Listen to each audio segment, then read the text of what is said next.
Hello, my friend. Welcome to your sleep story. My name is Stephen Dalton. I'm an Irish storyteller, and it's my great privilege to be the voice that you listen to as you go to sleep tonight. Tonight you'll be visiting the Village of Sleep. You may remember some of my other stories, such as the Sleepy Bookshop, the Antique Store, or the Wizard of Sleep.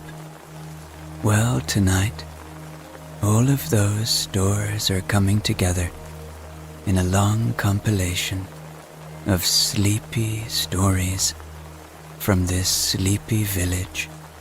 Tonight you will be transported to another world, a safe, enchanting place, far away from all that you know. Okay, let's do the relaxation session now, which will take a few minutes before tonight's sleep story. I'm going to count down from 10 to 1, and as I do, allow yourself to let go more and more. 10. Feel the support beneath you, whether it be your bed or the floor or the earth beneath all of it. Allow that awareness of the earth supporting you to enable you to let go a little bit more now.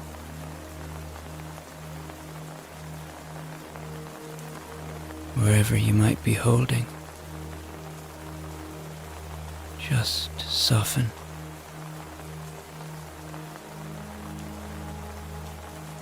The earth is always here to support us. 9. You are safe. My voice will only ever take you to safe places. Allow my voice to be an anchor of safety tonight.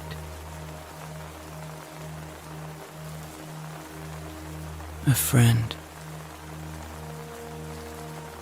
to allow you to unwind and to enter a dream world. 8. Feel into your body now. Really notice where you are still holding tonight. Maybe it's in your feet.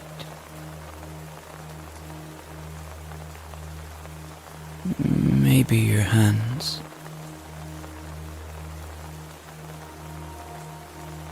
Maybe in your belly.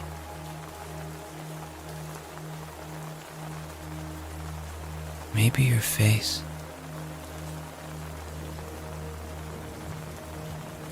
Just release now. You don't need to hold on anymore today. It's time to let go.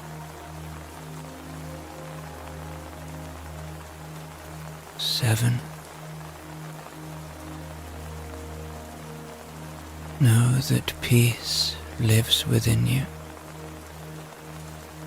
Always. Peace is a part of you.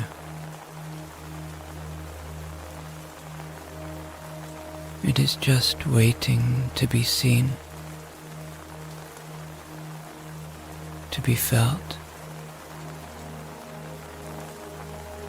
See if you can feel that peace now. That peace that you deserve. Where do you see it? Where in your body? In your head? Maybe your chest. 6. Allow yourself to feel a little gratitude now for this moment, for this opportunity of rest.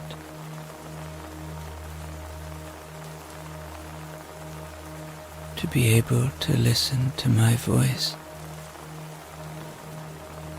bring you to a peaceful place.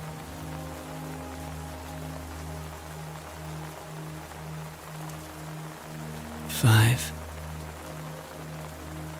The day is done. Whatever has been, has been. Whatever will be,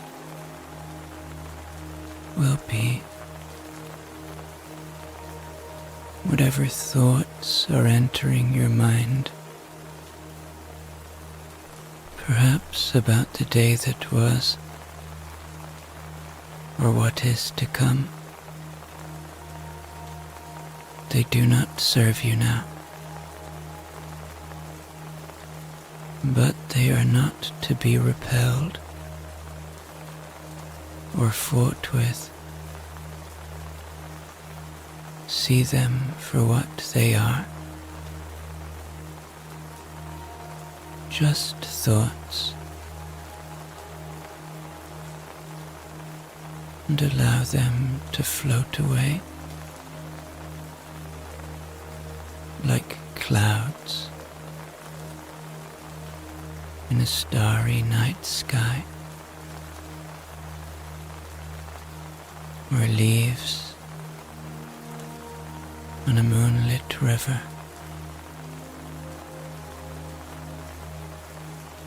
4. You deserve rest. You deserve sleep. We all do.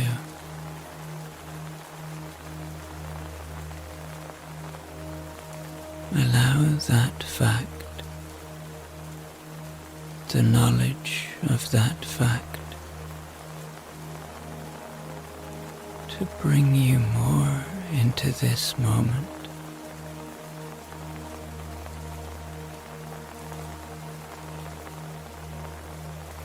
To know that you deserve this moment.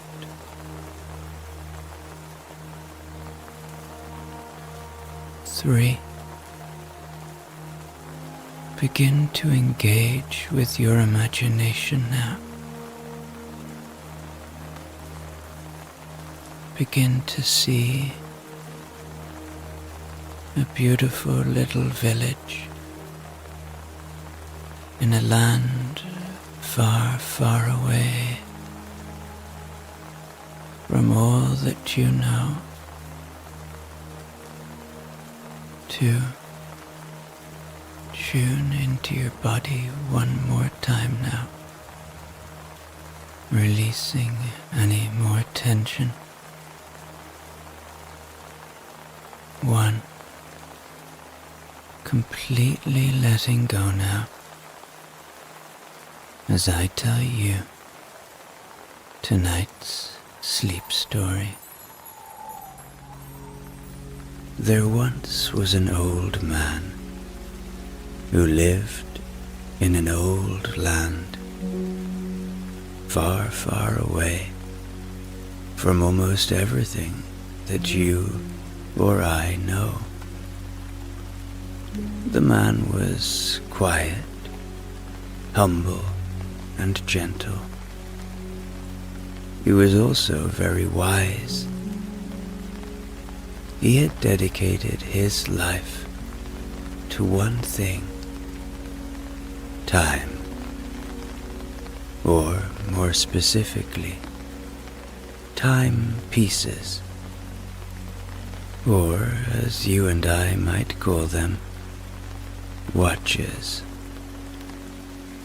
The man had lived a long life, and ironically enough, for a man dedicated to time, he had lived so long that he had forgotten how old he was. He had never married, or indeed had any children, and there was a reason for this. The man was the keeper of one of our universe's great secrets, but I won't tell you what that is just yet. In fact, I'll let him tell you himself, because tonight you are visiting his little watch shop in the little village where he lives. Oh, and in case you're interested, if you know the bookshop of sleep, well, the man's watch shop is 2 doors down from it, on the left. It's a rainy night in the village, as usual, and as you stand outside the old man's watch shop, the air feels almost suspended in time. The shop, nestled in a quiet corner of the village, whispers tales from different eras. Outside, the evening sky is saying goodbye to the day.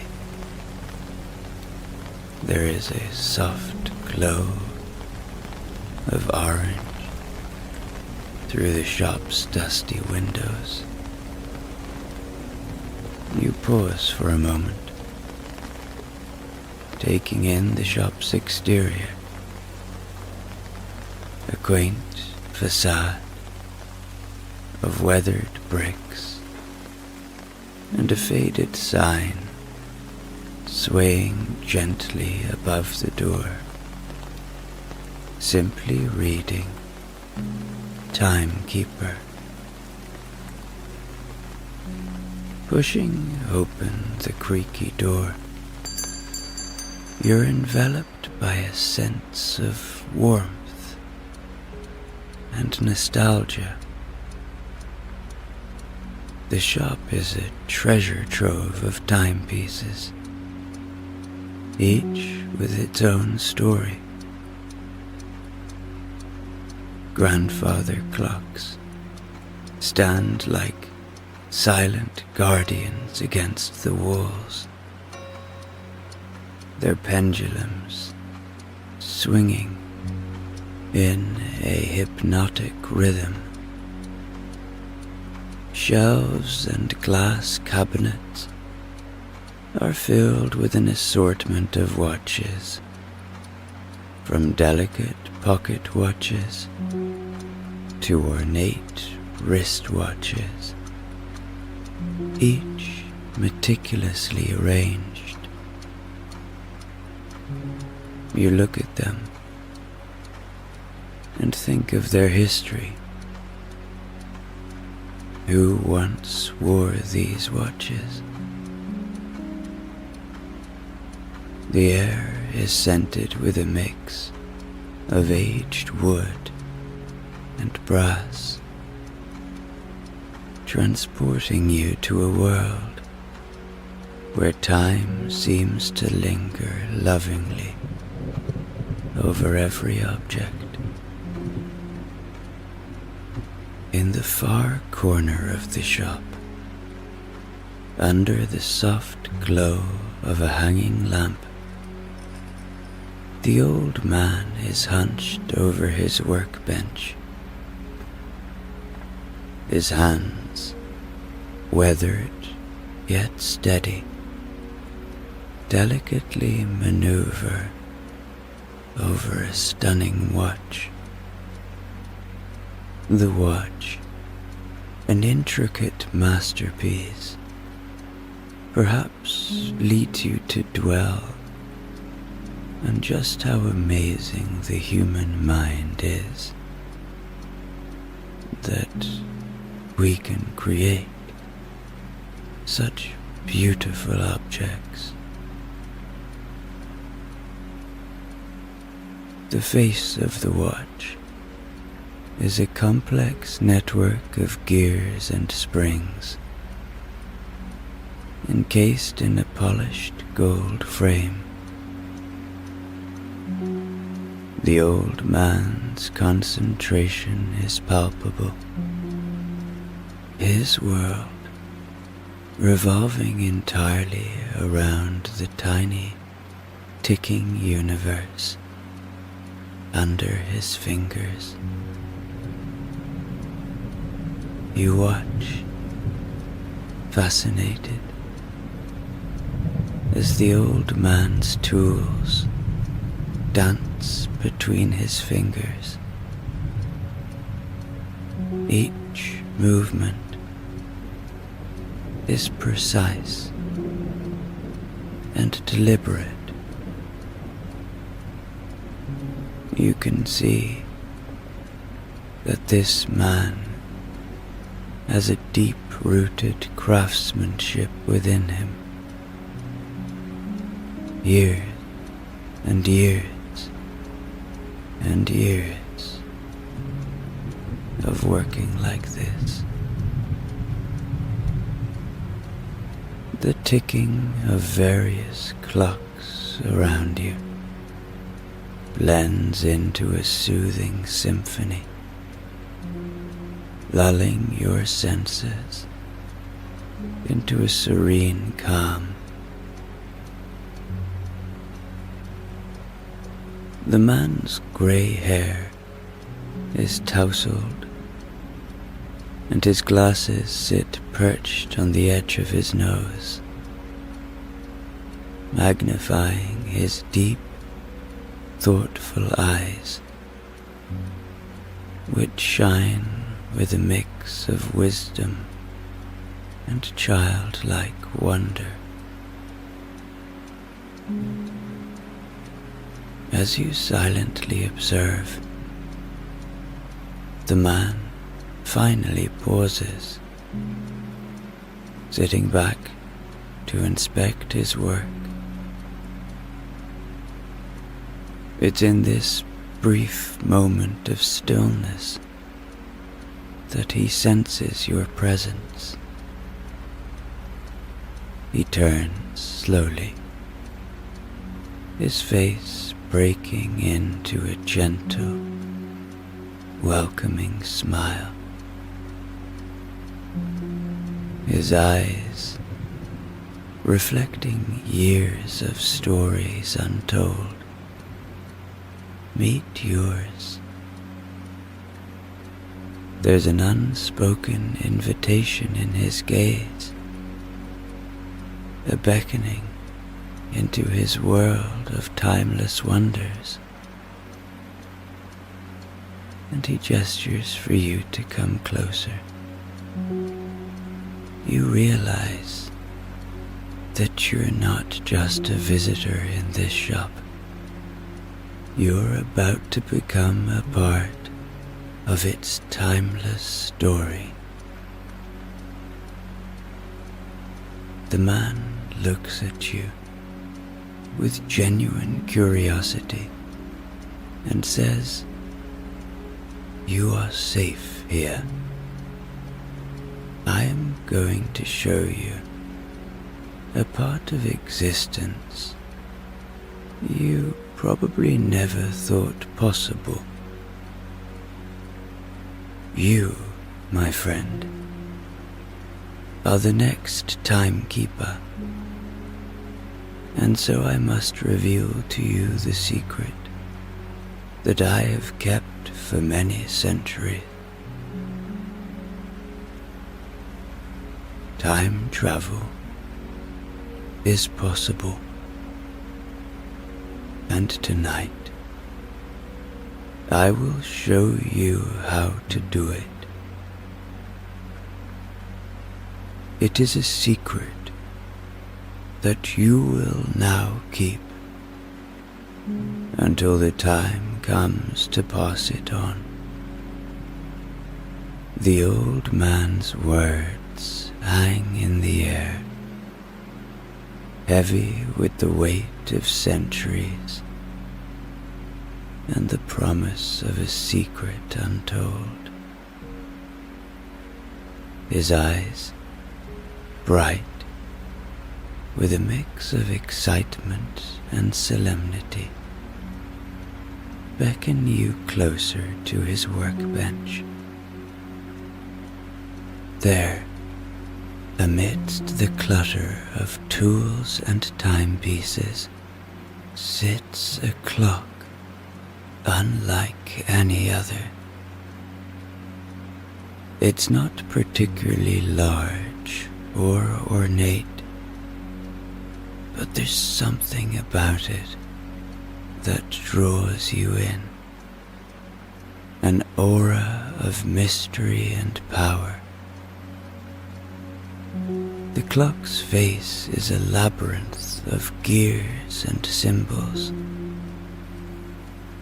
its hands crafted from a metal that seems to shimmer with an otherworldly light, with a reverence that speaks of deep respect and ancient ritual. The old man opens a small, intricately carved wooden drawer at his workbench. From within, he retrieves a slender key, its handle adorned with symbols that dance and change in the lamplight. He explains that this key, forged from a meteorite that fell to Earth centuries ago, is the heart of the timekeeping secret. It's not just a key, it's a conduit for a power that transcends the very fabric of time. You watch, spellbound,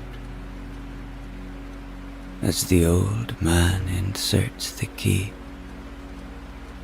into a hidden lock on the side of the clock. The air around you seems to thicken, charged with anticipation. He begins to wind the clock. Each turn of the key, accompanied by a soft, melodic chime that resonates in the depths of your soul. The old man's movements are slow and deliberate, as if he's not merely winding a clock, but tuning time itself. As the winding continues, the symbols on the clock's face begin to glow with a gentle, pulsating light. The old man's eyes are closed now, his lips moving in a silent incantation. The atmosphere in the shop shifts, the ticking of the other clocks fading into the background, you begin to feel a sense of dislocation, as if the shop, the village, even the world outside has slipped away, leaving only you, the old man, and the glowing clock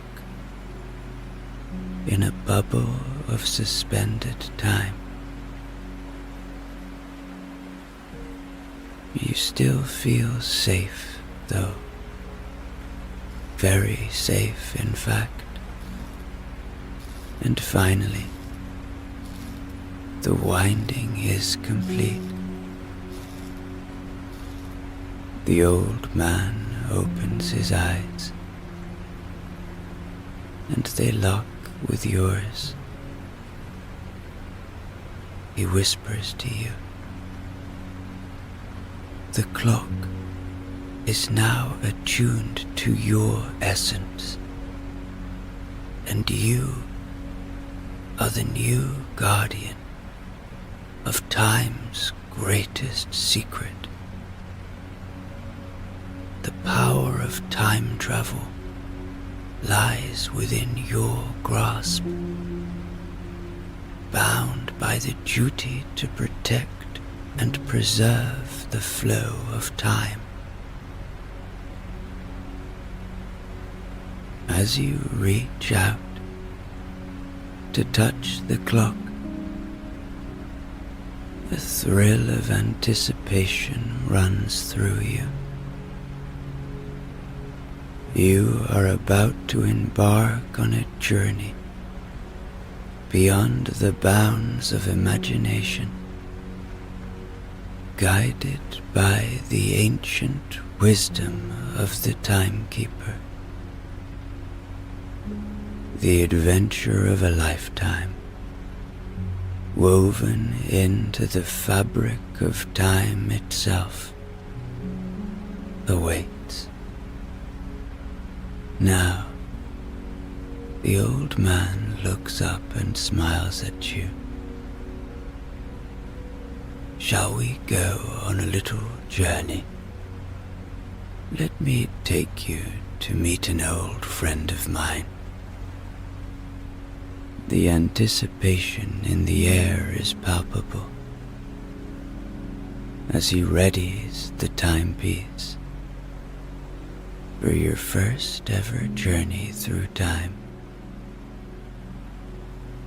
With a gentle yet firm hand, he winds the clock,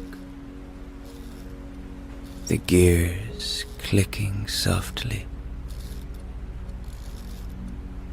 The air around you begins to shimmer, the walls of the shop blurring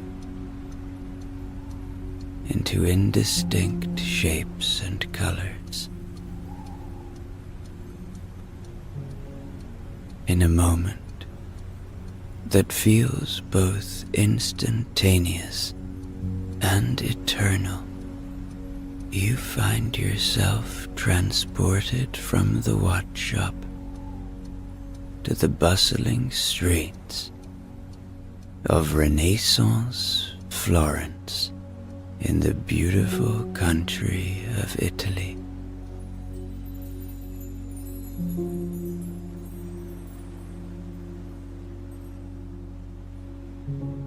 You have just moved back in time some 500 years. The sensation of moving through time is unlike anything you've ever experienced. And as you regain your bearings, the sights, sounds, and smells of this historic city envelop you. The air is filled with the chatter of townsfolk and the distant clinking of artisan tools. There are even farm animals being led through the city streets. The old man, now standing beside you in this new yet ancient world, begins to guide you through the lively streets. He is familiar with this time and place, moving through the crowd with a sense of purpose and ease. As you walk, he explains the significance of this era. This is a time of great artistic and scientific discovery, where thinkers like Leonardo da Vinci blur the lines between art, science, and philosophy. You pass by vibrant markets and majestic buildings. You marvel at what you see, that people so long ago were so capable of building such amazing things. You look in the faces of those that pass you. They look just like anyone on the streets of today's world. It is amazing, really. These people that are long gone in our time, existing in their own little universe, going about their days, getting through life, just like you or I do. Of course, these people would have had a very different world view. They wouldn't have left where they live very often. They wouldn't have known about other places far, far away. Even the clothes they wear would be drastically different from people in another country. Now we live in a world where we can see what someone wears on the other side of the world, but not in this time. You look and see artists and scholars debating in open squares, their discussions animated and passionate. The old man points out landmarks and shares anecdotes. His knowledge of this time is extensive and intimate. You get the feeling he likes coming to this time in history and has been a regular visitor. The city is alive with the spirit of the Renaissance, a period that changed the course of human history. Without these people, our lives today would be very different. Finally, you arrive at the workshop of Leonardo da Vinci. the old man reveals a surprising detail. He and Da Vinci are old friends, and the famed polymath is aware of the secrets of time travel. As you enter the workshop, Da Vinci greets the old man warmly, then turns his keen, perceptive gaze upon you. The atmosphere is charged with the meeting of past and present, the convergence of history and timelessness. Da Vinci, with a twinkle in his eye, enjoys the fact that he is meeting you, a person from the future. He is filled with questions, and then, being in the presence of Leonardo da Vinci, the conversation naturally drifts to the essence of humanity and the connections that bind us across space and time. Da Vinci, with the insight of both an artist and a scientist, speaks of the human condition in terms that resonate deeply. He reflects on how art captures the spectrum of human emotions, immortalizing moments of joy, sorrow, love, and despair. In each stroke of the brush, in every chisel mark,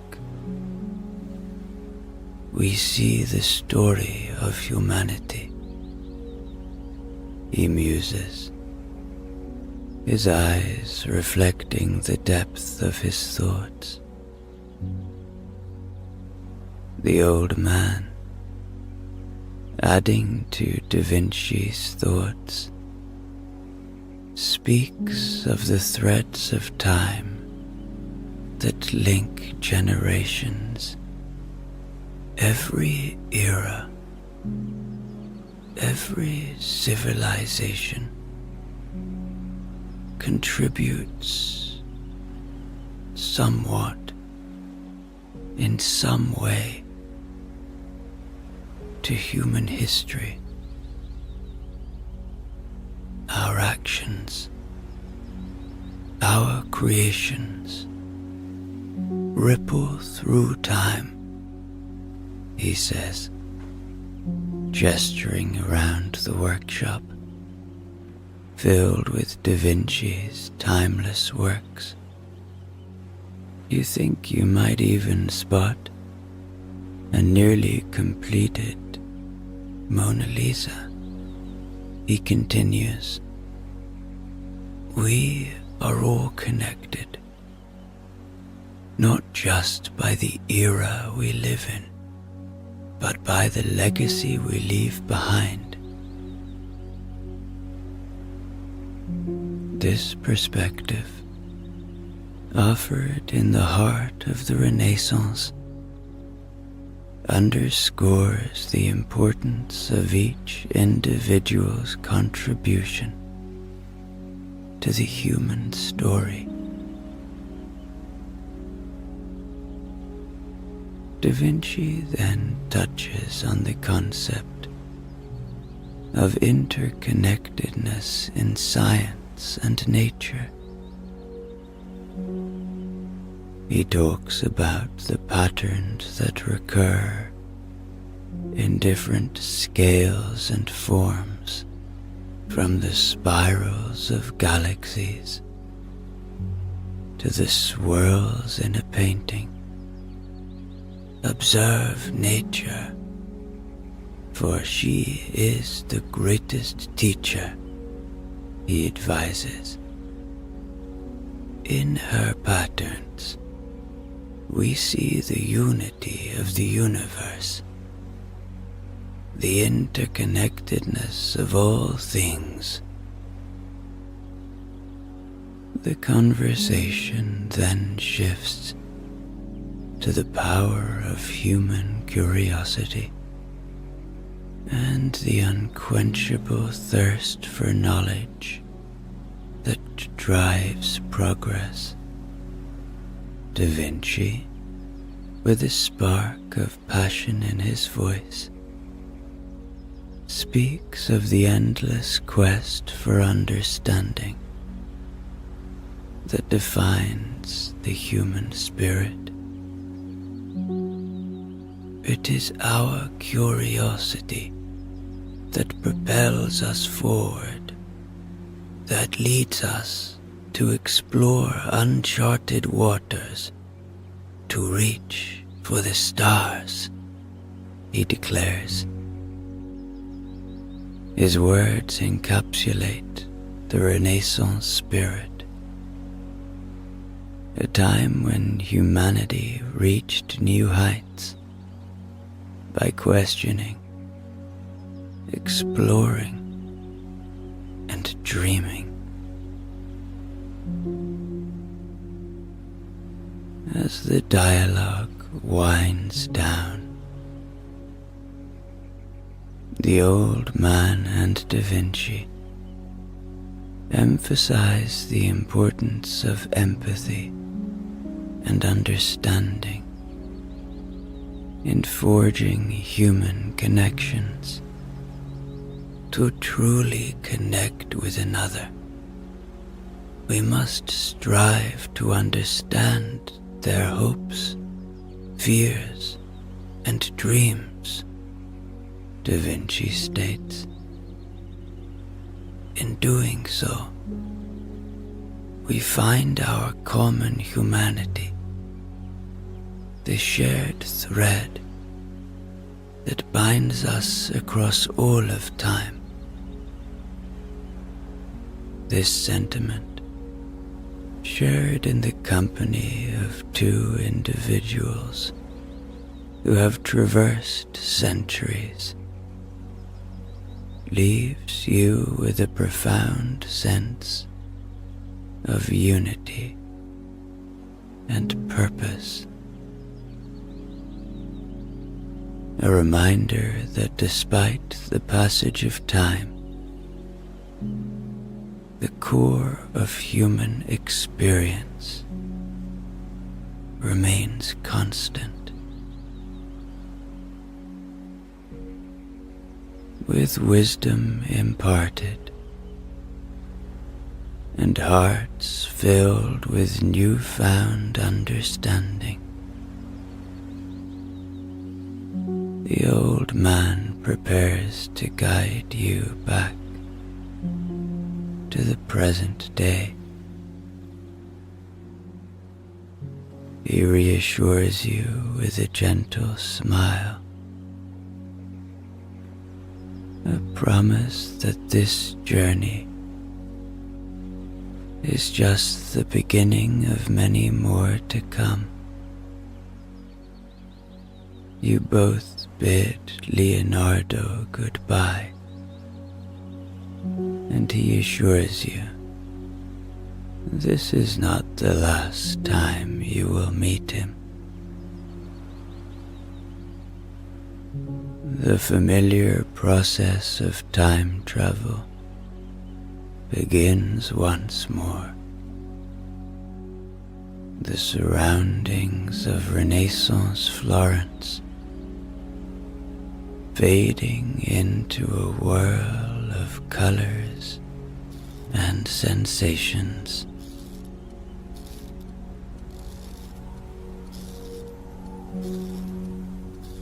The transition is smoother this time. You are beginning to get used to it, As the swirling vortex of time and space settles, you find yourself back in the quaint watch shop.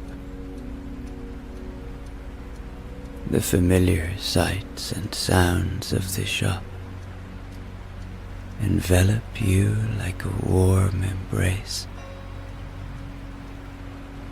a stark contrast to the vibrant streets of Florence that you just left.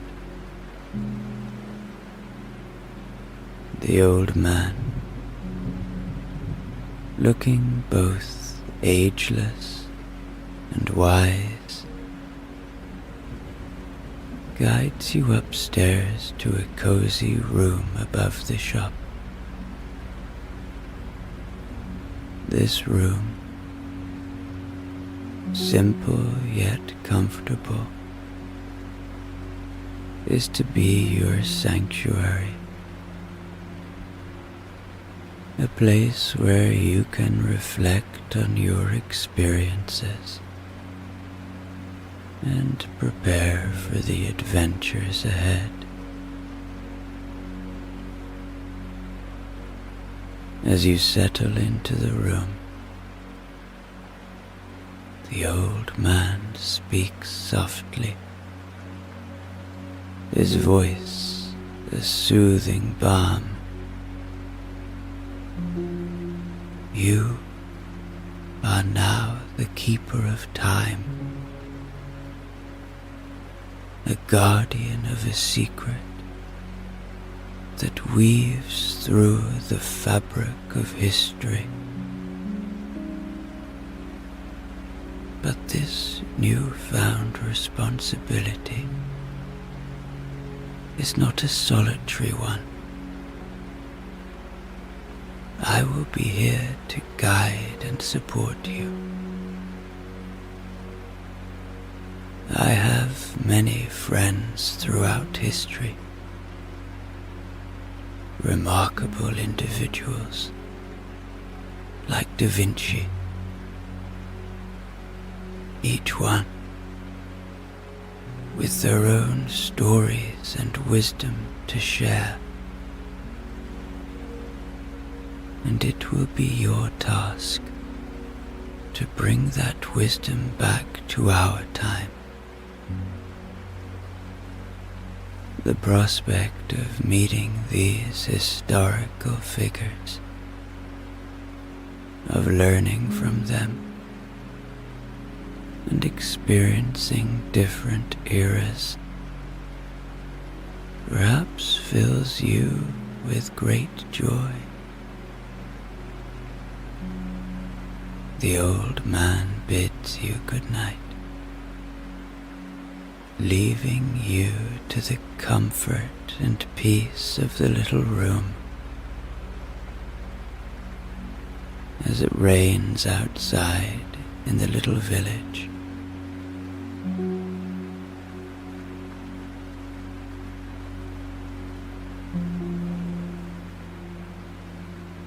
as you lie in bed, perhaps the events of the day replay in your mind. The gentle ticking of the countless clocks in the shop below is a reminder of your new role. And in this peaceful space, above the watch shop that transcends time, maybe you feel a deep sense of belonging and purpose, drifting off to sleep. You are content in the knowledge that you are the new keeper of time, safeguarded by the wisdom of the old man and the timeless legacy of those you will meet. The future is an open book, filled with pages yet to be written, and you are now a vital part of that unfolding story. In the warm embrace of sleep, you dream of times past and times yet to come, cradled in the heart of history, ready for the adventures that await.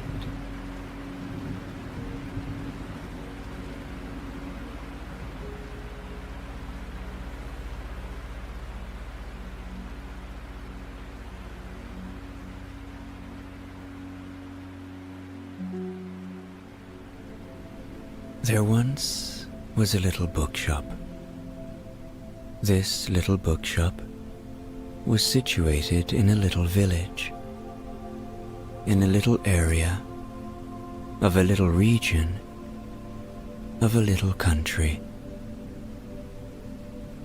It was run by a little woman who, like most people in the village, was completely obsessed with stories. My, did she love anything and everything to do with stories. Now, the little woman had lived in the little village all of her life, and she had opened her little bookshop when she was, well, very little. And now, she was very, very old. People of all ages would frequent the bookshop, and each person would often enter feeling a little stressed or out of sorts. But after spending some time soaking up the deeply calming atmosphere of the little bookshop, well, they would feel deeply serene and peaceful. Oh, did I mention the little bookshop was only open from 8 p.m. in the evening until 8 a.m. in the morning, and that if one desired, one could sleep the night in the bookshop. There were 17 beds, 17 deeply comfortable beds, all in different places in the bookshop. Some were atop bookshelves. Some were in the back, in the conservatory under the stars. Some were in the garden. Some were hammocks that swung high above the books. Oh, and some were in the tree. Yes, there was a giant tree in the bookshop. So when I say that the bookshop was little, well, I mean it looked little from the front. But inside, well, it was basically another world, a magical world that had pretty much all of the best books that had ever been written. People would come to get their bedtime books and either stay the night or go back to their little houses in the little village. Each villager would go to the bookshop to get the book that they wanted to read before sleep. Did I mention the bookshop's name? It was called the Bookshop of Sleep.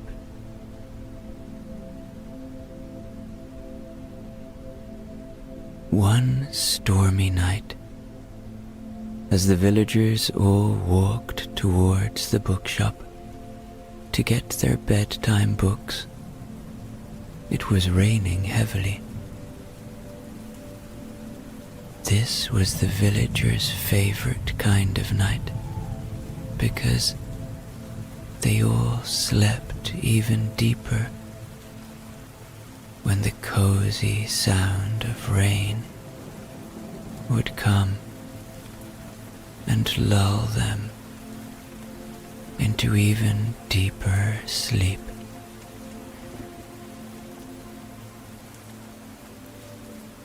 And on this stormy night, something unusual happened.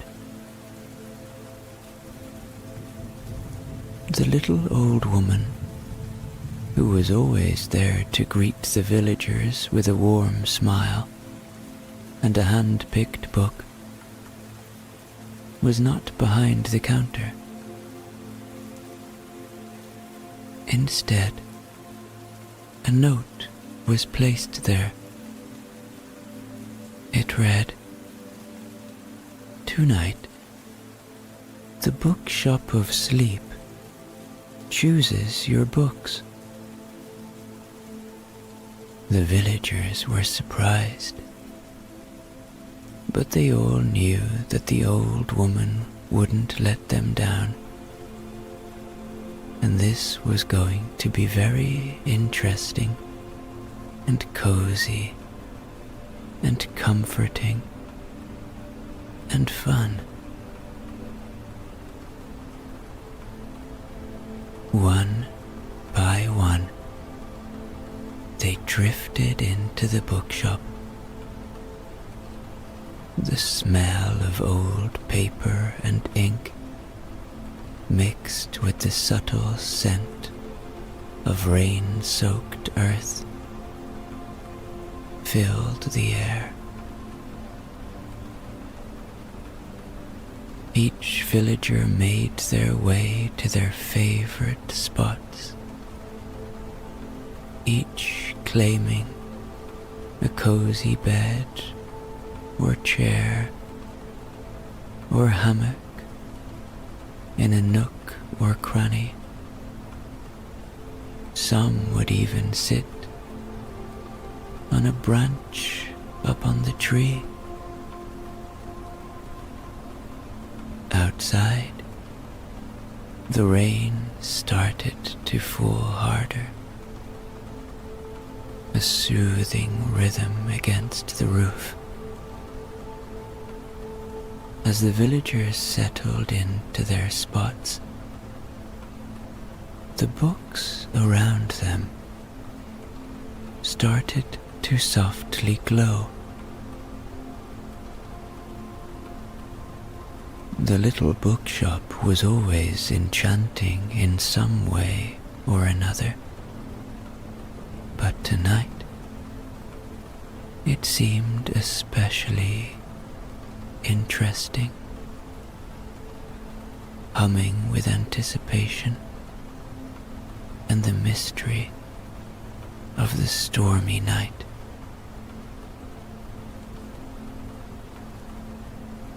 Soon, each villager found a glowing book near their chosen bed. The Bookshop of Sleep had indeed chosen a book for them. Some books were old, their covers worn and pages yellowed, but still filled with wisdom. Some books were brand new, their spines uncracked, the smell of fresh ink emanating from the pages. Each book was perfect, not just in the story it told, but in the comfort it offered, almost as if the bookshop had known exactly what each villager needed.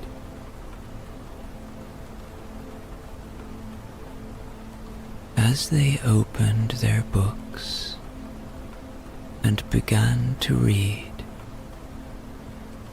a sense of tranquility washed over them. The soft glow of the books illuminating their faces in the dim light,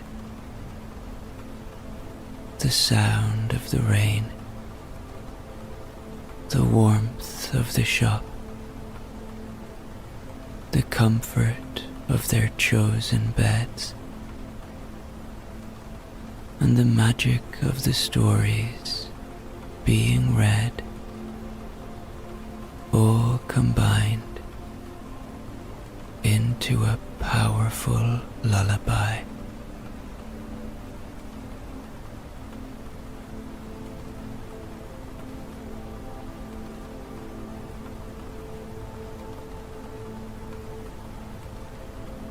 John, who was new to the village, after walking many days to find the little bookshop, had been given Wuthering Heights. As he sat there, he heard the words of the book in his mind. I lingered round them under that benign sky, watched the moths fluttering among the heath and harebells, listened to the soft wind breathing through the grass, and wondered how anyone could ever imagine unquiet slumbers for the sleepers in that quiet earth. As John continued to read, his mind was steeped in the beautiful prose. In all England, I do not believe that I could have fixed on a situation so completely removed from the stir of society. A perfect misanthropist's heaven, and Mr. Heathcliff and I are such a suitable pair to divide the desolation between us. A capital fellow. He little imagined how my heart warmed towards him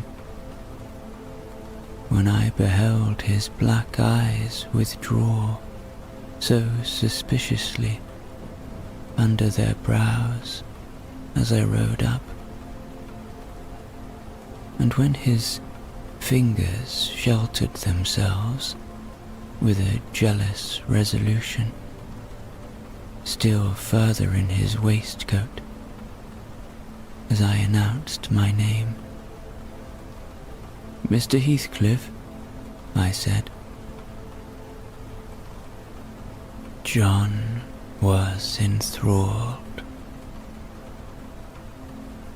He could almost feel the wind on the Yorkshire moors, the texture of the old stone houses. He could picture Heathcliff and the curious Lockwood. Their words spoken in hushed whispers that blended seamlessly with the rhythmic patter of the rain outside.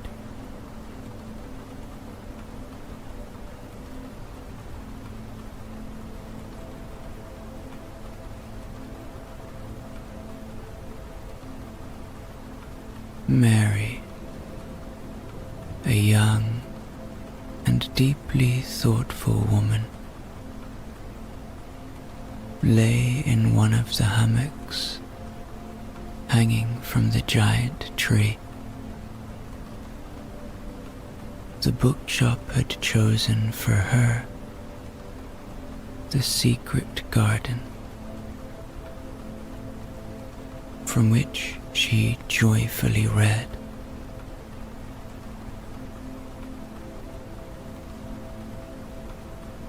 Her eyes wandered over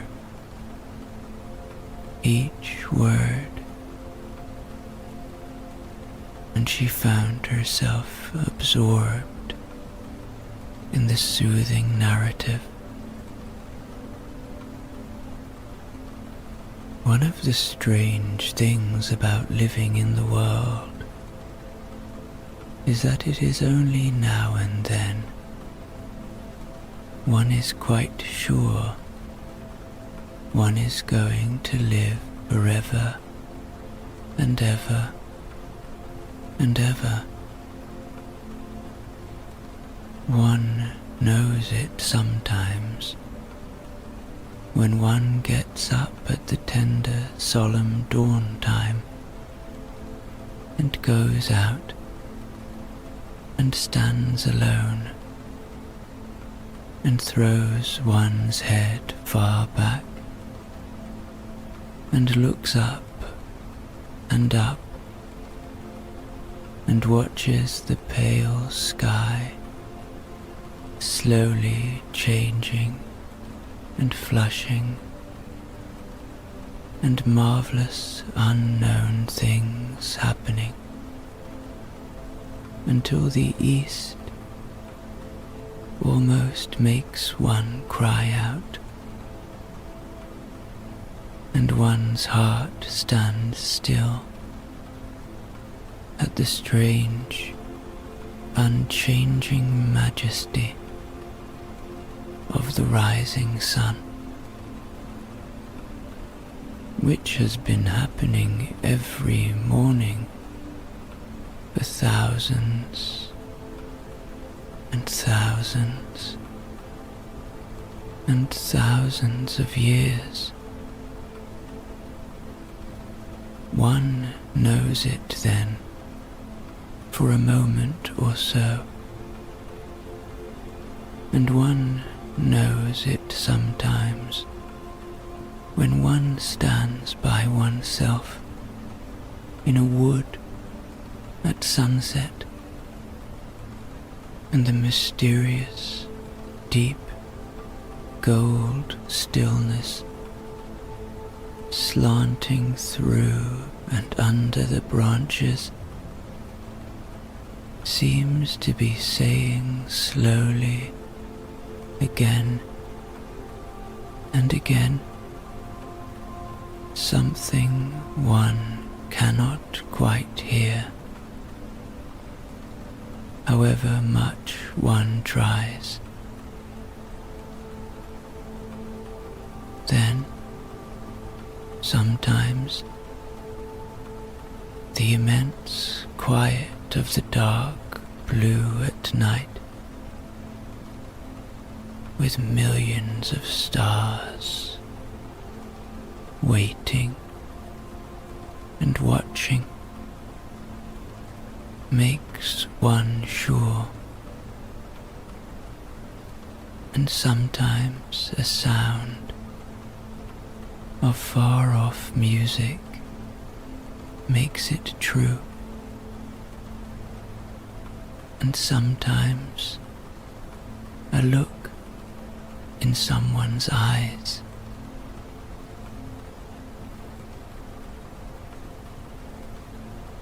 Mary's hammock swayed gently as she read, and the words of the secret garden blended with the rustle of leaves in the giant tree and the rhythmic drumming of the rain.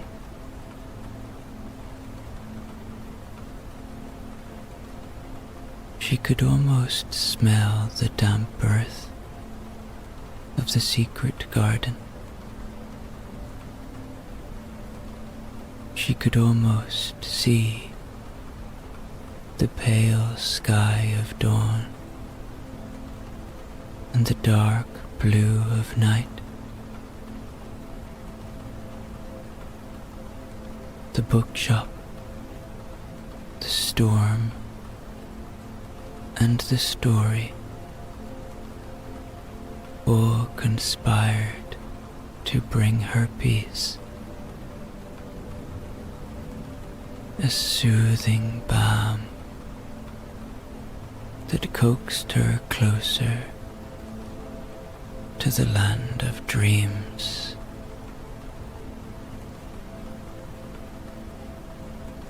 And then there was Morris, the oldest man in the whole village, who lay back comfortably in the giant bed that lay under the roof of the conservatory. The bookshop had chosen for Morris the great classic Treasure Island. Morris opened his chosen book, a tale that reminded him of his youthful adventures. The book glowed warmly as he turned to a passage rich with captivating prose. From outside the house there came the soft sound of the tide, a sound that seemed to whisper of peace and tranquility. Looking out of the window, I saw the clear sky reflected in the still water of the bay, and the trees swaying gently in the morning breeze. There was not a breath of wind this morning, and everything was strangely quiet. The song of a distant bird reached my ears, and I found myself lost in the beauty of the moment. The simple tranquility of the morning, the peaceful waves,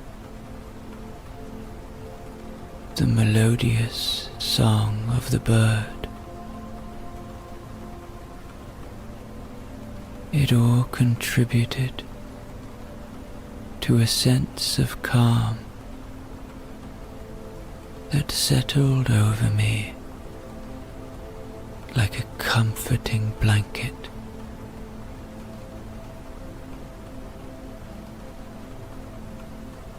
The world of the book came alive around Morris. He could hear the soft sound of the tide,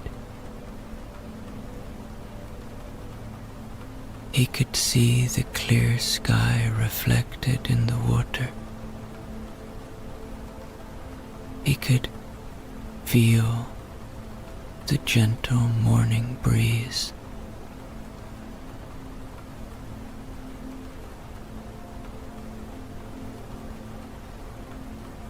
Now, the whole village was asleep,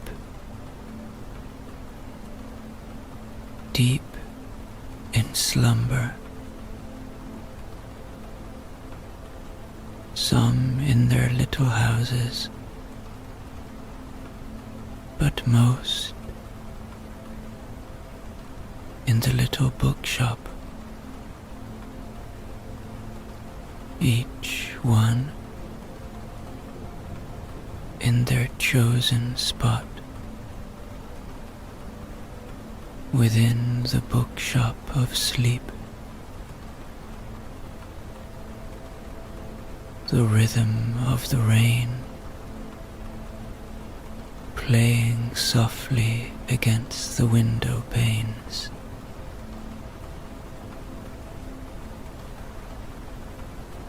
The rustle of pages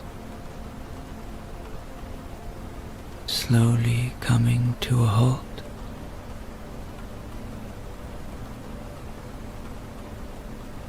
The symphony of tranquility now echoed through the night.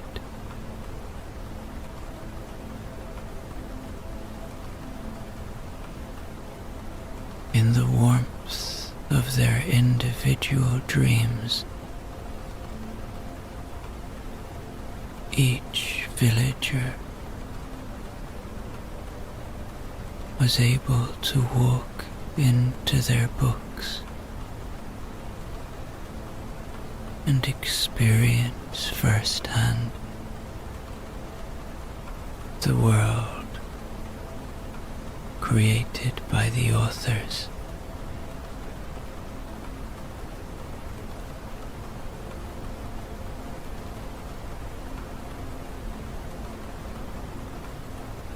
They felt peaceful. They felt safe. And they all slept deeply on that special night where the books told them stories in the bookshop of sleep.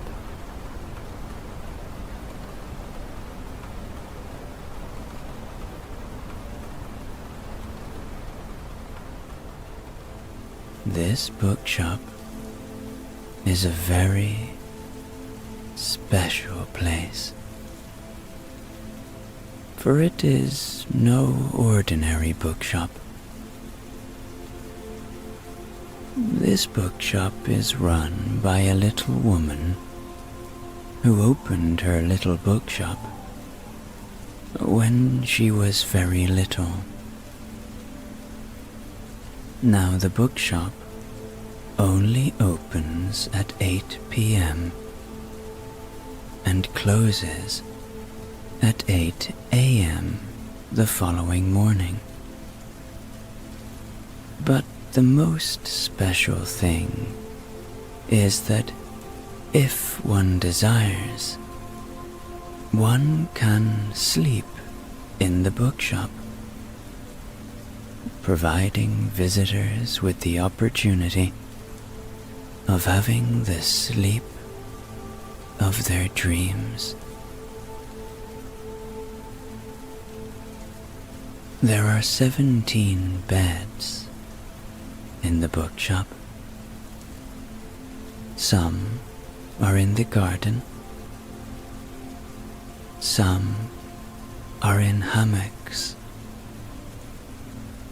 Some are atop bookshelves. And some are in the giant tree that grows in the middle of the little bookshop. And as I told you before, when I said this bookshop was little, well, it's little on the outside. So now that your memory is refreshed, or if it's your first visit, now that you have become familiar with the little sleepy bookshop, let's see what's happening in this magical world where people come to read their books and sleep the night in the bookshop of sleep. It's raining again tonight in the little village. The perfect kind of night for a deep, restful sleep. And as the villagers arrive for their nightly read, the little old woman, unlike the last time, is actually there tonight. Now, she used to have a system where she would hand-pick the books for all of the villagers and visitors. But, as I told you before, she is getting very old. And so, she has come to like the new system, where the bookshop picks the books for the villagers and the visitors. The new system in the little sleepy bookshop, as you might remember, is quite a magical one. Something that fits right in with the dreamlike atmosphere of this place.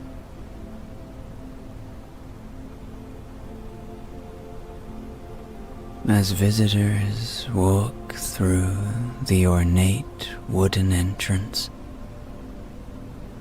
the bookshop seems to sense their presence. The warm glow of softly lit lanterns dances across worn wooden shelves. A soft hum of conversation, the rustling of pages,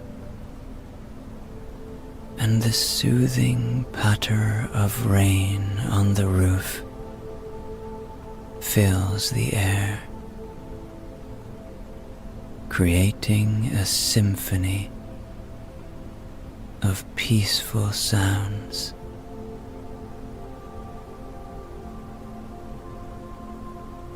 Tonight, we meet Thomas,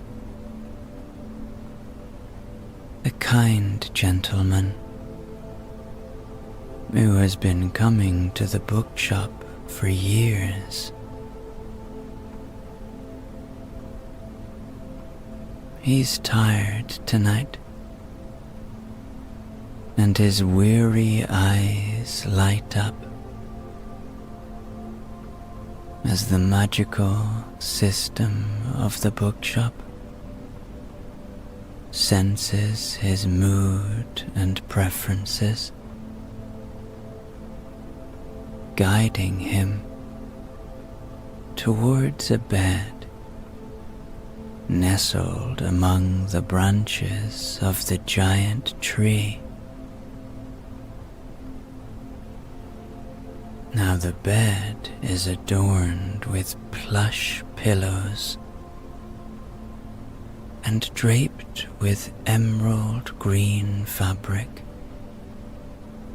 that almost blends with the leaves. As he settles in, a bookshelf nearby rotates slowly and presents Thomas with a very special book, Meditations by Marcus Aurelius. That great book of life lessons written by the great Roman emperor. And as before, the book reads itself to him. It starts to talk, constantly regard the universe as one living being,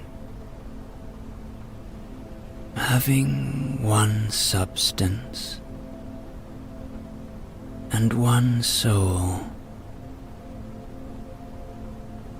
and observe how all things have reference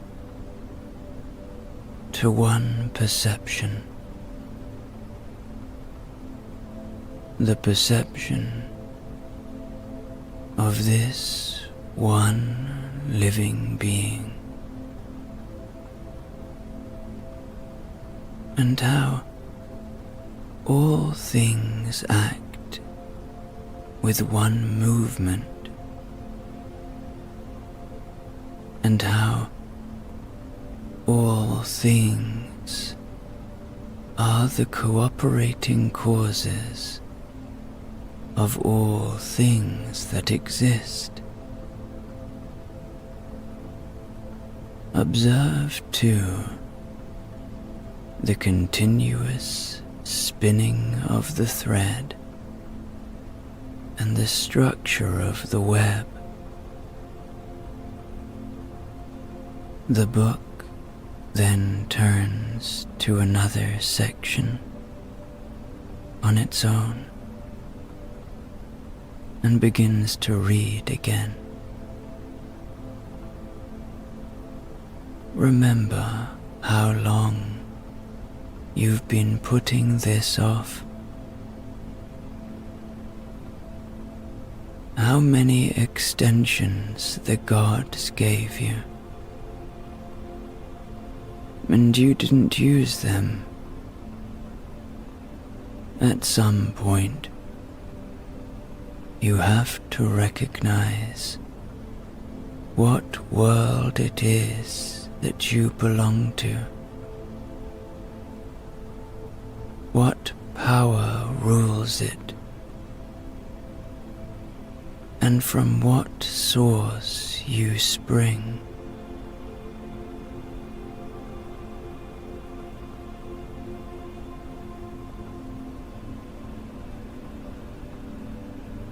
And then it moves to another page. When you arise in the morning, think of what a precious privilege it is to be alive, to breathe, to think, to enjoy,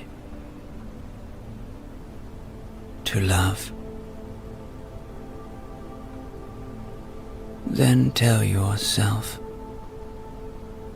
that it is within your power to live this day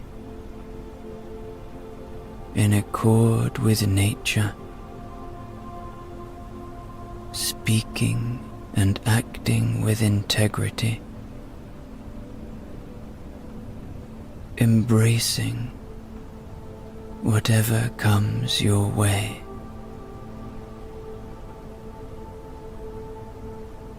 As Thomas listens to the book, lying back in his luxurious bed, feeling deeply comforted by the magnificent tree that cradles him. He feels like he was supposed to hear those words tonight. Those words that echo through millennia, connecting him to a man who lived thousands of years ago.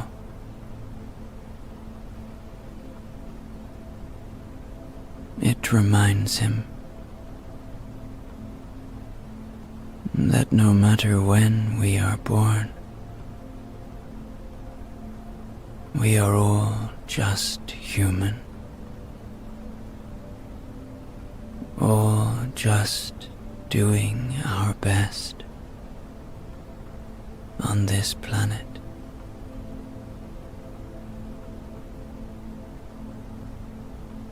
He lies back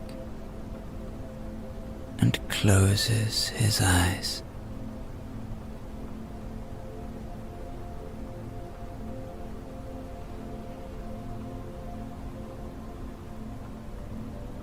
In a cozy corner of the bookshop,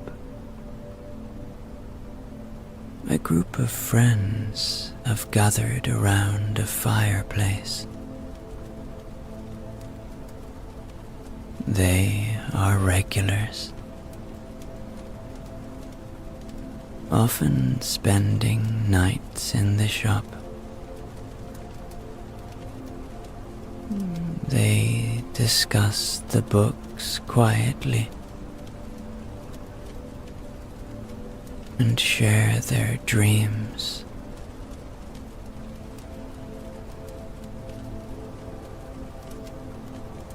The magical system of the shop tonight has selected a children's book for them to talk about. Peter Pan.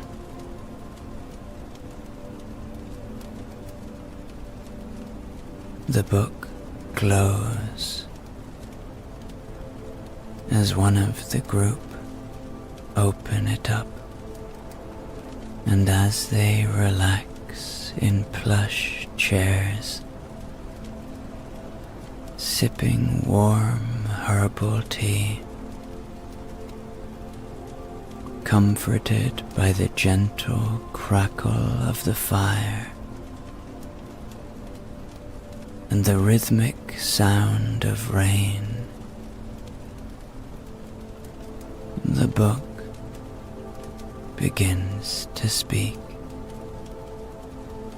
All children, except one, grow up. They soon know that they will grow up, and the way Wendy knew was this.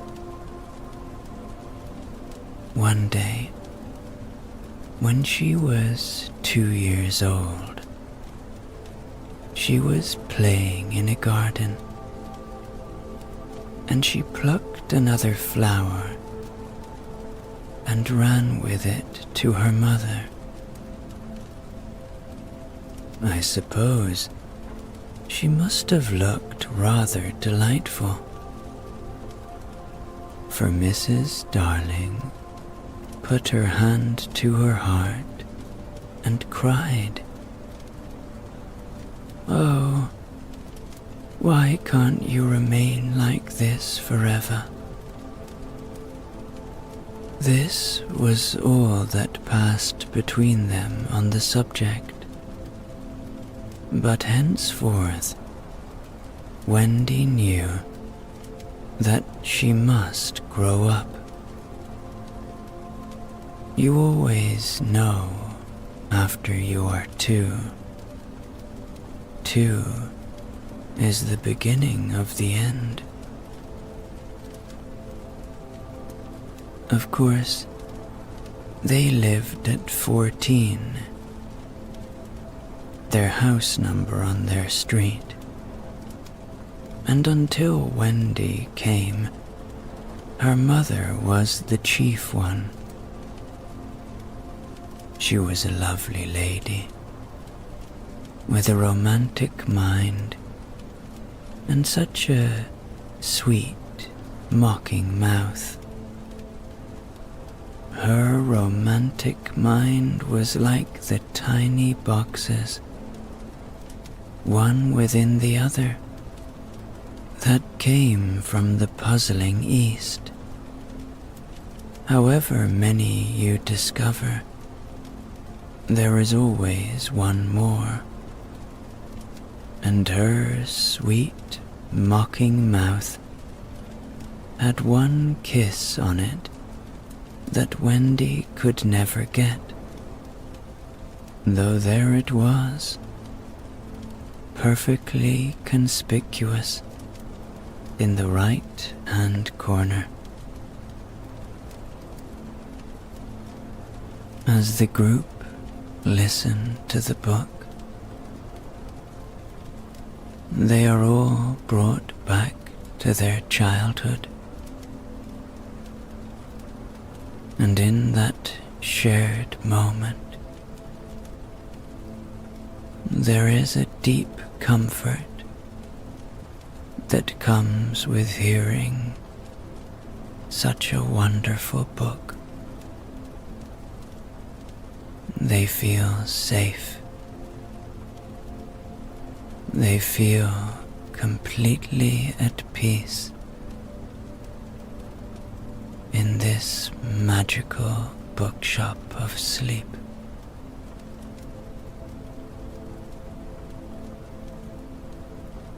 Meanwhile, the little old woman, content with the knowledge that her beloved bookshop is taking care of her visitors, settles into a comfortable rocking chair near the entrance. She selects a book herself, a book of poetry by the American poet Robert Frost. The book opens to a particular poem, stopping by woods on a snowy evening, and it begins to read. Whose woods these are, I think I know. His house is in the village, though. He will not see me stopping here to watch his woods fill up with snow. My little horse must think it queer to stop without a farmhouse near, between the woods and frozen lake, the darkest evening of the year. He gives his harness bells a shake to ask if there is some mistake. The only other sounds the sweep of easy wind and downy flake. The woods are lovely, dark and deep, but I have promises to keep and miles to go before I sleep, and miles to go before I sleep. The little woman enjoys the poem and feels grateful because she has nowhere to go before she sleeps. Her eyes twinkle as she watches the villagers, each one finding solace and comfort in the world she has created. She feels a profound connection with each of them, knowing that the books they read and the dreams they have within these walls are part of a shared experience, a magical journey through the night.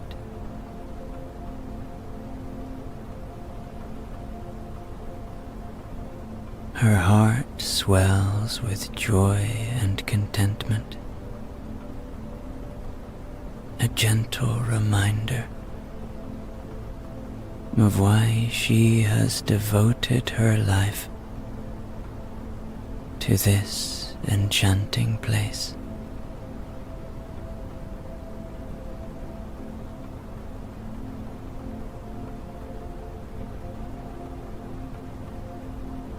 Outside, the rain continues to fall. Its soothing melody, a harmonious accompaniment to the symphony of sleep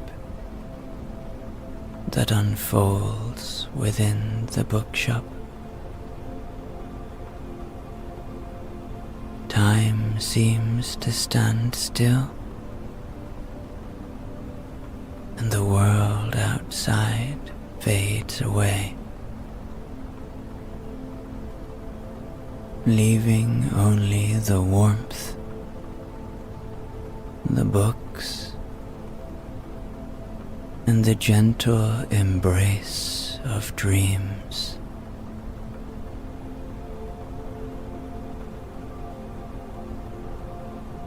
A woman enters the shop,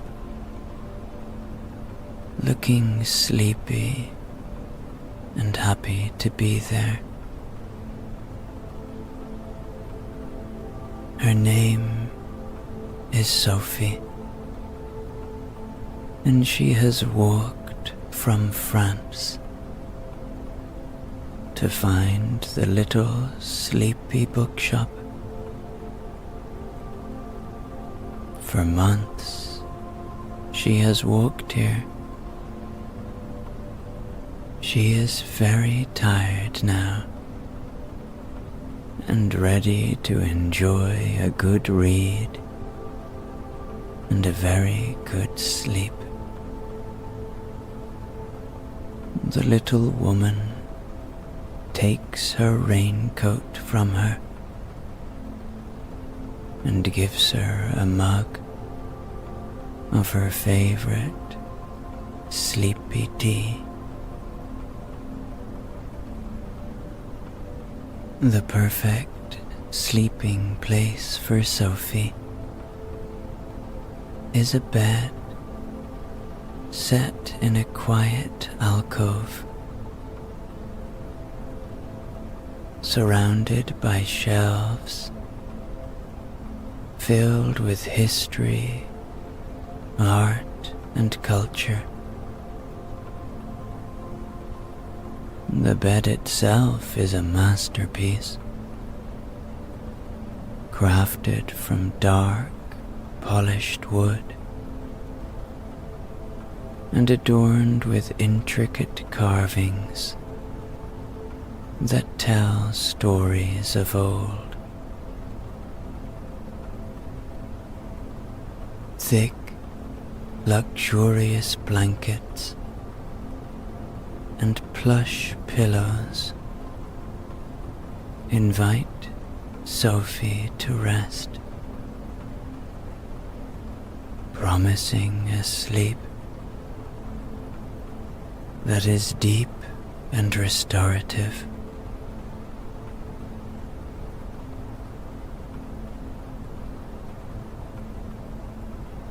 As she settles in, the magical system of the bookshop senses her passion for art, as well as the fatigue in her bones.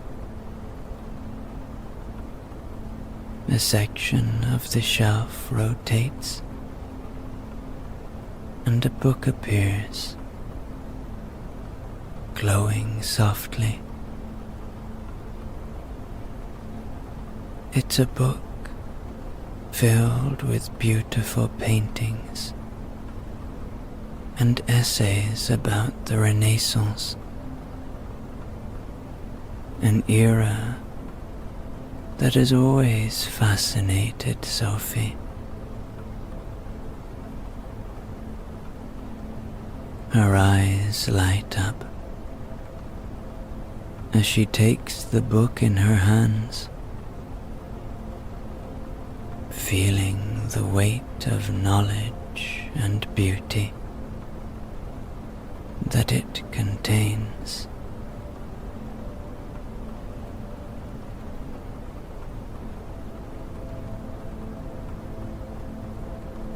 As she looks through the bookshop turning the pages for her, Sophie is transported to the streets of Florence, walking beside Leonardo da Vinci and Michelangelo, feeling the vibrant energy of creativity that marked that time in history. She can smell the oil paints. She can hear the soft chatter of the artists at work. And she can see masterpieces come to life on canvas and in marble.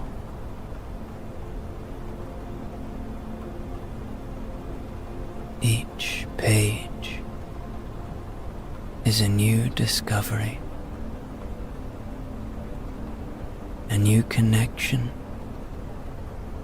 to a time long past.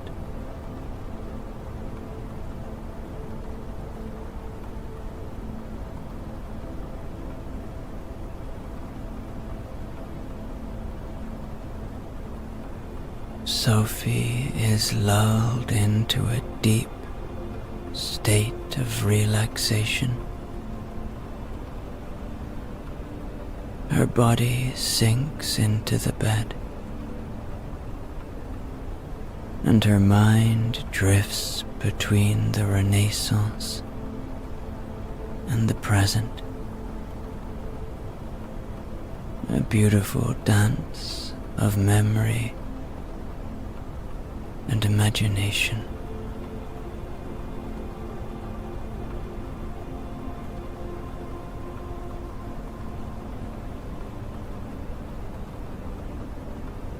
Eventually, Sophie's eyes close, and the book rests upon her. Her breath slows, and she drifts into sleep, a peaceful smile on her face.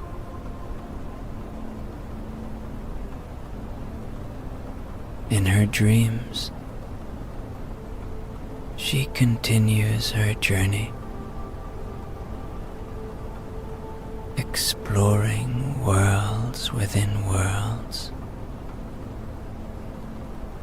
all guided by the magic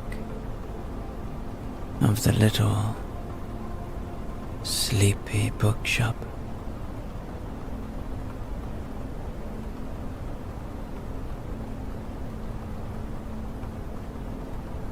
The bookshop has embraced the night, becoming a haven of rest and dreams.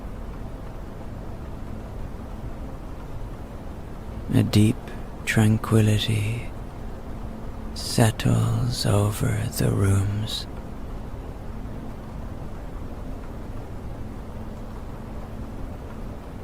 People sleep within the trees' branches, on the luxurious beds atop the bookshelves, in the little alcoves and in the hammocks.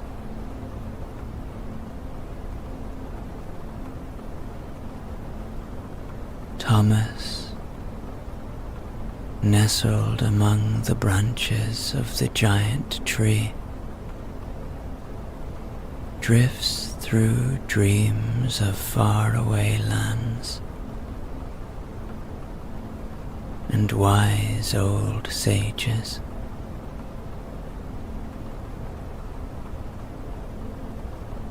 The group by the fireplace have fallen asleep, dreaming of Peter Pan and his adventures.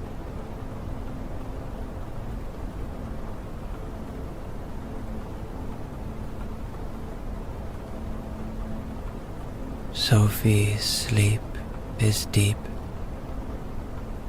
the perfect conclusion to her long journey.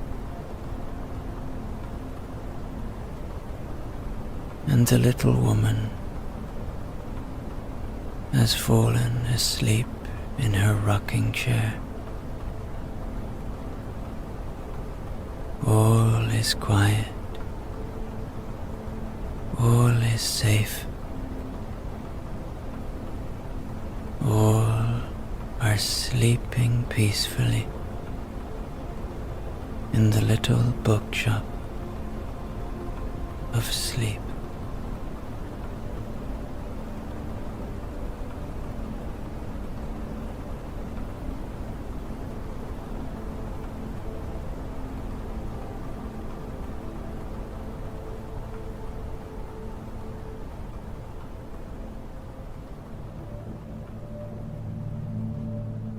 Nathaniel loves his antique store. He has spent nearly every day of his long life in this place.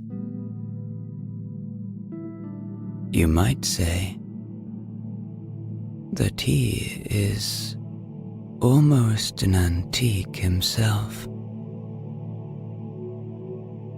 And if you were to compare him to the other antiques in his store, he certainly has as many stories to tell.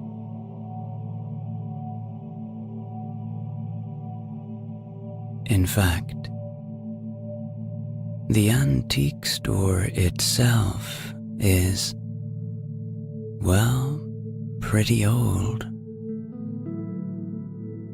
It is called Nathaniel's, for it was founded by Nathaniel's great-great-grandfather, and his name was, yes, you guessed it, Nathaniel.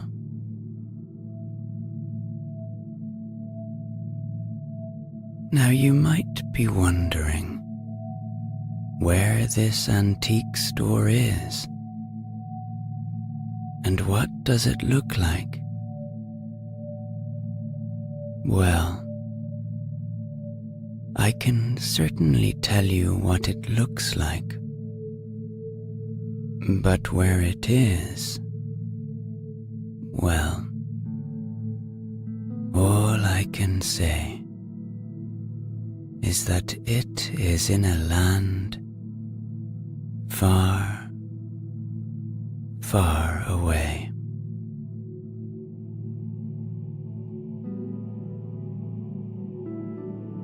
When one enters the antique store, there are all manner of artifacts.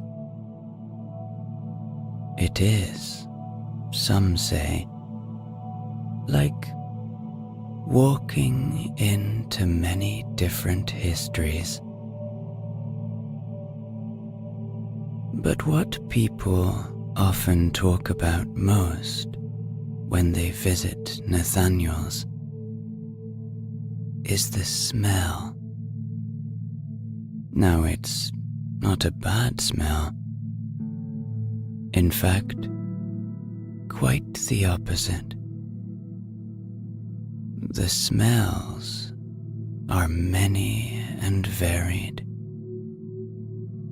but they all have one thing in common.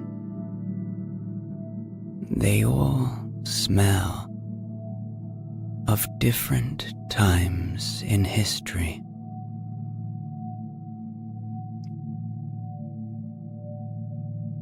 Now,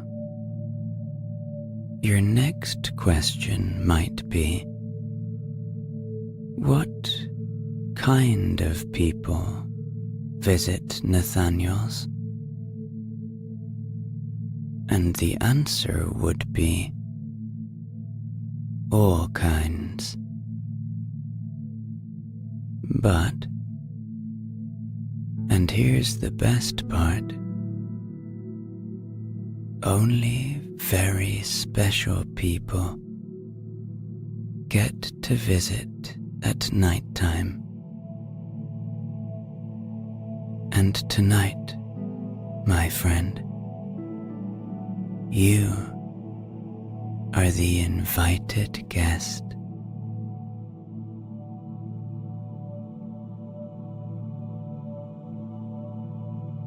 As you enter the shop, you are greeted by the kindly, smiling face of Nathaniel. Hello, my friend. Would you like a cup of lavender tea? Now, take some time to allow yourself to adjust your eyes to the deeply calming, gentle candlelight. And please, walk slowly through my shop. Enjoy the objects. And one very important thing, do make sure to listen and be prepared to be pleasantly surprised.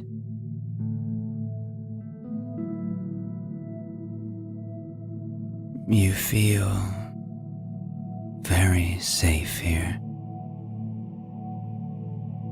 You feel very welcome, and you are.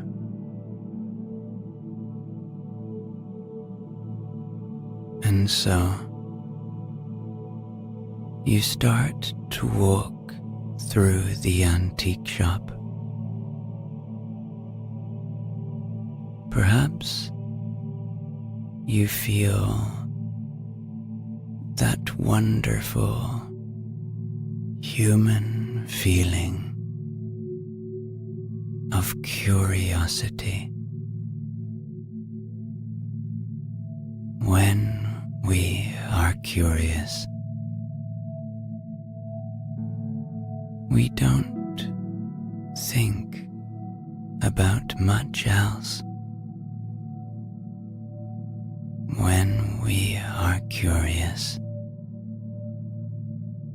we enjoy the moment.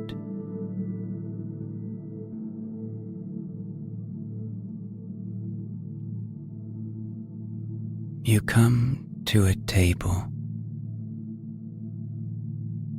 and on the table are many silver items.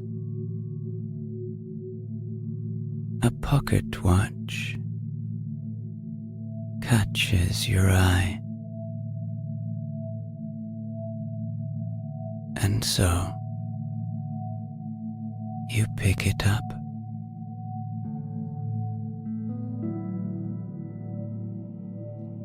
As you hold the silver pocket watch in your hands, you feel its weight and the smoothness of its surface.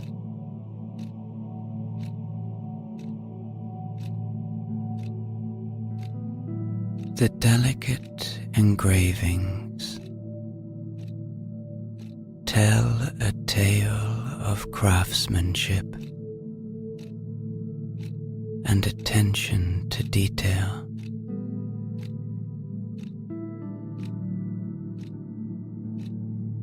The watch seems to hold the essence of a bygone era.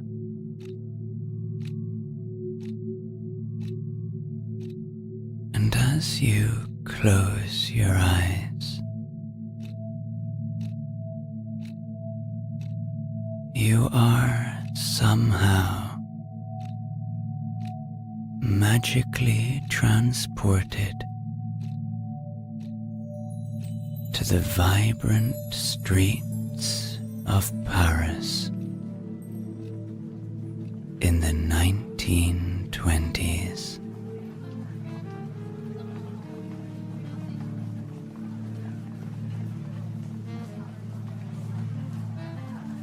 The sound of jazz music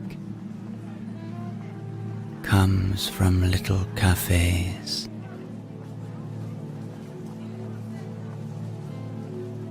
The cobblestone streets are bustling with people.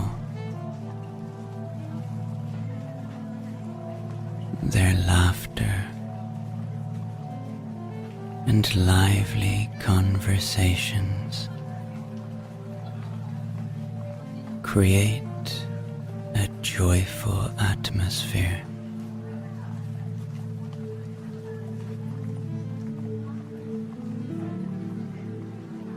You look at their faces,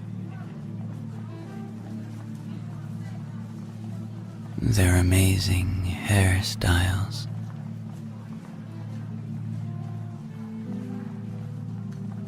perhaps the thought comes to you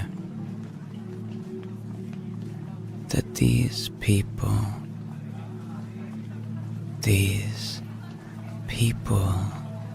of another era could just as easily be from our time.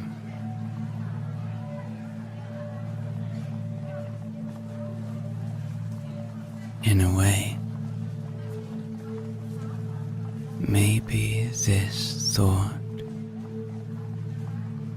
makes you feel connected and more at home in this time.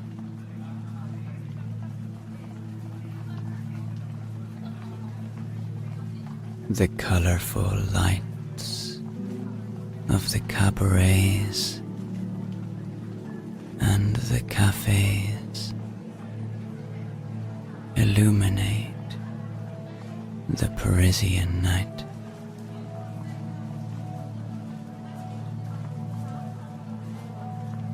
You find yourself in the midst of a vibrant crowd, swaying to a rhythm as couples dance and twirl with grace and elegance.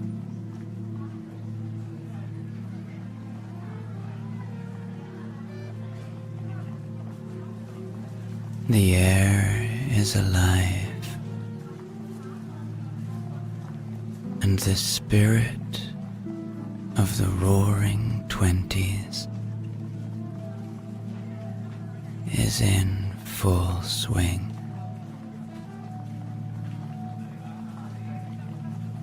As people celebrate life and embrace new-found freedoms.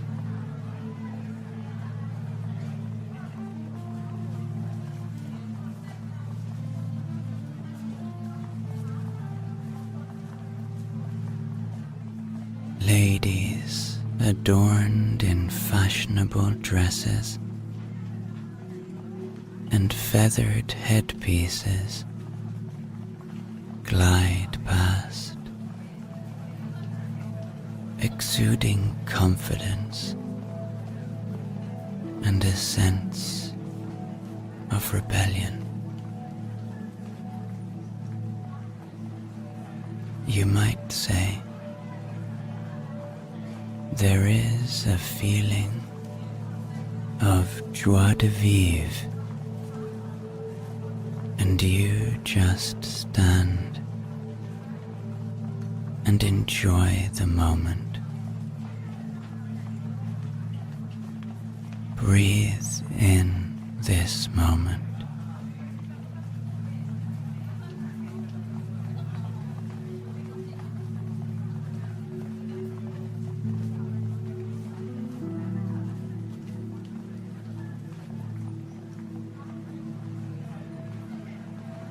You continue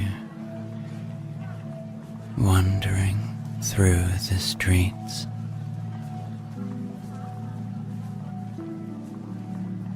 You catch a glimpse of the Eiffel Tower,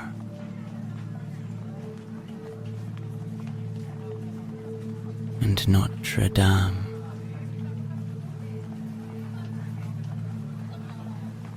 You walk past artists sketching by the Seine, and a bohemian atmosphere lives within this city.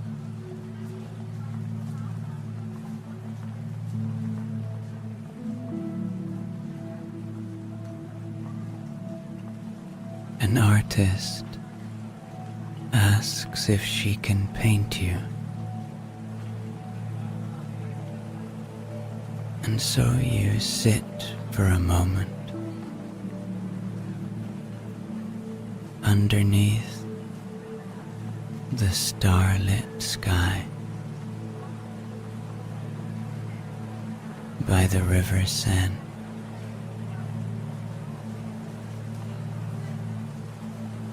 You watch the artist, a woman of great skill. Her eyes taking in your features,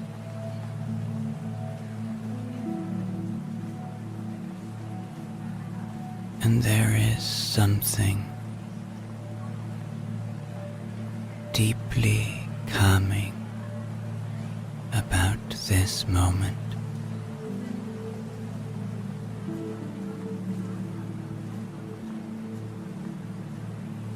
Being in another time, away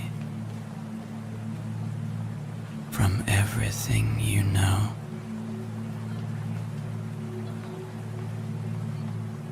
away from all concerns.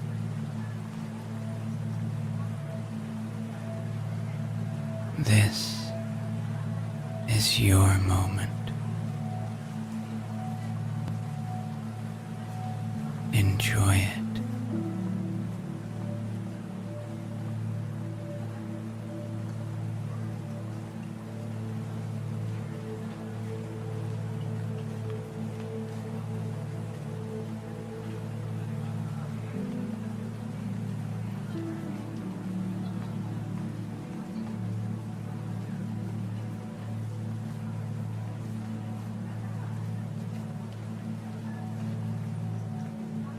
Then you decide that you would like to look at another artifact, and so you say goodbye to Barris and place down the pocket watch. You continue your walk through the antique shop. You look at the wooden panelled walls, the magnificent chandeliers, the soft leather armchairs, the paintings of people from another life.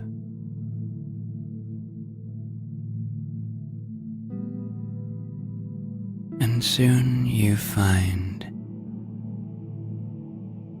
another artifact that catches your eye.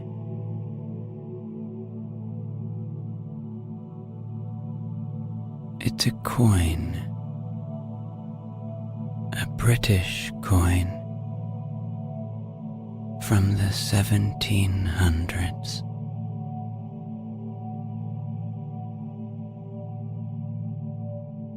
You pick it up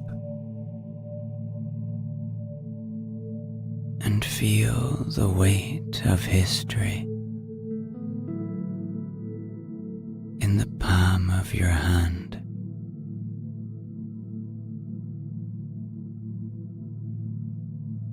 The worn edges and faded engravings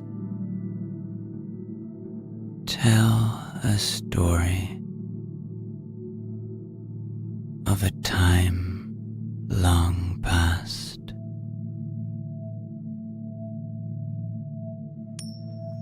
You close your eyes and find yourself transported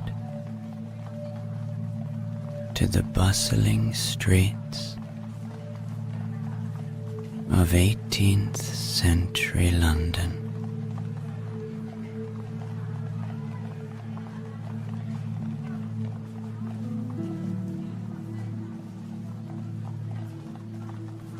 The cobblestone streets are filled with merchants and traders. Their voices blending into a symphony of commerce.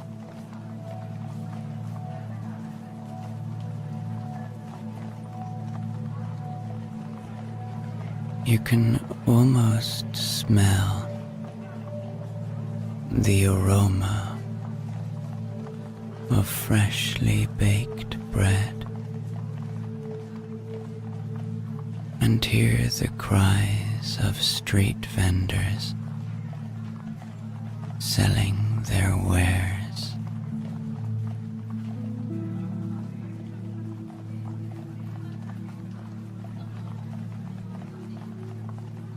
It is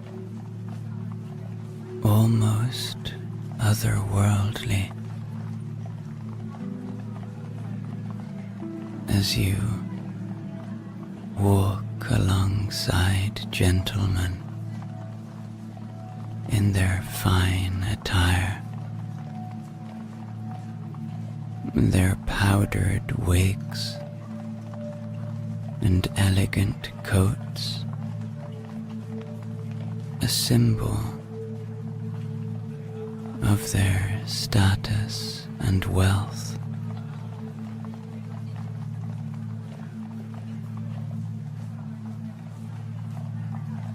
Ladies in elaborate, magnificent dresses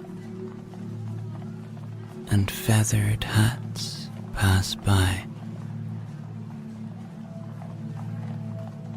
their parasols shielding them from the sun.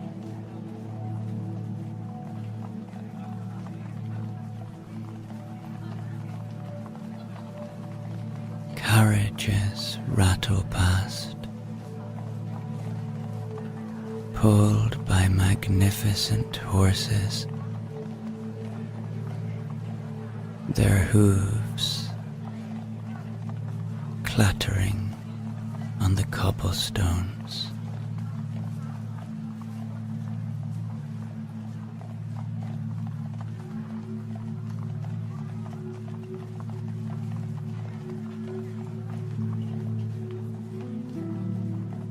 You are in the heart of the city. You look down the river and see the Tower of London in the distance.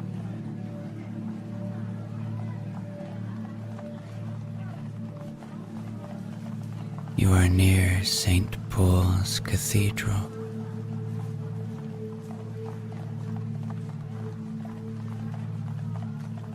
The grand architecture and intricate details of these buildings remind you just how advanced these people were in so many ways hundreds of years ago.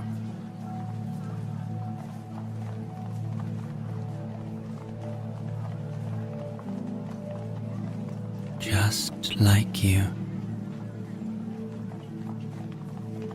people go about their daily lives, from merchants and craftsmen to artists and intellectuals.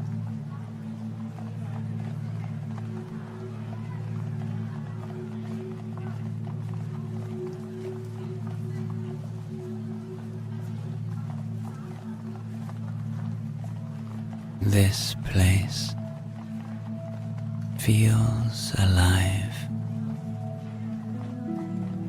with an intellectual and artistic spirit.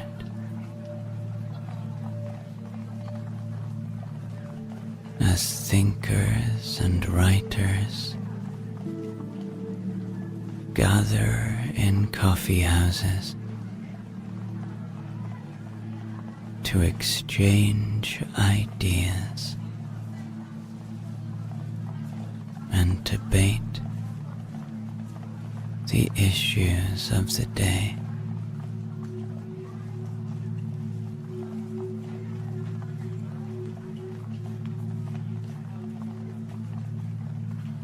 You decide that it's time to return to the antique shop. And so you place the coin down and continue to enjoy this magical place.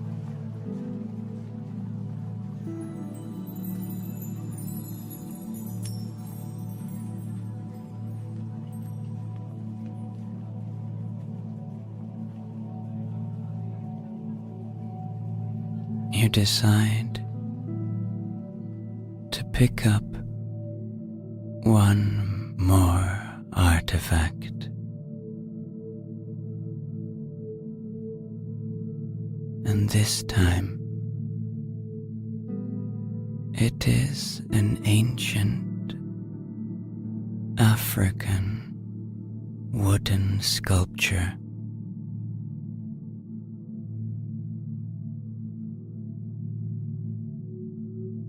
You hold it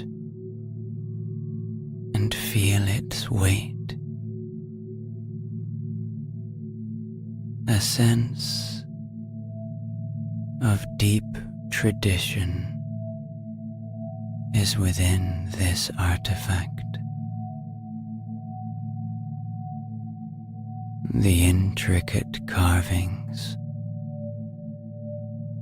depict a tribal figure and capture the essence of African artistry and cultural expression.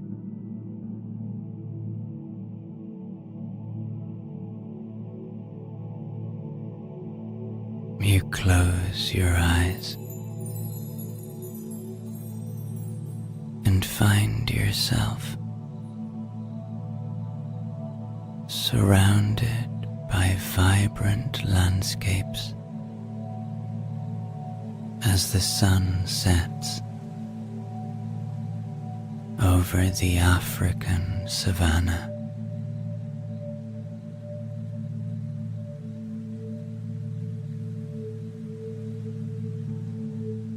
Giraffes gracefully stretch their long necks to reach the leaves of acacia trees.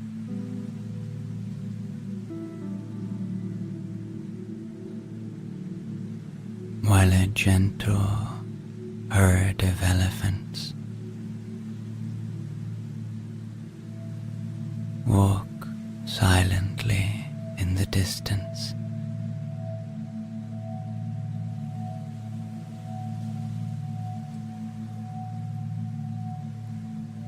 As day turns to night and our constant friend the moon shows its harmonious face again, the stars shine above you,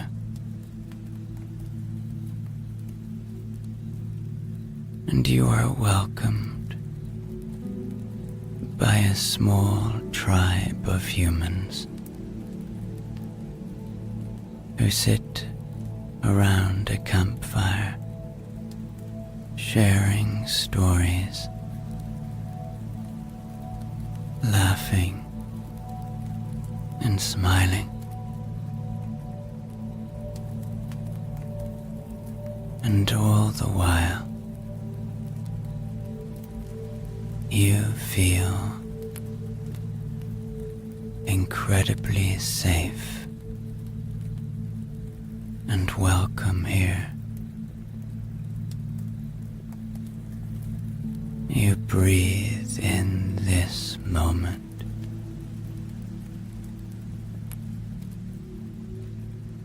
You breathe in this vast land.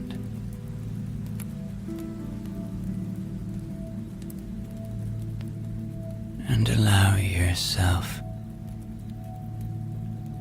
to feel gratitude, to have experienced this very special visit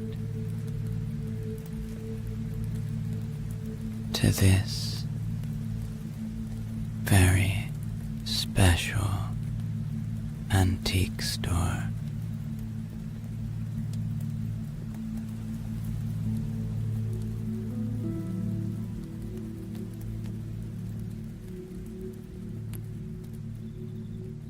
Nathaniel's store is in a little village, far, far away from all that you know. In fact, I don't think I mentioned this the last time we visited Nathaniel's, but Nathaniel's store is in fact in the same little village as the Sleepy Bookstore. Now, not many people know how to find Nathaniel's, but just so you know, it is third on the right after the plant store. Also, not many people get to visit the antique store because, well, not many people can find it. But now that you know where it is, allow your imagination to bring you to the outside of the store. It's nighttime, and the village sleeps, and the store looks beautiful. But it also looks closed. But don't worry. Nathaniel has been told of your arrival and has kept the antique store especially open for you. He only does this for special visitors. And because you are special, you get a nighttime visit to Nathaniel's.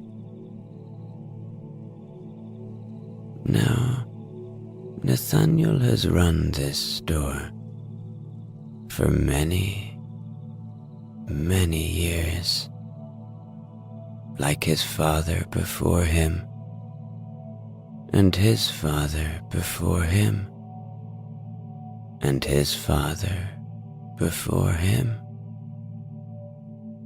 And now, Nathaniel stands before you and welcomes you into the store. He is a tall, slim, elderly man with twinkling, knowing, bright blue eyes, and old but smart clothing. He wears an old bow tie, a worn checked shirt, and baggy trousers. And over it all, he wears an apron, an old brown apron. "Welcome, my friend," he says to you. "Have you been here before?" "Very good. Well, feel free to have a browse. and stay as long as you like. I have all night, he says to you. There is something magical about my store at nighttime. It's almost like the antiques come to life.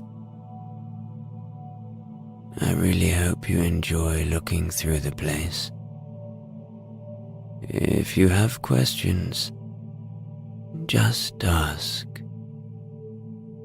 Oh, and I'll get you a cup of lavender tea. You feel welcome and safe here, and perhaps a little bit excited to enjoy this wondrous place.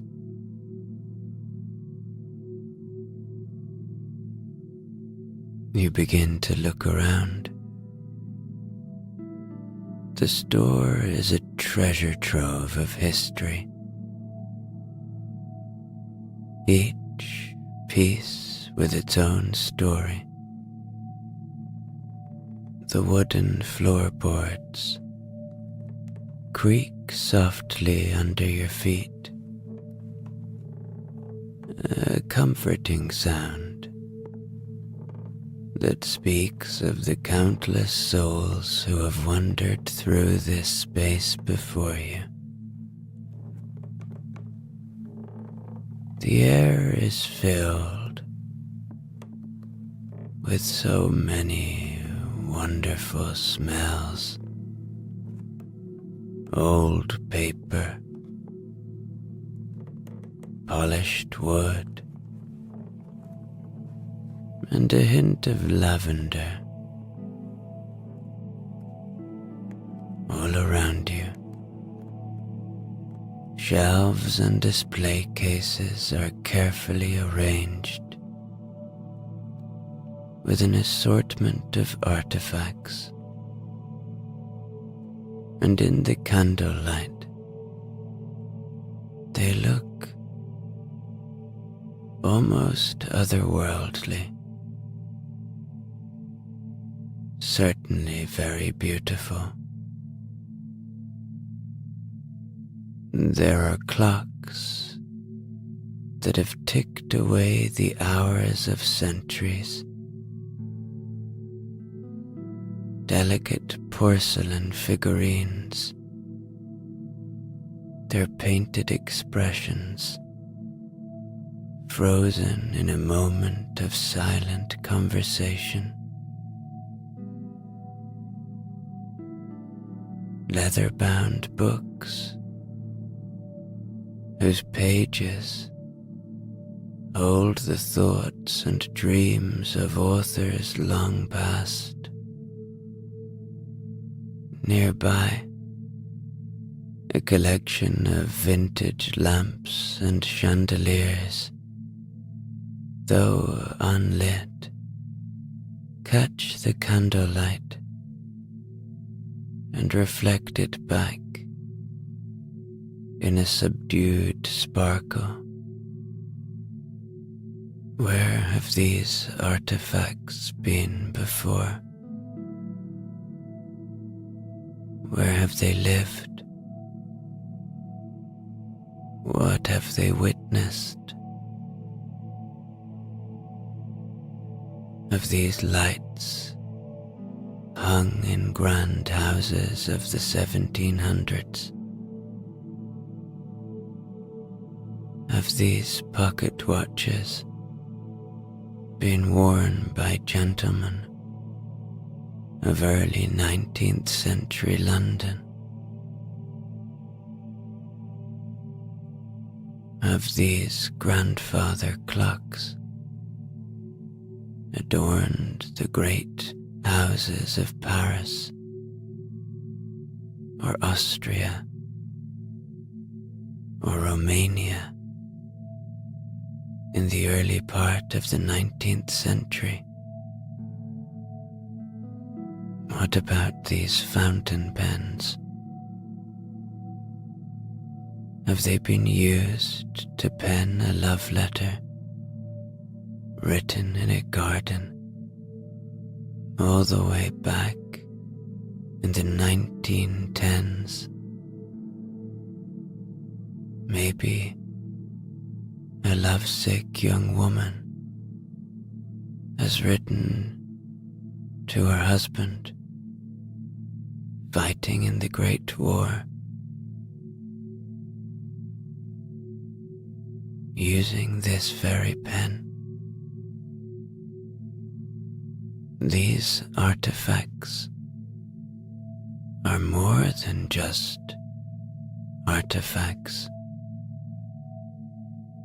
They are tools. No, they are more than tools. They are friends. They are friends of humanity. They are creations of humanity.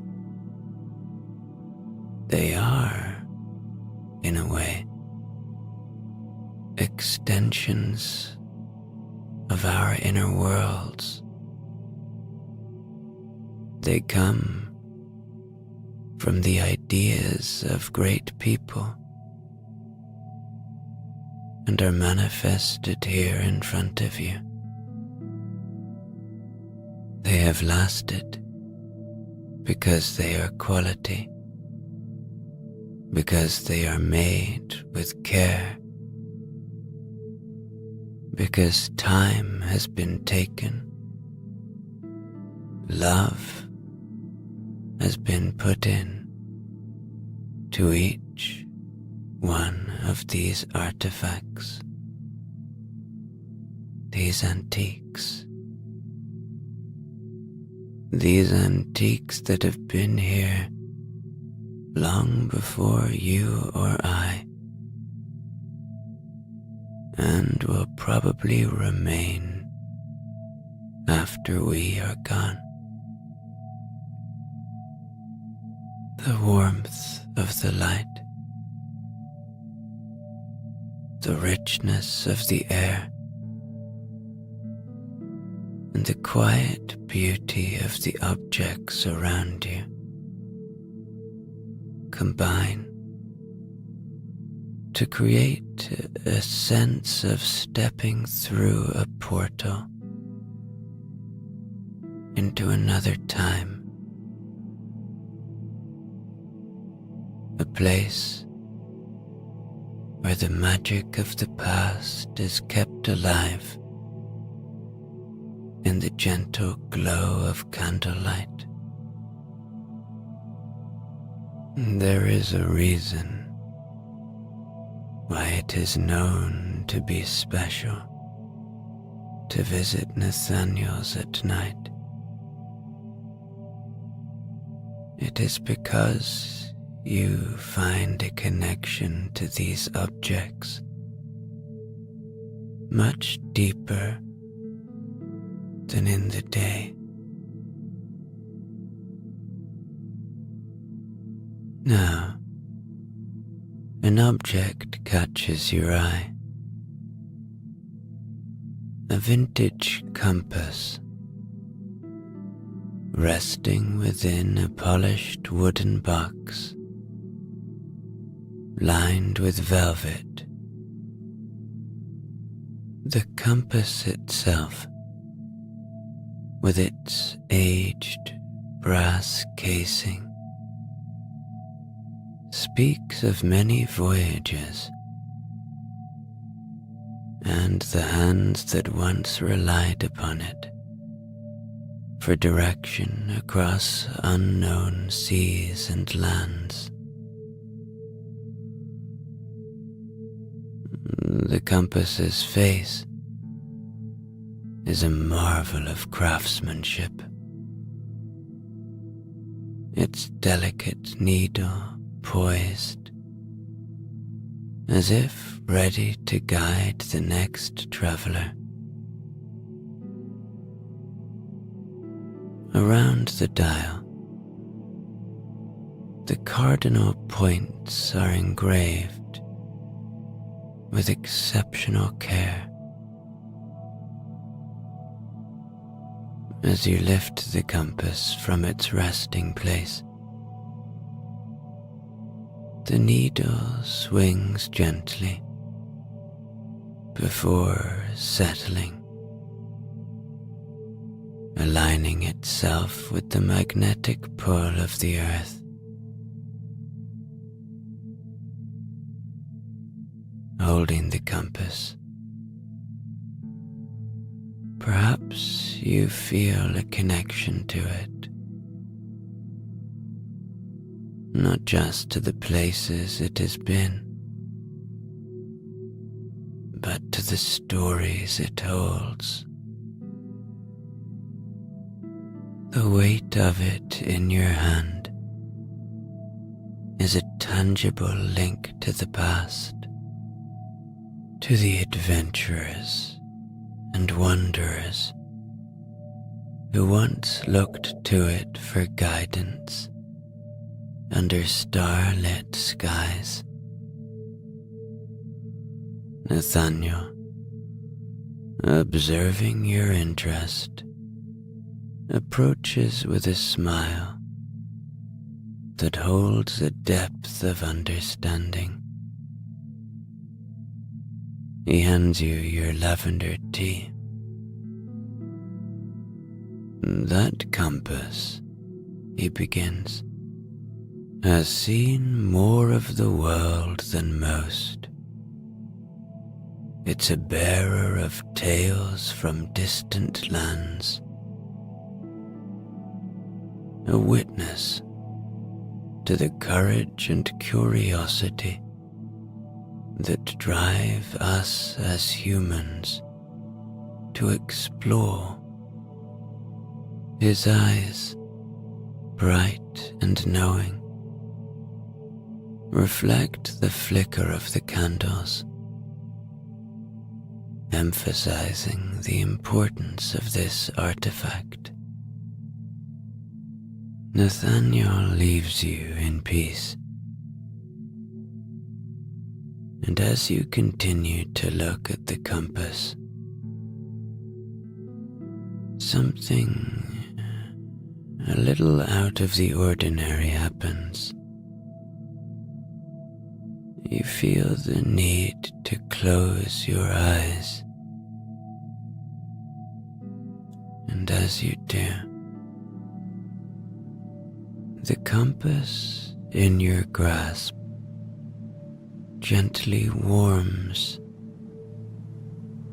The environment around you dissolves into a cascade of colors and sensations, and when clarity returns, you're no longer in Nathaniel's antique store. You find yourself aboard a tall ship. The sturdy wooden deck beneath your feet, the vast open sea surrounding you. Under an expansive sky, you feel completely safe and completely welcome here. You've arrived in the age of discovery, an era when the world was ripe with new frontiers and the promise of unseen lands. This is a time of great mystery, when much of the world was still undiscovered, when people would sit in one part of the world and could only imagine what it was like in another part of the world. There was no fast access to information, and it took months to travel any significant distance.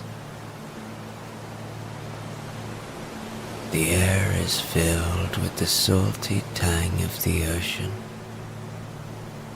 mingling with the aroma of tar used to seal the ship's planks.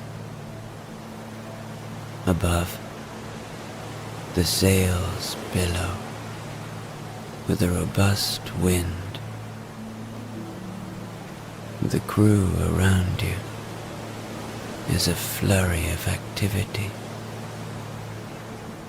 Each member clad in the attire of the time. Loose shirts and trousers, weathered by the sun and sea, and tricorn hats, shielding their eyes from the glare above. Their language, a mixture of old dialects, fills the air, a fascinating blend of commands, banter, and the occasional sea shanty. Observing these people of the past, perhaps you're struck by how they look just like you or me. Put them in some modern clothes, and they could just as easily live in our time.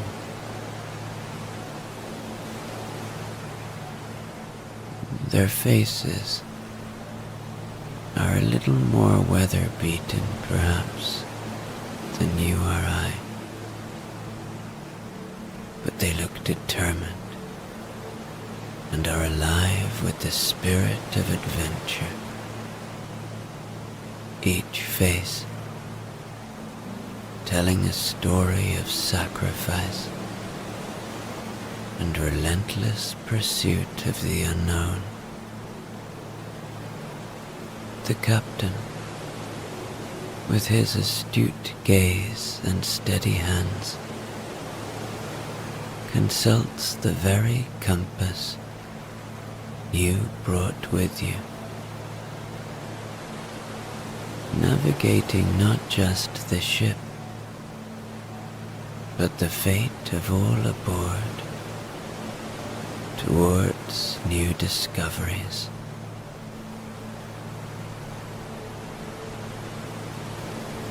As the day goes on, you watch the crew go about their duties,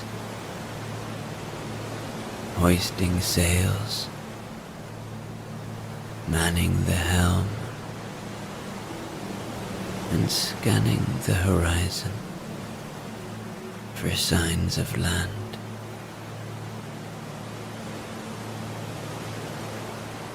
The rhythm of life here is dictated by the sun, the wind, and the sea. Standing on deck, perhaps you notice the sheer magnitude of the ocean's expanse, a humbling reminder of the vastness of the world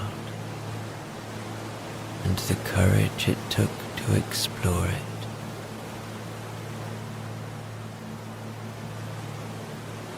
Breathe in this moment, feeling safe.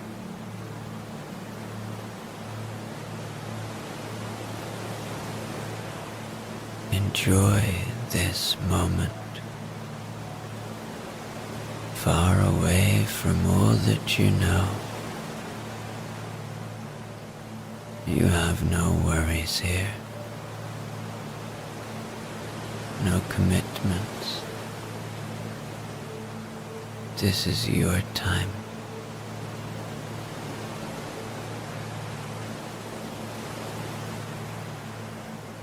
The captain notices your interest in the compass and in the ship.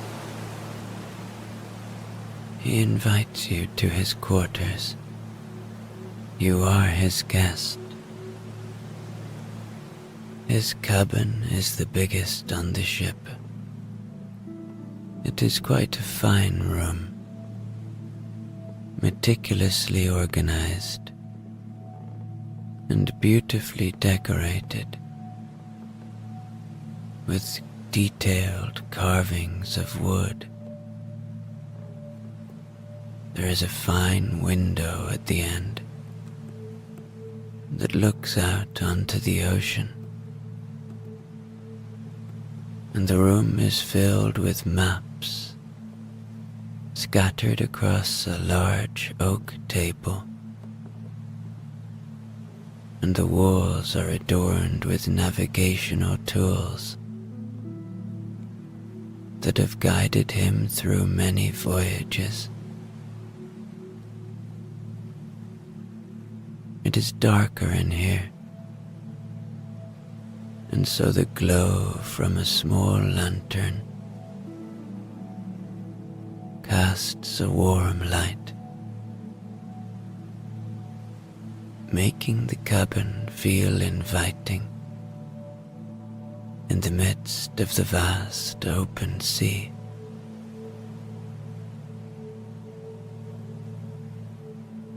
He begins to speak, his voice carrying the weight of years spent navigating the unknown. The sea, he says, is both our greatest challenge and our most profound teacher. It teaches us about our limits, about our potential, and about the inexhaustible capacity of the human spirit for curiosity and exploration. Dressed in a coat that has weathered many storms, this man's eyes reflect a deep understanding of the world. Every journey is a leap into the unknown, he continues. But us humans, we have a desire to see beyond the next wave, beyond the horizon. We are driven by the belief that there is always something more to discover, something beyond the edge of the map. The language he speaks is in fact an old form of English, but somehow you understand him. His words resonate deeply, transcending time.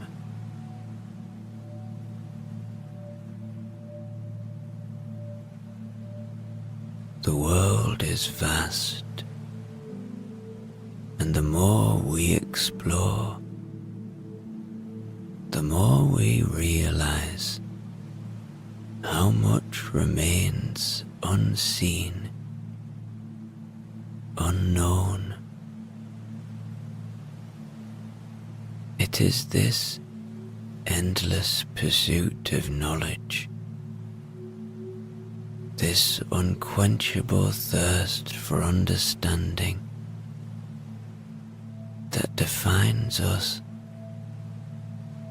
that unites us across ages and cultures.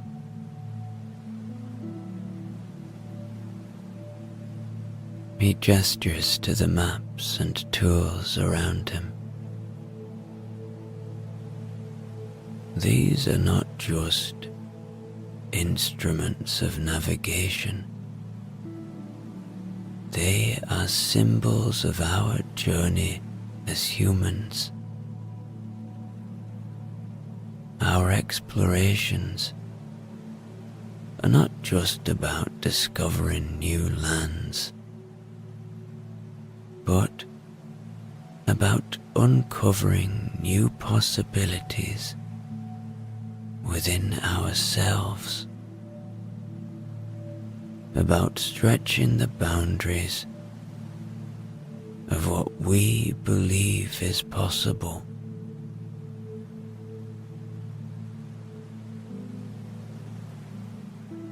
Perhaps as you listen to the captain speak of human endeavor and curiosity, you're struck by the timeless nature of human exploration.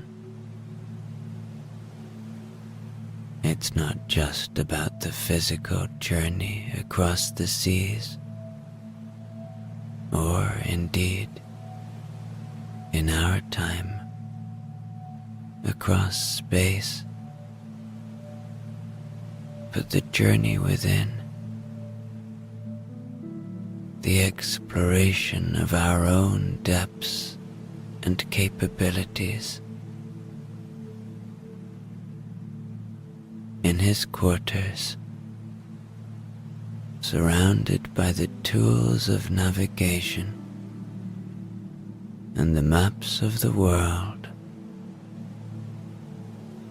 perhaps you feel a deep connection to these explorers of the past.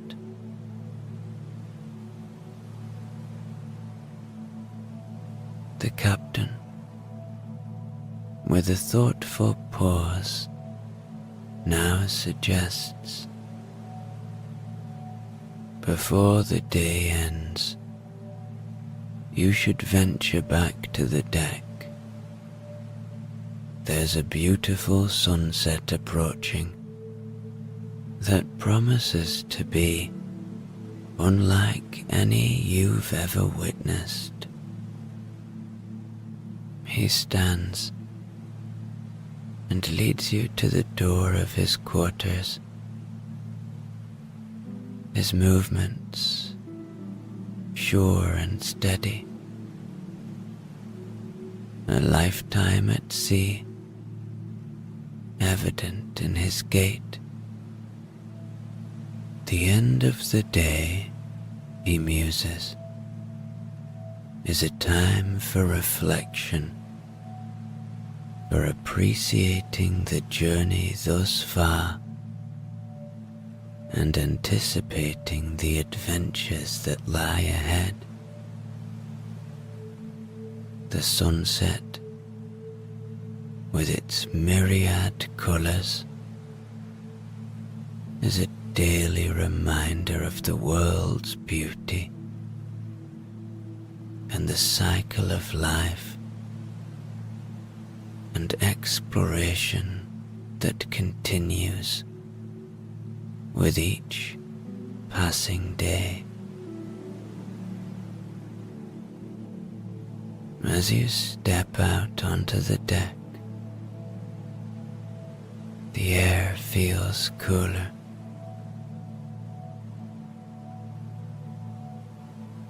But the scent and the feeling of calm is palpable. The crew seems to have slowed their pace. Some standing along the rails, their faces turned towards the horizon, anticipating the evening spectacle. The vast ocean, previously a deep blue,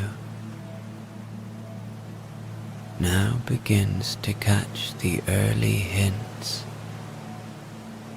of the setting sun's palette. Orange and pink touching the waves.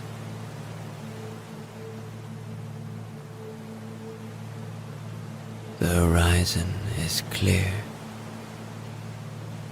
save for a few distant clouds that promise to catch the sunset's colors and amplify its beauty. You sit down, as do most of the sailors, and as if in some sort of church, a beautiful silence descends upon the crew.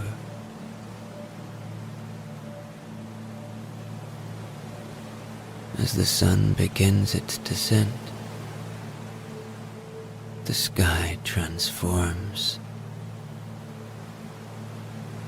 A live performance of light and shadow. The colors deepen, spreading across the sky, reflecting on the water, turning the sea into a mirror of the heavens above. Sitting on the deck of the ship, surrounded by the silence of the crew and the vastness of the ocean, you are witnessing a moment of great peace and beauty, shared with explorers of the past, humans that are long gone now, but made a strong contribution to the discoveries of our world. It's a scene that connects you across time to all those who have stood watch over the sea. Perhaps the captain's words echo in your mind, a reminder to cherish these moments of wonder.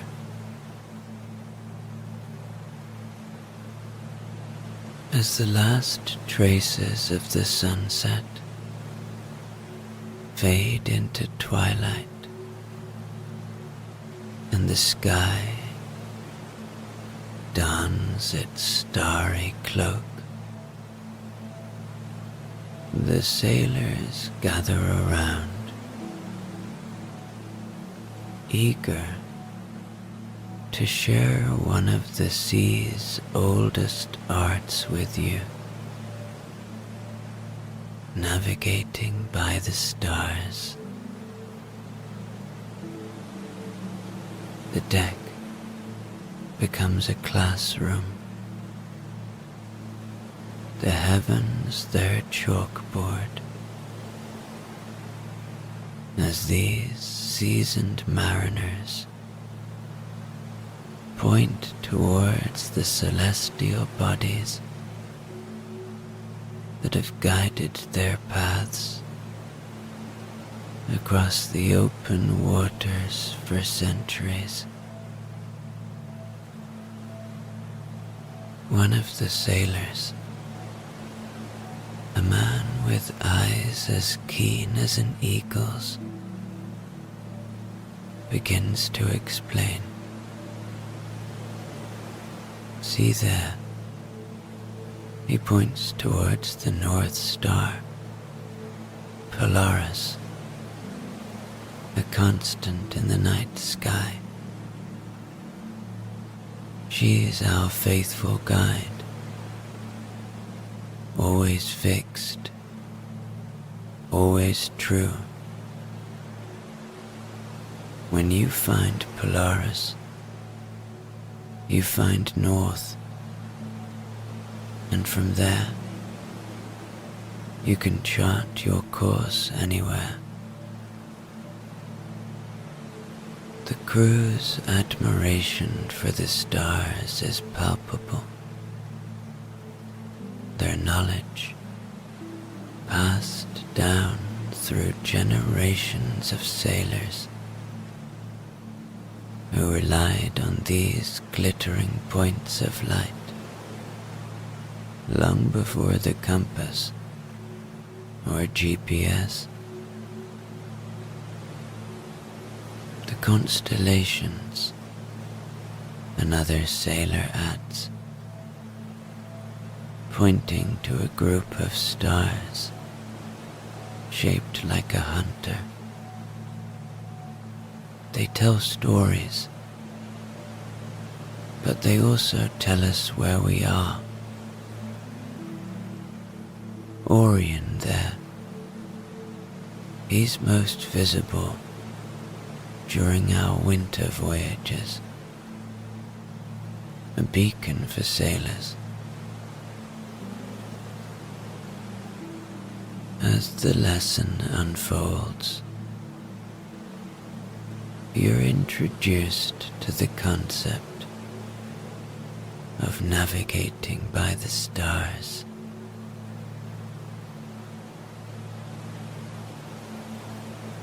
It's about understanding the sky's map.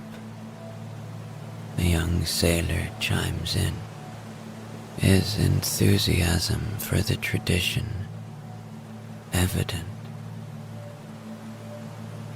The stars are more than just light. They're tools, markers that help us traverse the vast sea. Now lying on the deck, completely relaxed, you gaze up at the Milky Way, its band of light, a river of stars flowing across the sky. Breathe in this moment. Enjoy the simplicity of this moment.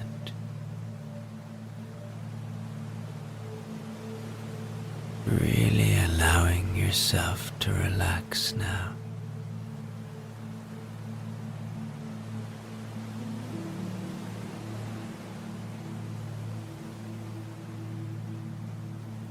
The sailors shared tales of their nights at sea,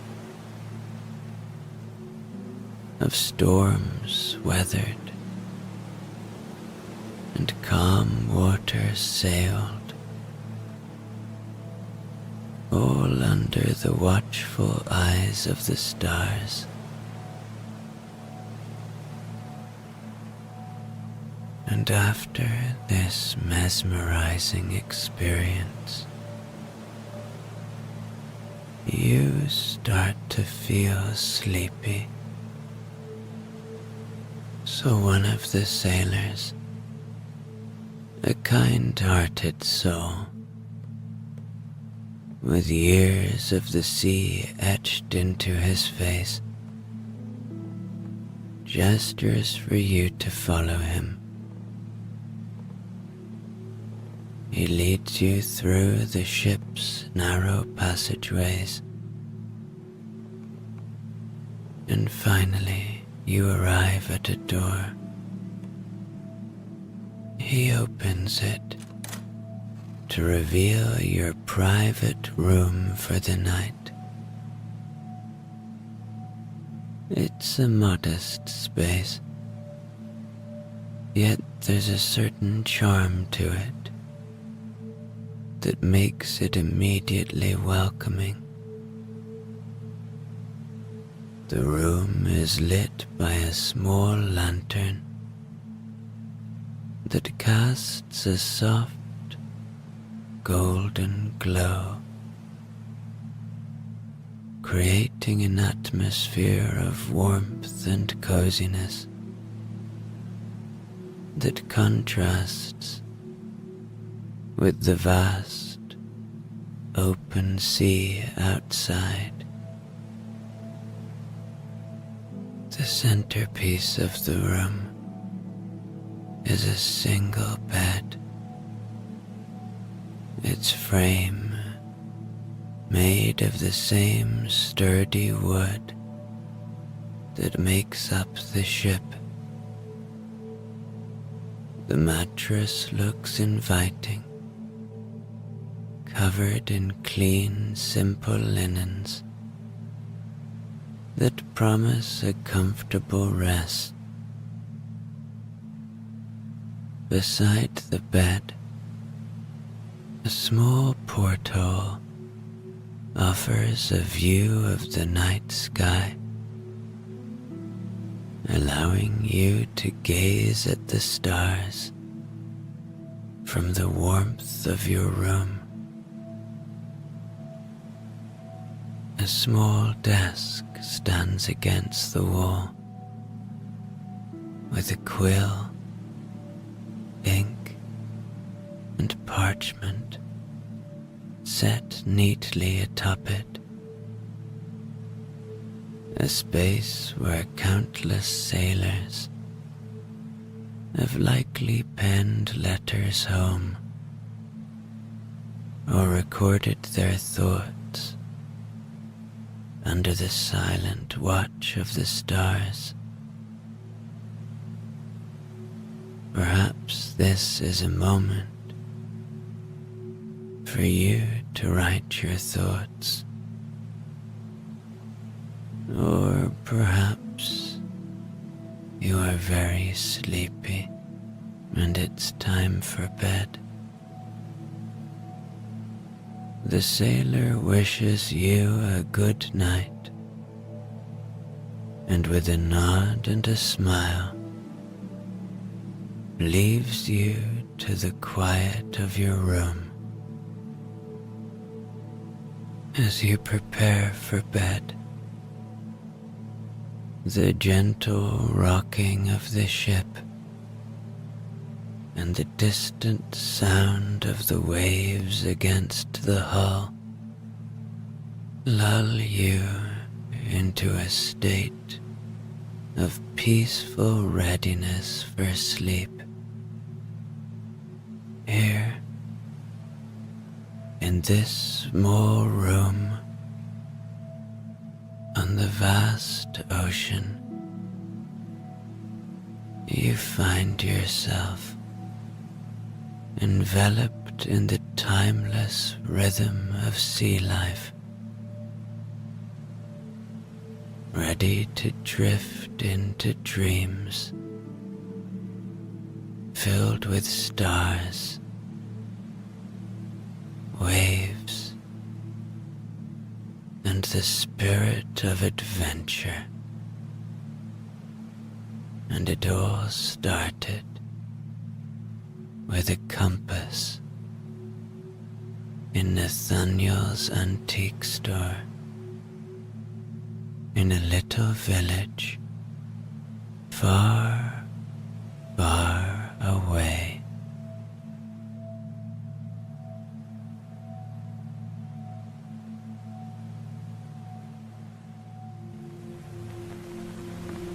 So, allow me to tell you that this plant shop is home to someone and something quite extraordinary. Some call him Walter, but others, and by others, I mean only very few people in all of history, call him the Wizard of Sleep. So, now that you know a little background,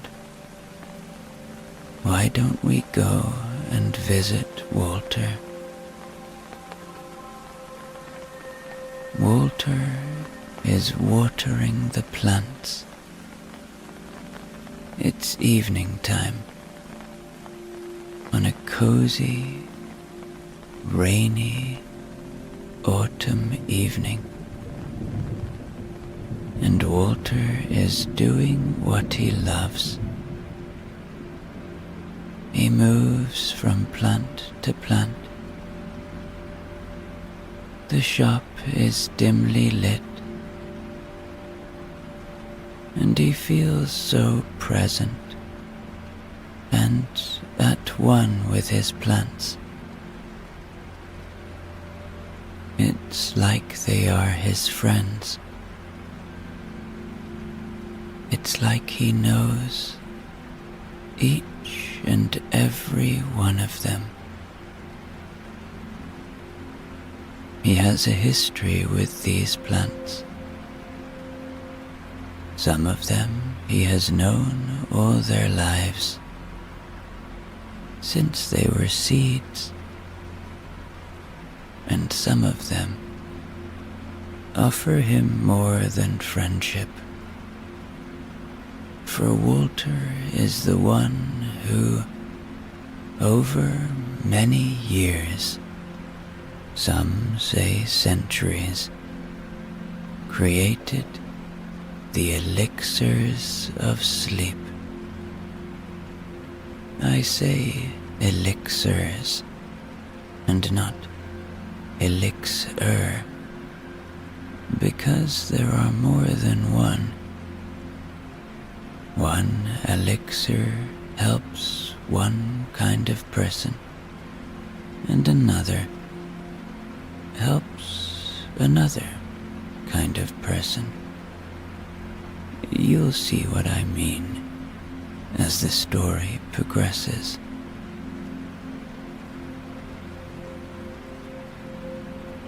This shop is a cozy place, filled to the brim with pots and plants of every kind. The dim lighting casts gentle shadows, making the greens of the leaves seem deeper, more alive. Around Walter, the shop unfolds in a series of small rooms, each one a secret garden waiting to be discovered. Here, a cluster of lavender plants exudes a calm scent. There, a group of chamomile flowers nestles together, their white petals closed in sleep, as if dreaming. Then there are the bigger plants, like the Swiss cheese plant, and the various beautiful palms that create almost a tropical feel. But the heart of Walter's world, the source of the fabled elixirs of sleep,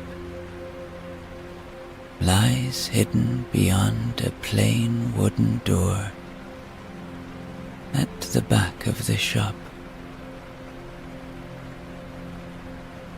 Only those who know what to ask for can enter this place.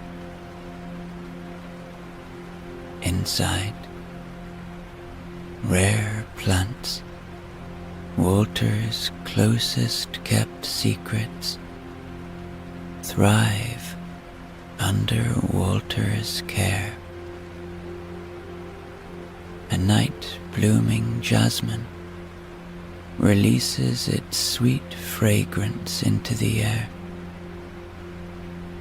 Beside it, an ancient valerian plant stretches its roots into the soil, and along the walls, hops vines climb, their flowers ready to be harvested and brewed into one of the elixirs.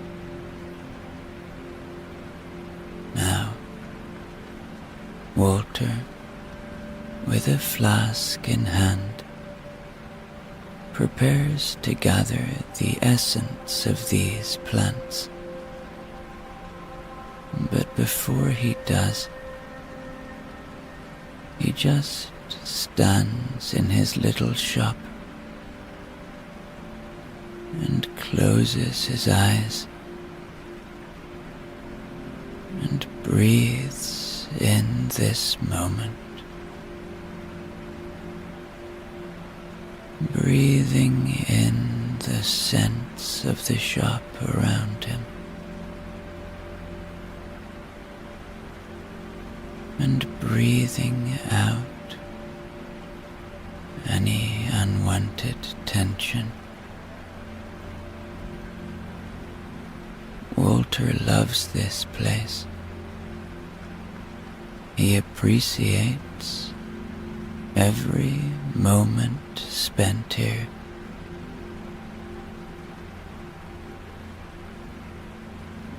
The process of collecting the essence is a quiet ritual,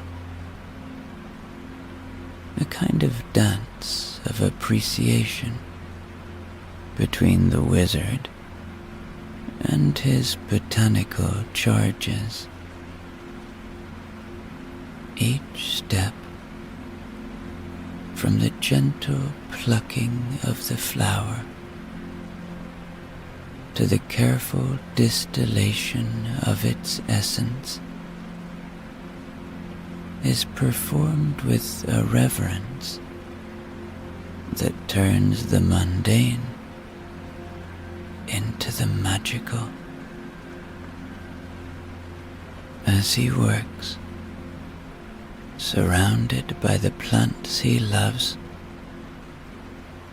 Walter feels a contentment that only comes from knowing he's about to add a bit of magic into the world.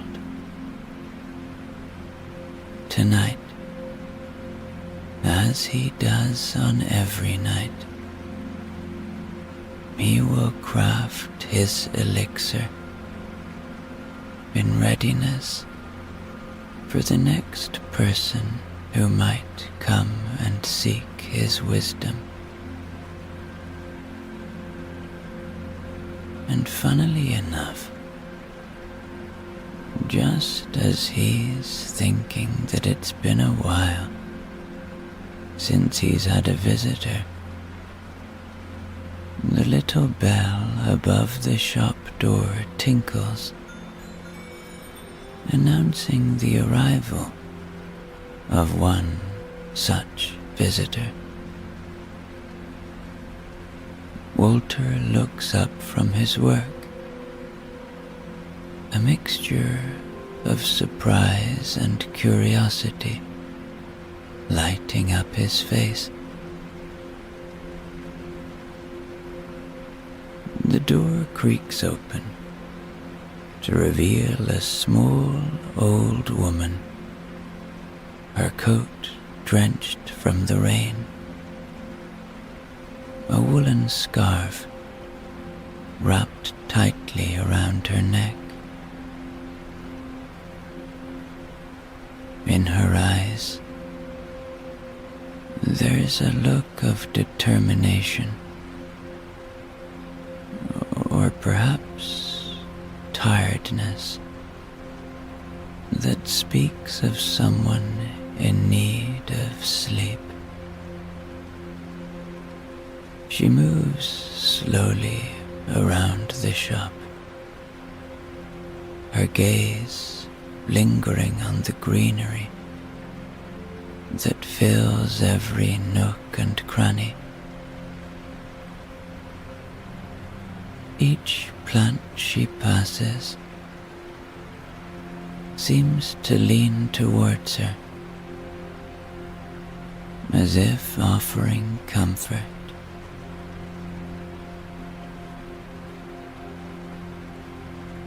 After a few moments of silent wandering, she approaches Walter. Her voice, when she speaks, is soft but clear, carrying through the quiet shop.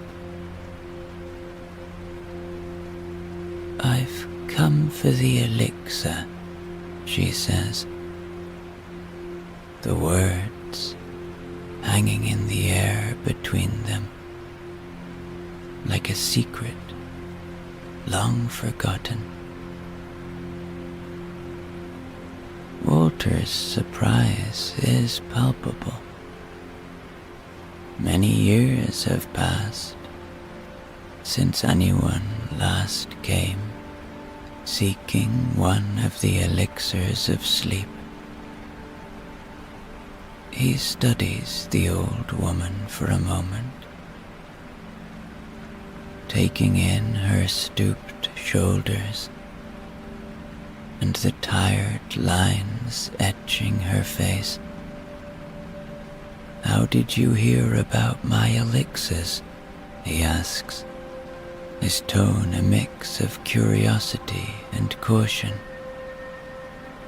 She smiles, a faint, wistful thing that doesn't quite reach her weary eyes. "My grandmother told me when I was but a girl. She said there was a wizard in a plant shop who could brew sleep in a bottle. I didn't believe her until now. Until..." Her voice trails off, but there's no need for her to finish. Walter understands all too well the toll of her tiredness. Nodding slowly, he gestures for her to follow him. "Then you have indeed come to the right place," he says, leading her towards the back of the shop. The wooden door, plain and unassuming, stands before them. As they approach, Walter can't help but feel a stirring of something long dormant. Anticipation, perhaps, or the simple joy of sharing his gift. The old woman's presence, her belief in the stories of her grandmother, bridges the gap between past and present, reminding Walter of the deep, enduring power of his elixirs. He pushes the door open, revealing the room beyond. This space is cozy, intimate, lit by the soft glow of lanterns hanging from the low ceiling. The walls are lined with shelves, each one filled with jars and bottles of varying shapes and sizes. The air is so soothing in this room. The old lady feels instant calm being here. She tells Walter that her little dog has been barking a lot lately, and so she hasn't been sleeping. Walter nods with kind understanding. It feels like these two are friends who have never met, and she feels very welcome and safe in the wizard's plant shop. In the center of the room stands a small wooden table, its surface worn smooth by years of use. Beside it, a pair of comfortable chairs invite them to sit, to share in the ritual of the elixir's preparation.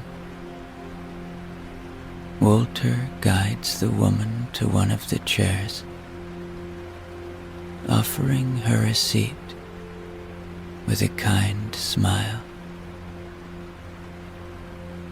As she settles in, her eyes roam the room,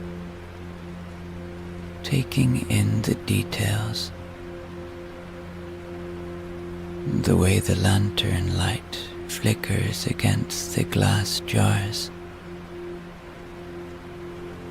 the gentle sound of the rain tapping outside, and the warmth of the room, which adds to the coziness. Walter moves to a small cabinet, opening its doors to reveal an array of ingredients, each one integral to creating this particular elixir of sleep. With practiced hands, he selects what he needs, bringing them to the table where a small, delicate bottle awaits. He works silently, but with a sense of reverence for the task at hand, mixing, grinding, and pouring with a precision born of decades of experience. The old woman watches, mesmerized by the wizard's meticulous process. There's a magic here, not just in the creation of her elixir, but in the care with which Walter handles each component, the respect he shows for the ingredients and the process alike. Finally, Walter holds up the bottle, now filled with a liquid that will help the old lady in ways she could never imagine. He passes it to the woman, his eyes meeting hers. "Take this," he says, "and may it bring you the peace you seek. Give a little bit to the little dog as well. It won't do him any harm." The woman accepts the bottle, her hands trembling slightly, with a mix of anticipation and gratitude. "Thank you," she whispers, the words barely audible, but heavy with meaning. She bids good night to Walter and leaves the little plant shop. Some time later, on another rainy night,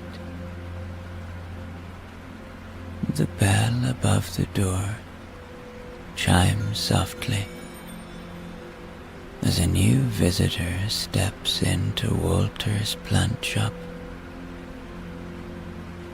This time, it's a young man,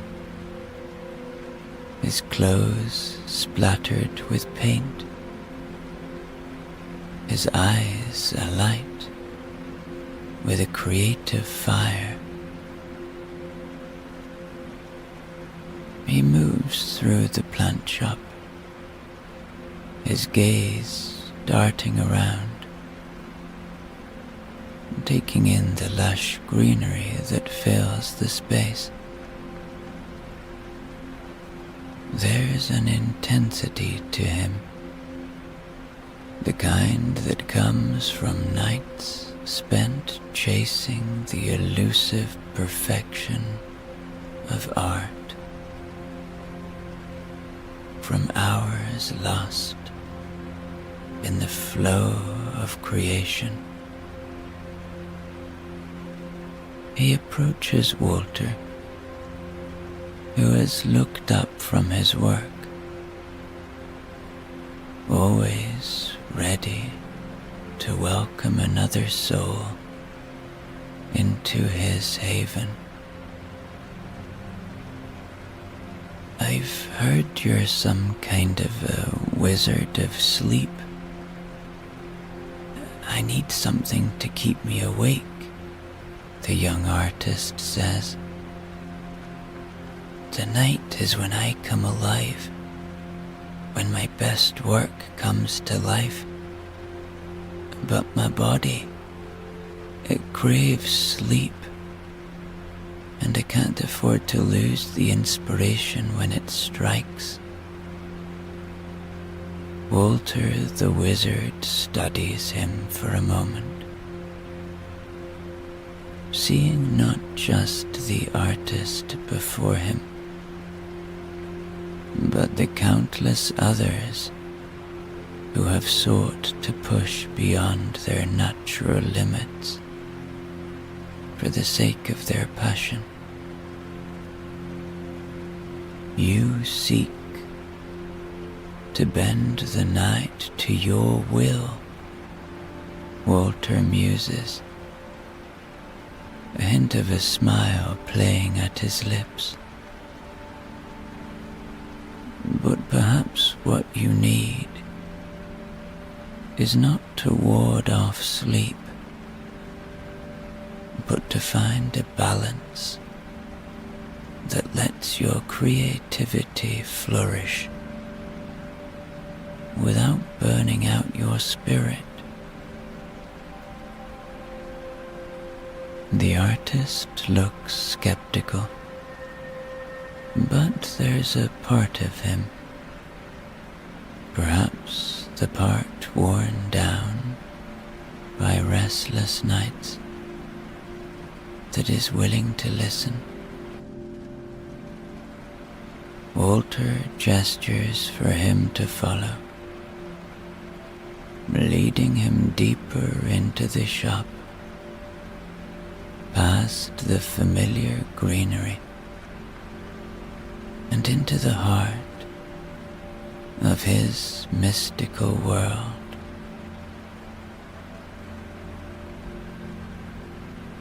They step into the cozy room at the back, the same room where the old woman found her elixir of sleep. But this time, Walter heads to a different set of shelves,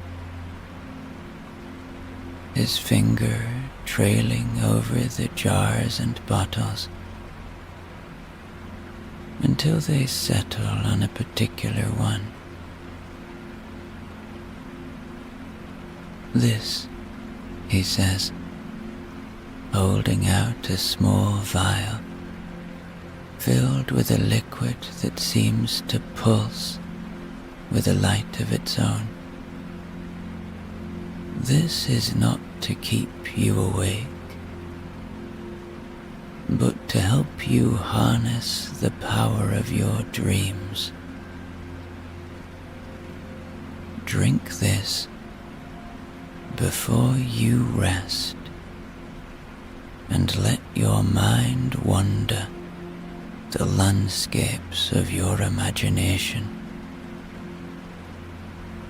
You may find that the visions you see in your sleep fuel your artistry more than any forced wakefulness could." The young artist takes the vial, curiosity overcoming his initial resistance. There's a part of him, a part that believes in the magic of creation, that wonders if perhaps this wizard of sleep holds the key to unlocking new depths in his heart. "Thank you," he says, his voice carrying a new note of hope. As he turns to leave, vial in hand, he feels a lightness that he hasn't known in a long while. Perhaps tonight he will discover the true source of his creativity, nestled within the dreams that await him.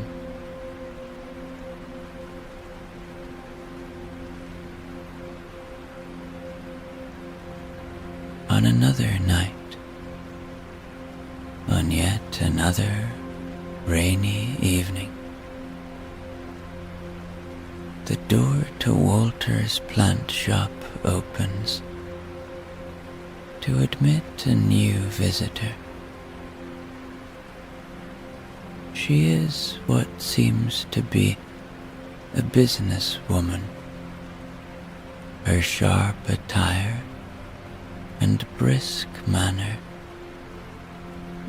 marking her as someone more accustomed to the boardroom than a quaint plant shop.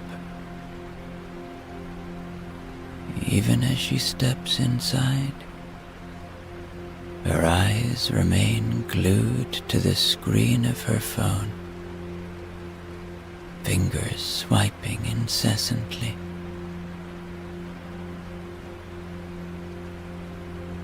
Walter observes her from his place among the plants, noting the way that she barely glances at the greenery surrounding her. Her attention is captured entirely by the digital world in her hands. It's a scene he's become all too familiar with. The modern malady of constant connection. The woman seems reluctant to speak, but then approaches Walter. I was told to come here. They said you could help me. She seems lost and in need of healing.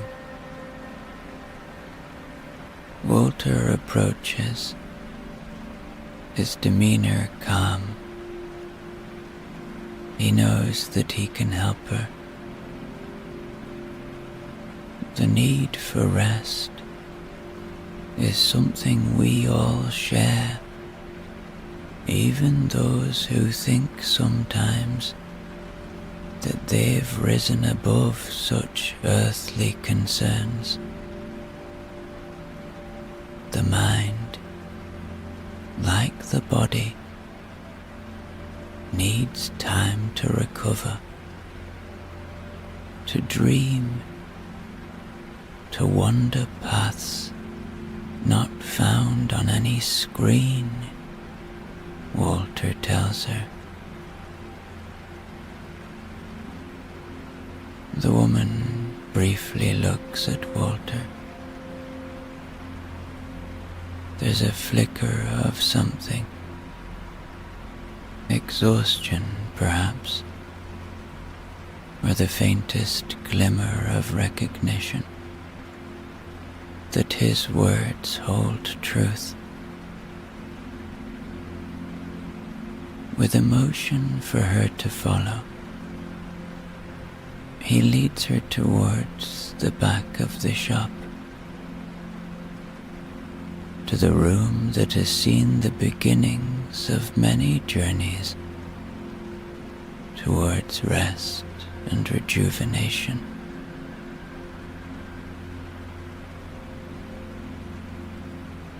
The woman sits down, still occasionally glancing at her phone, but the cozy room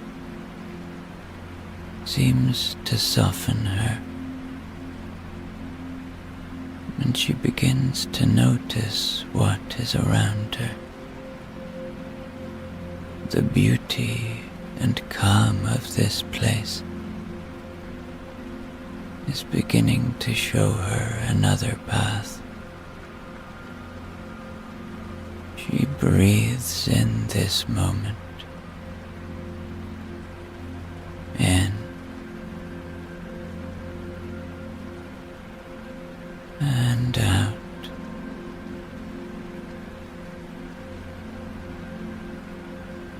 Now Walter selects a different concoction, one designed not just to induce sleep, but to gently wean the mind from its addiction to ceaseless stimuli. This, he explains, handing her a bottle with a liquid that catches the light, is to help you disconnect, to remind your mind of the peace that comes from simply being. The businesswoman accepts the bottle, her expression one of skepticism mixed with a weary hope. Perhaps, somewhere beneath the layers of cynicism and stress, she longs for the escape that Walter the Wizard offers. For a night, free from the glow of her screen, and the weight of her responsibilities. "Thank you," she says. And for the first time since she entered, her words carry a hint of genuine gratitude. As she leaves the shop, bottle in hand, there's a pause in her step, a momentary hesitation that suggests she might just be ready to rediscover the restorative power of sleep.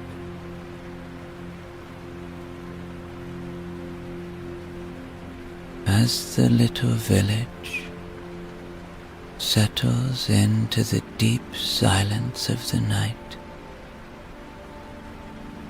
rain still tapping against window panes, we turn our gaze to the homes of those whose lives have been touched by Walter in our story. The old woman, her loyal dog, now silent beside her bed, lies in a peaceful slumber. The elixir has worked its magic, and for the first time in many nights, both she and her companion rest deeply. In her dreams, she walks through sunlit fields, her steps light, her heart unburdened by the weariness of sleepless nights.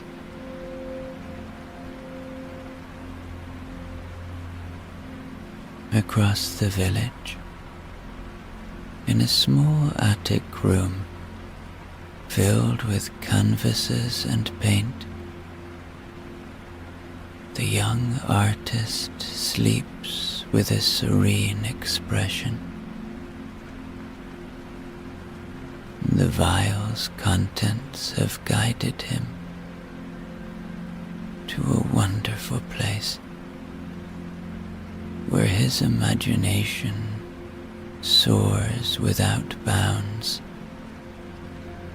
His dreams are vivid, and they are bringing a whole new element of life to his creative existence. Not far away, the businesswoman experiences a quiet unlike any she's known in recent memory. Her phone lies forgotten, its screen dark, as she journeys through a landscape of dreams, a landscape of peace. And above the little plant shop, in a room that smells faintly of earth and growth, Walter himself sleeps, surrounded by the gentle presence of his plants, his constant friends. He sleeps the contented sleep of one who has spent his days in the service of others,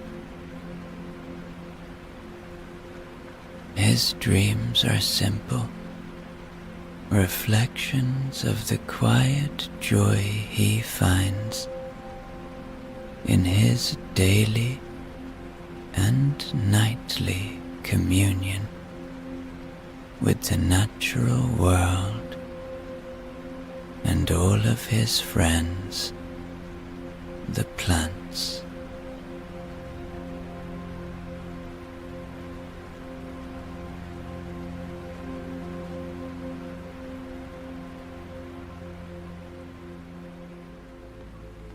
There is a village, far, far away, where sleep lives as the most important element of the lives of the villagers. You might have heard of this village, for here is the bookshop of sleep, the plant store of sleep, and other magical stores. And in this village, there is also a store called the Candy Store of Sleep. Now, this candy store can be tricky to find. You take the third on the right, and then second on the left, past the astronomer's store, with its array of telescopes and star charts displayed in the window. And there it is, the Candy Store of Sleep. Now from the outside, this looks like a regular, quaint little candy store. It appears charming and unassuming, with a hand-painted sign above the door that simply reads, Candy. The window displays an array of colorful candies, each piece more inviting than the last, from soft, pillowy marshmallows to rich, dark chocolates. As you step inside, the warm, sweet aroma of sugar and spice meets your nose.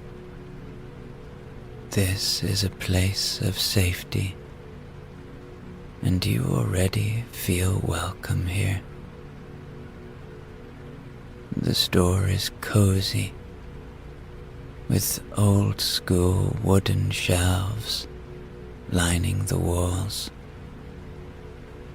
In a way, you feel like you're stepping back in time, to a simpler time. Perhaps to a kinder time. Each shelf is filled to the brim with jars of candies in every color and shape imaginable. Soft, gentle light fills the space, as it is nighttime here now, and you are a very special customer. Behind the counter stands the proprietor,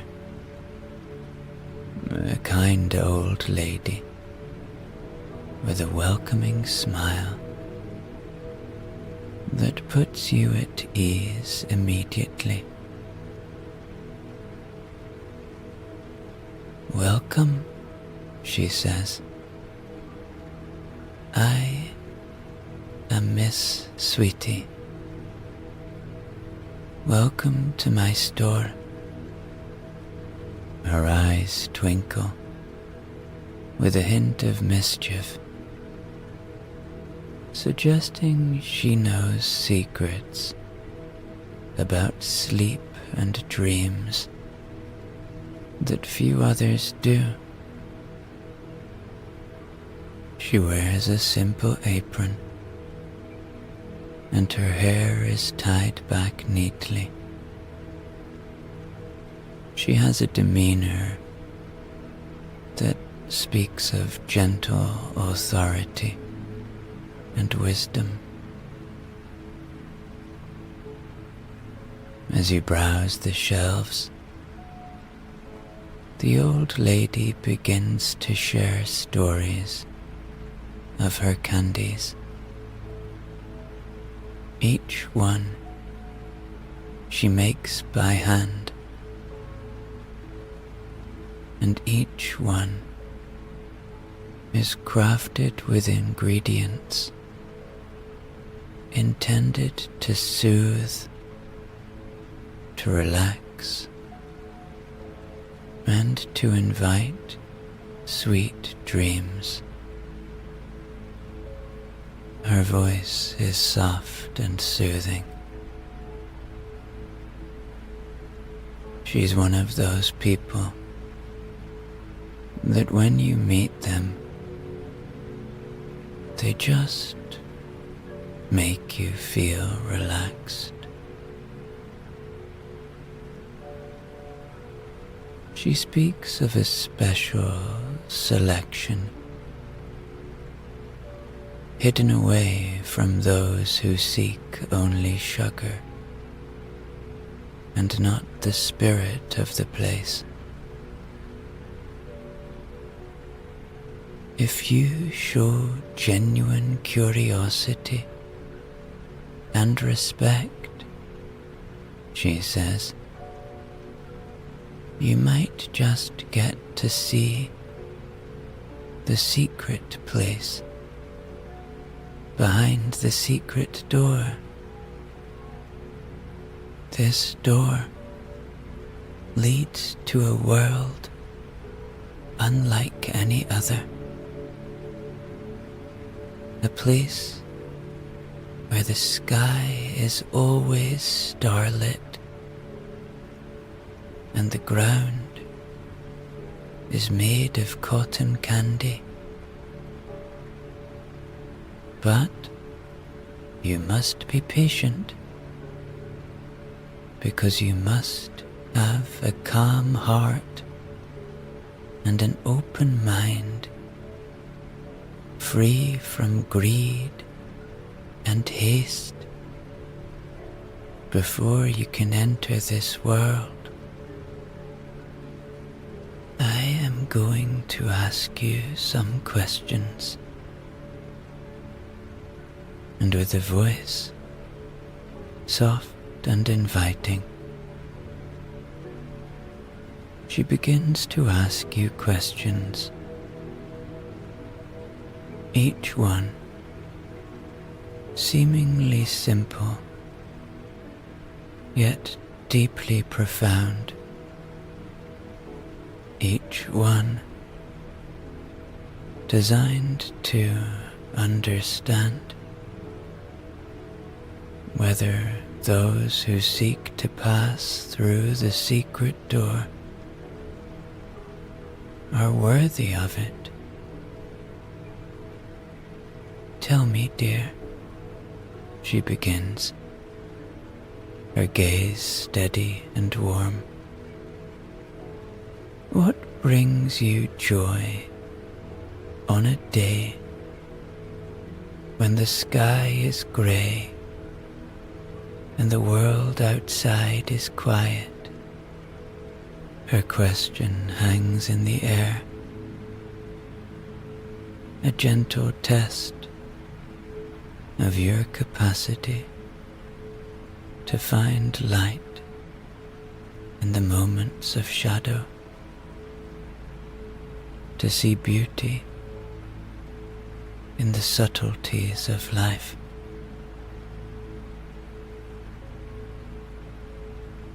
Next, she inquires, when you find a moment of peace in your busy day? What do you choose to fill it with? This question seems to be asking about your values, to understand if you cherish the quiet moments that life offers.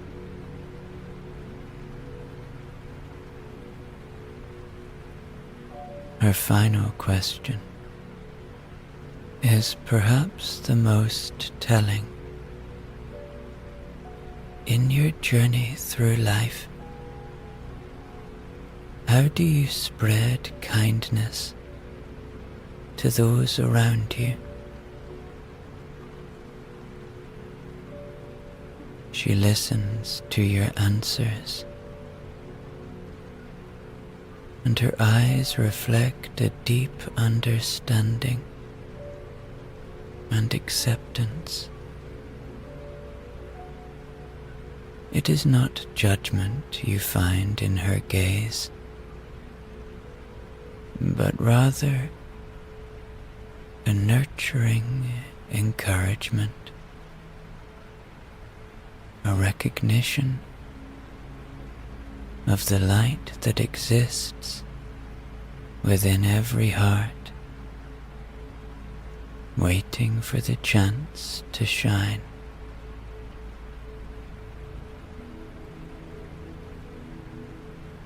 The old lady's eyes light up with a warm approval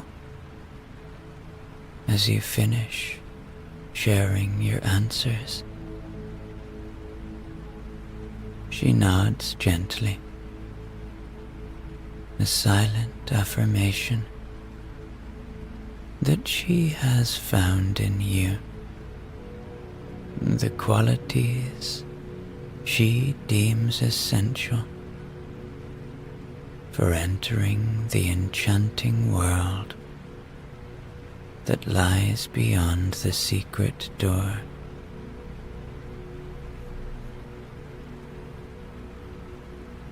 With a soft gesture, she beckons you to follow her to the back of the candy store.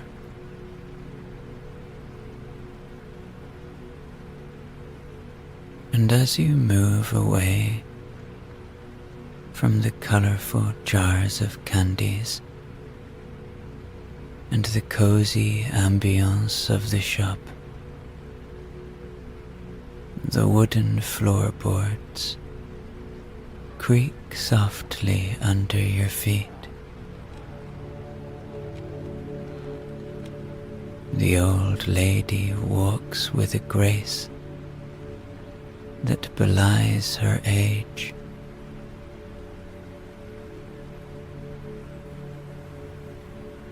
You notice a subtle shift in the air,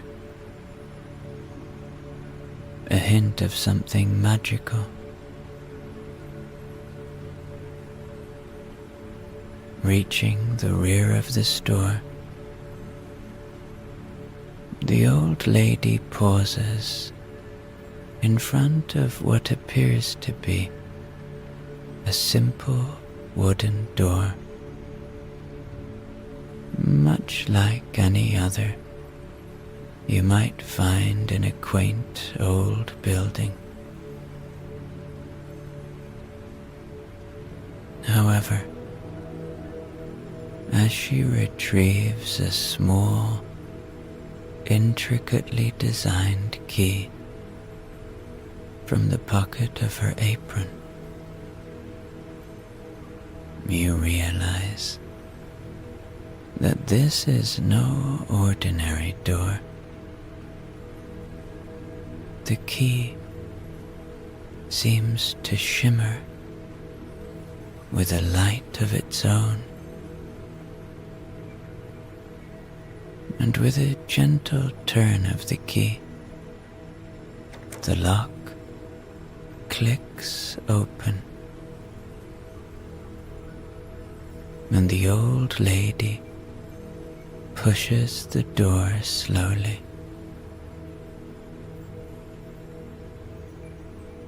It reveals a space that pulses with a soft, inviting light.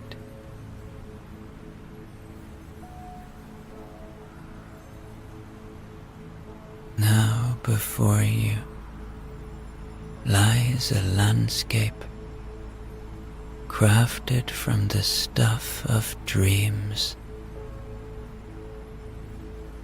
a vast expanse of cloud-like cotton candy under a sky jeweled with stars. The ground beneath your feet is soft, and it gives slightly with each step, as if you are walking on a cloud. Only here you can pick up some of the cloud and eat it, and it tastes delicious.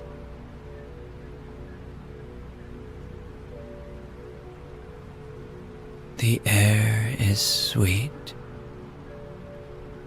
and filled with the gentle glow of the starlight, illuminating this magical world that is both surreal and inviting.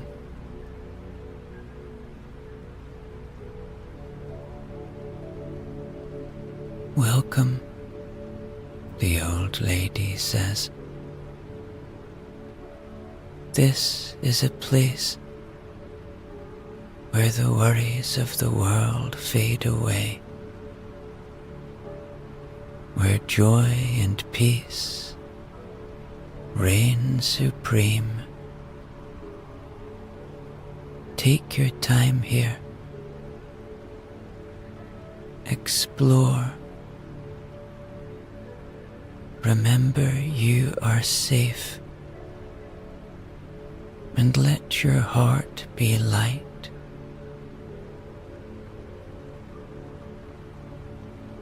And with that, she steps back, leaving you to experience the wonders of this cotton candy world.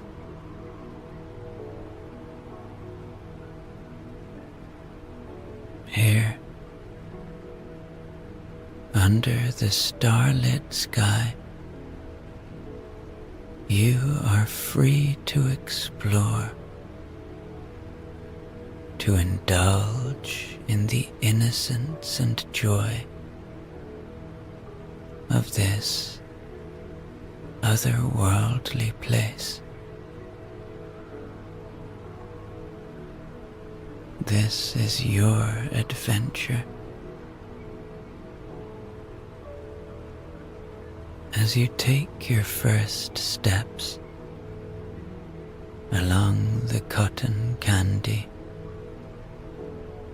a voice, soft and soothing,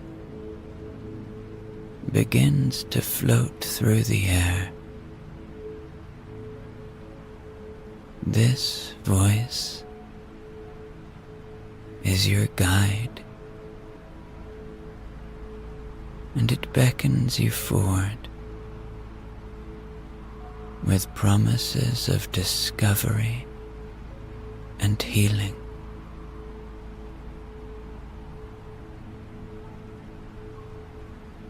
The first part of our journey, the voice begins, guiding you along a path that seems to materialize before you,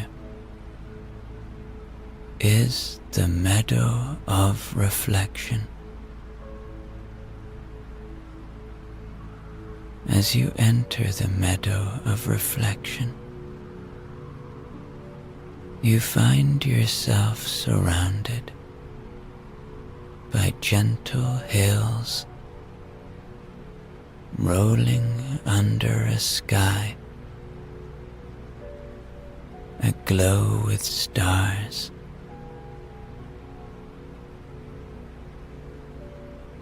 The ground is covered in a grass-like substance, soft and sweet underfoot, resembling the softest marshmallow. Here and there, dandelion-like flowers made of spun sugar sway gently in the breeze, releasing tiny, glowing particles that float through the air, lighting your way.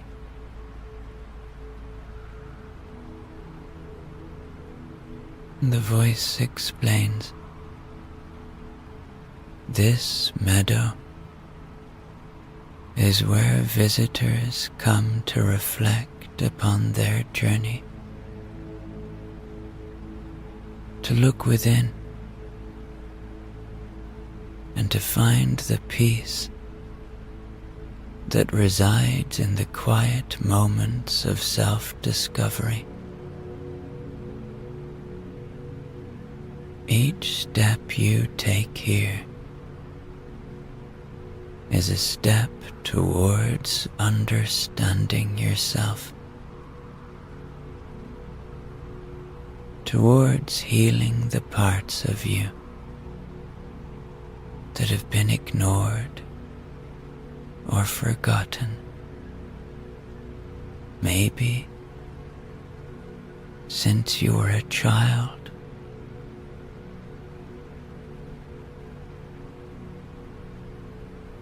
Take a seat among the sugar grass. Let the softness of the ground embrace you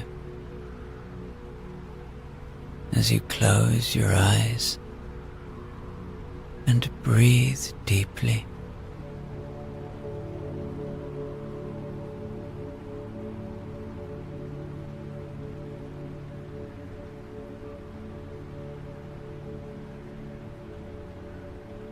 The air is filled with a sweetness that seems to seep into your very being, soothing your thoughts and easing your worries.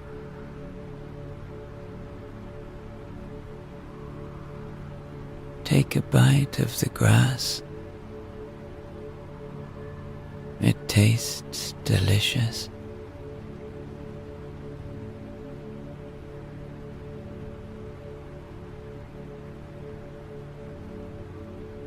As you sit in reflection, think about the moments that have shaped you.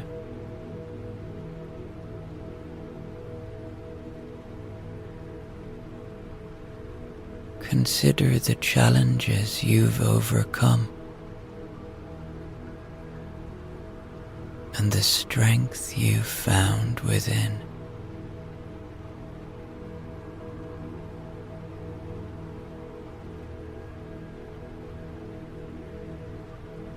You are resilient.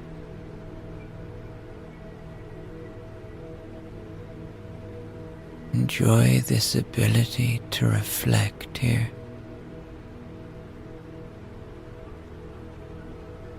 Enjoy this sanctuary of peace. In this place, time does not exist. In this place, you have permission to immerse yourself in the process of introspection and healing.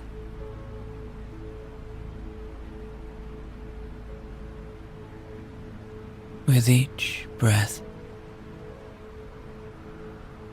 you feel lighter, as if the burdens you've carried are being lifted away,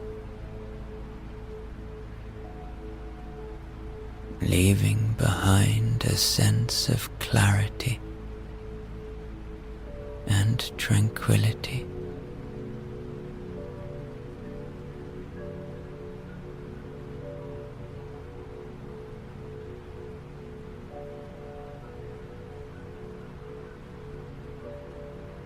Now you can move on from the meadow of reflection. But remember, as you continue your journey through this wondrous world, the strength and peace you seek are always within you, waiting to be discovered in the quiet moments of reflection. And with that, you leave the meadow of reflection behind. You follow the guiding voice as it leads you towards the next marvel of this candy world, the orchard of harmony. And as you approach it, the air becomes filled with the fragrant aroma of ripe fruits. Before you stretches an orchard, but not one you've ever seen or even imagined. The trees in the orchard of harmony are tall and majestic, their branches laden with fruits, but these are no ordinary fruits, for these are fruits made of delicate, translucent candy, and each fruit glows softly from within, casting a gentle light that illuminates the orchard in a warm, welcoming glow.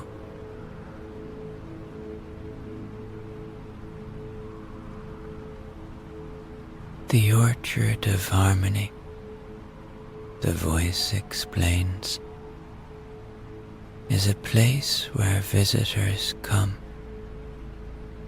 to find balance and unity within themselves and with the world around them. Each fruit here represents a different aspect of your being, your emotions, your thoughts, your dreams, and your fears. Picking a fruit from these trees is an invitation to explore these aspects, to understand them, and to find harmony within.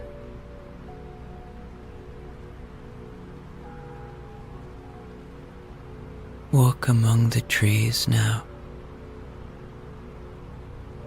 and when you feel like it, reach out and gently pick a fruit that calls to you. And as you hold it in your hands, notice how it seems to pulse with a light that matches the rhythm of your heartbeat.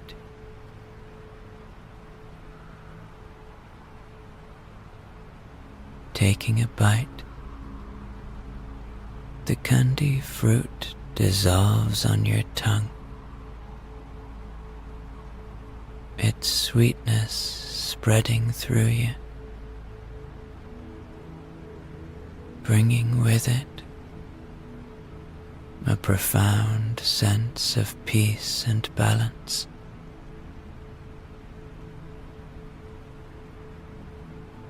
As you savor the fruit, the voice continues.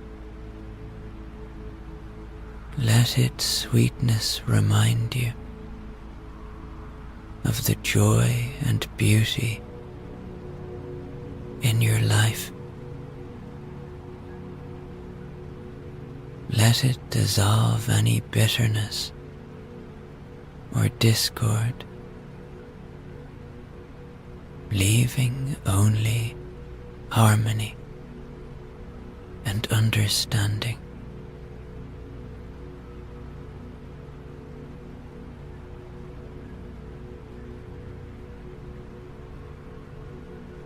Here in the orchard of harmony, you are reminded that balance is not something to be found, but something to be created through acceptance and understanding.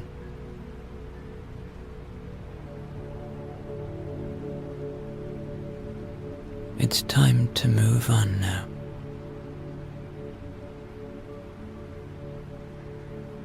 Let's continue your journey under the stars.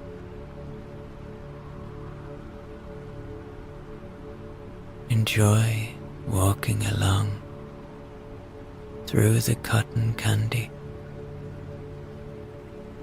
Enjoy being so far away from all that you know.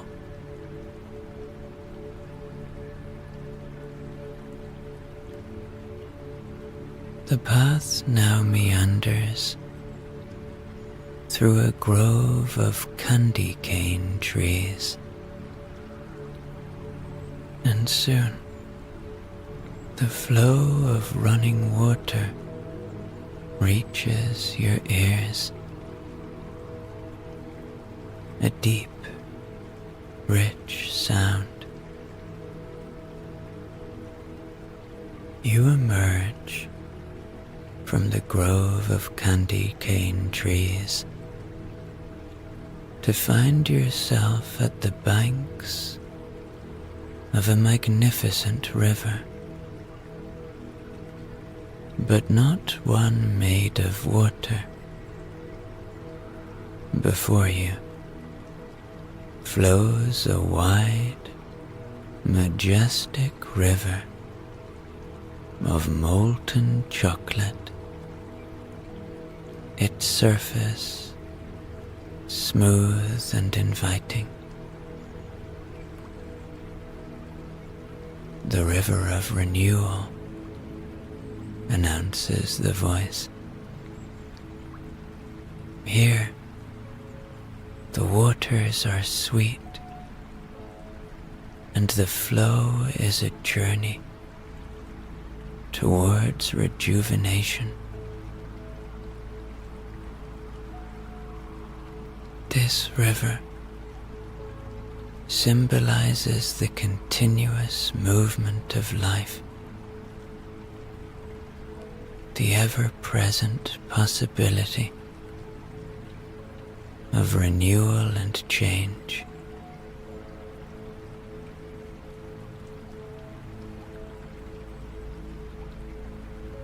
Along the riverbank,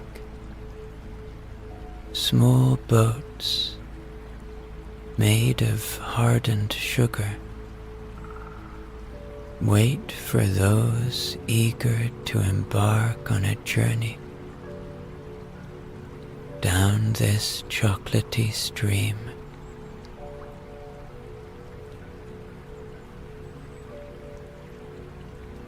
You step into one of the boats. With a paddle in hand, you push off from the bank, the boat gliding effortlessly into the current of the chocolate river.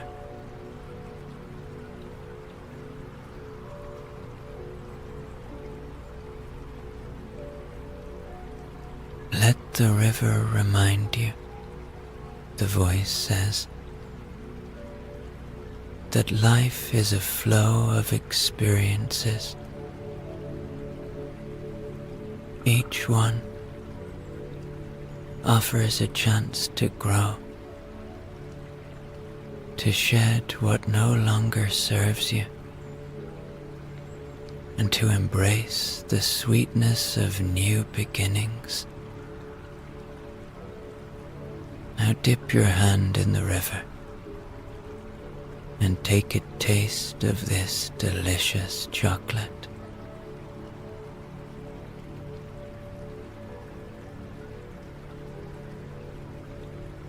The journey down the river of renewal is both literal and metaphorical. With each bend and turn, you feel a sense of release, a letting go of old patterns and worries.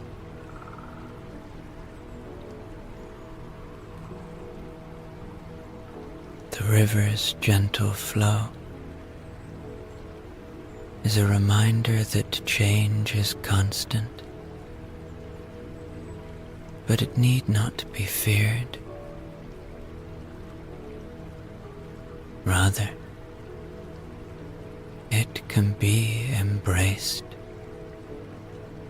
as a path to discovery and growth.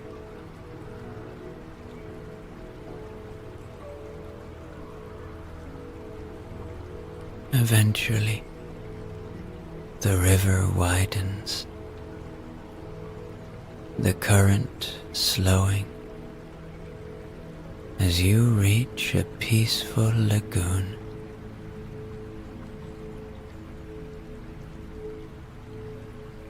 Now you dock the boat,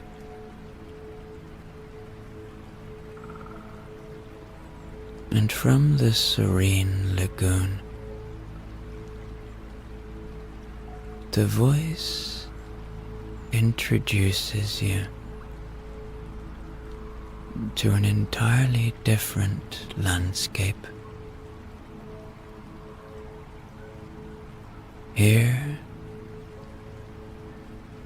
the ground seems to rise. The path winds upwards, leading you toward the towering silhouette of a mountain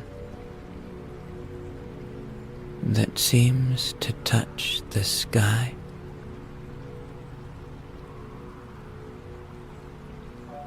This is no ordinary mountain. As you draw closer, it becomes apparent that it's crafted entirely from layers upon layers of different candies. Welcome, the voice says, to the mountain of strength. This mountain represents the journey each of us takes to overcome obstacles and reach new heights, made from the sweetest challenges. Every layer of candy symbolizes the layers of resilience and determination we build throughout our lives. As you start the ascent, you notice the variety of candies that make up the mountain. The base is solid, made of hard candies that crunch underfoot, representing the solid foundation of strength that we all start with. Higher up, softer layers of marshmallow and nougat add a level of complexity, symbolizing softer skills like empathy and adaptability that are essential in overcoming challenges. The climb is gentle but steady, offering moments of reflection on your own journey and the strength you've garnered along the way. Every so often, you reach into the mountain's layers and pull out a piece of candy, and you enjoy these moments as you look back on the view below. The cotton candy clouds far below you now, and the starlit sky almost close enough to touch. You stand on the summit now as the voice speaks to you again. Let this mountain be a reminder that you are capable of facing any obstacle, of reaching any height.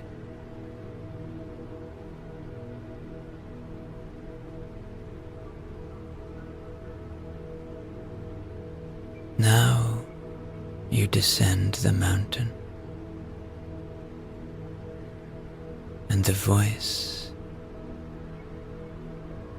your constant companion in this adventure, invites you to rest. Now comes the time for rest. You can sleep in this magical candy world. You are safe here, and this place offers deep sleep.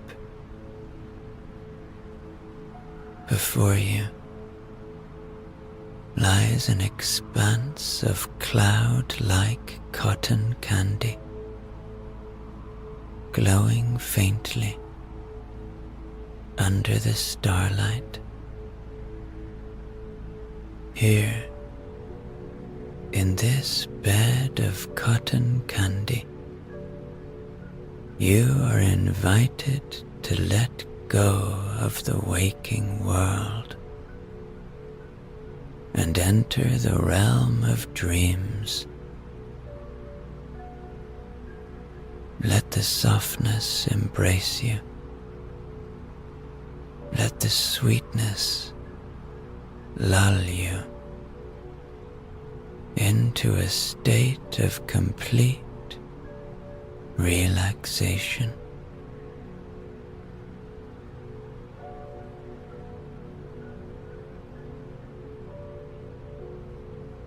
As you approach the cotton candy bed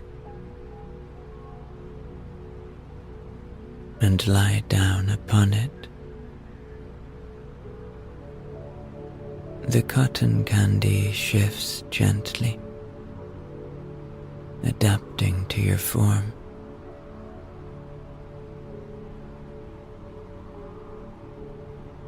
It also forms a shelter around you, making you feel more protected, and a warm blanket appears as if from nowhere, covering you and keeping you super cozy. The voice continues.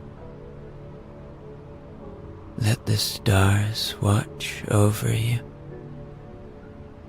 as you drift into sleep. Here, under the sky of this magical world, you are safe. You are at peace, and you are surrounded by the sweetest world you could ever imagine.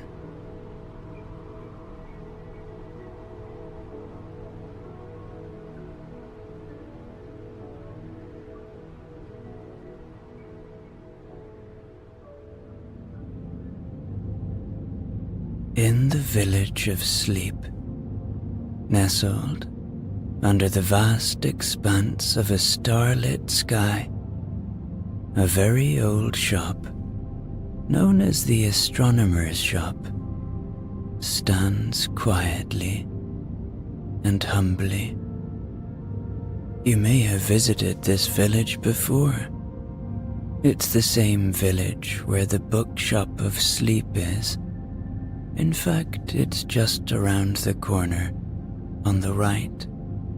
And as you might know, it normally rains in this village. But tonight, the sky is clear, and the stars are shining down. It's a perfect night for stargazing. Above the astronomer's shop is a wooden sign etched with the image of a telescope pointing towards the stars. It creaks gently in the nightly breeze. It is painted a deep midnight blue, and the shop almost disappears into the twilight. Except, of course, for the warm glow of light spilling from its windows. It's an inviting light that offers comfort and peace, and of course, the possibility of exploring space from the safety of this cozy little shop. Inside, the shop is unlike anything you've ever seen. Row upon row of antique telescopes, each one with its own story. These range from brass pocket telescopes that fit in the palm of a hand to grand, towering contraptions of polished wood and gleaming lenses. The air is thick with the scent of old books and metal polish. The shop's owner, an elderly astronomer named Elias, moves through his shop with a deep familiarity. For many, many decades, he has run his shop day in, day out, but more importantly, night in and night out. No one, in fact, remembers when Elias opened the shop.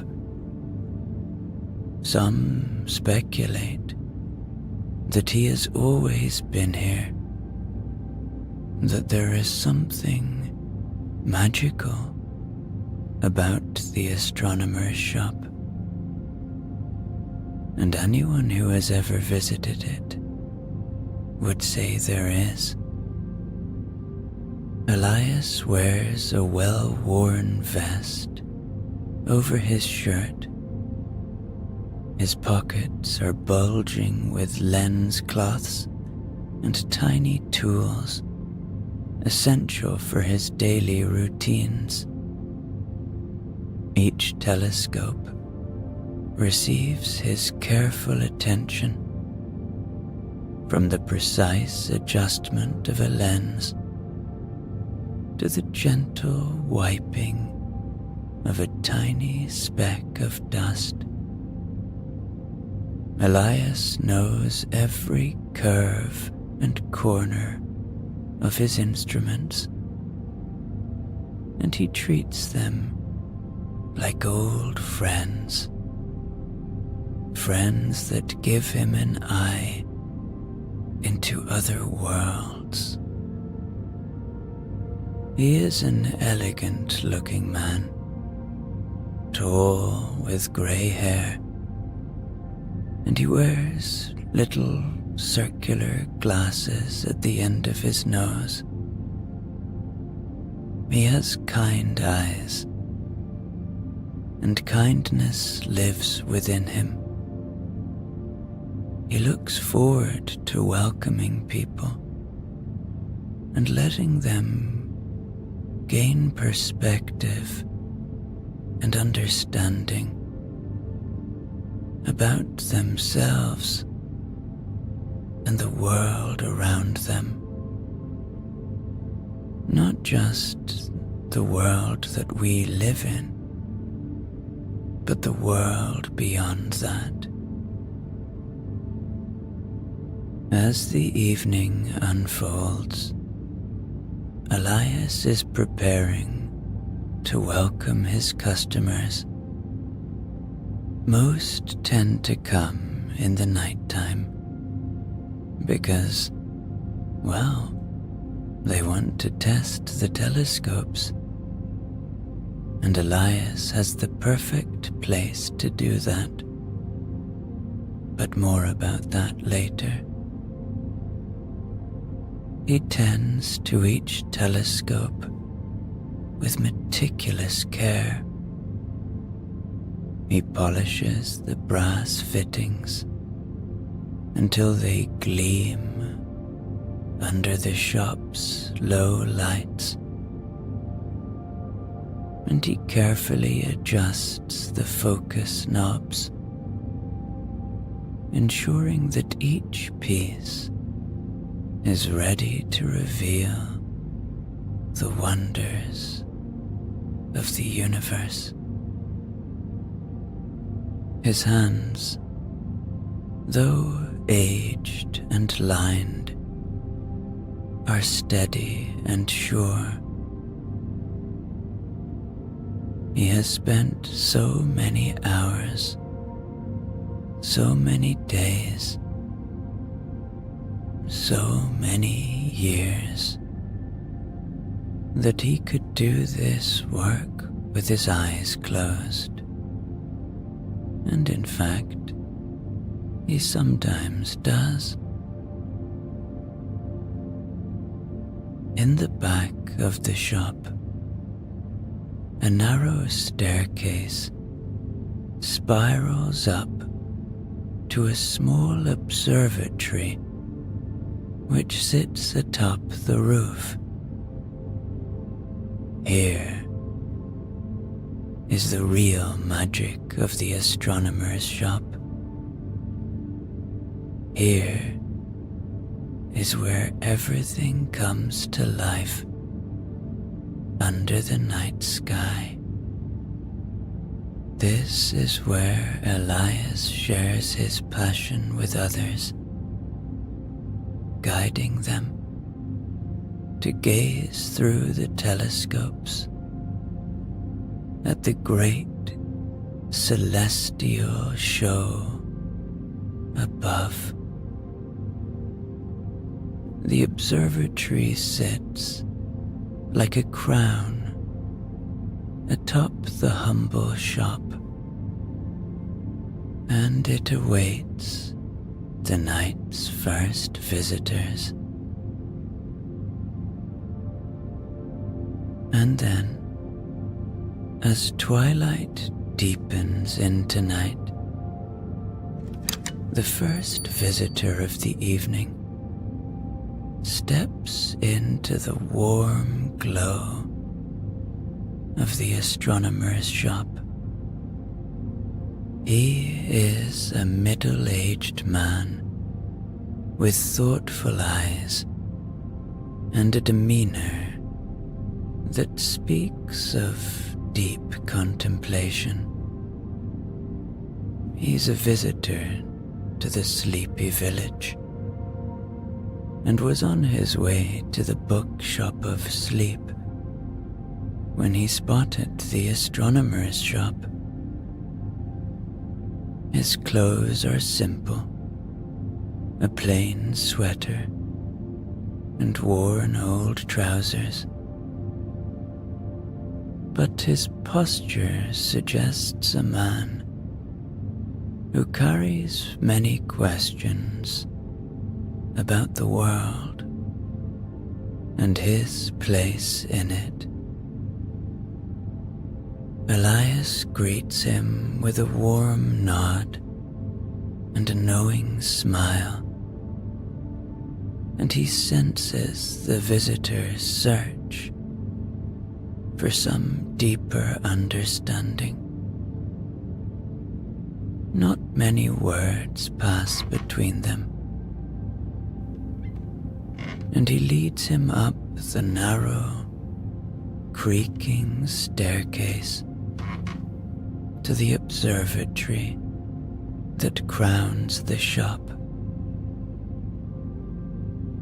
As they ascend, surrounded by star maps and framed pictures of galaxies and nebulae, the air grows cooler and the anticipation builds.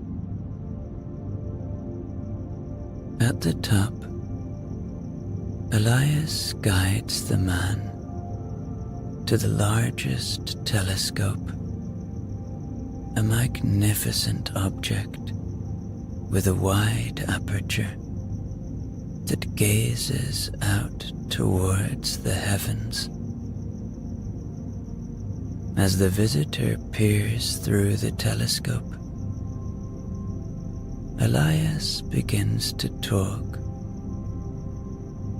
Did you ever wonder how small we are in relation to everything else around us?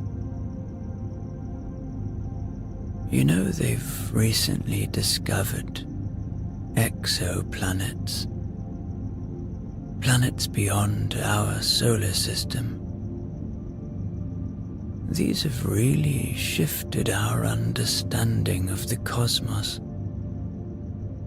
and our very existence within it. The man listens, his eyes reflecting the starlight. Each of us is like a star, seemingly small and insignificant. Yet, we're all part of a grander design.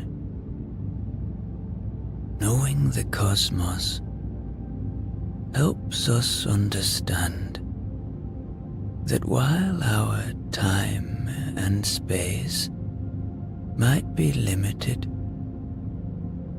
our ability to wonder and learn is boundless. As Elias talks, the visitor's perspective is offered the opportunity of stretching beyond the immediate concerns of daily life. He feels grounded here. His gaze into the depths of space, guided by Elias's thoughtful narration, provides the visitor with a moment of clarity and peace, as if the stars themselves offer answers to his unspoken questions. The man peers once more through the telescope. His focus now aligns with the majestic view of Jupiter, the biggest planet in our solar system, colossal and striped with swirling clouds of white, red, and ochre. The man can see the great red spot, which is in fact a giant storm larger than the earth itself. Elias stands behind him, enjoying the fact that the man is in such awe.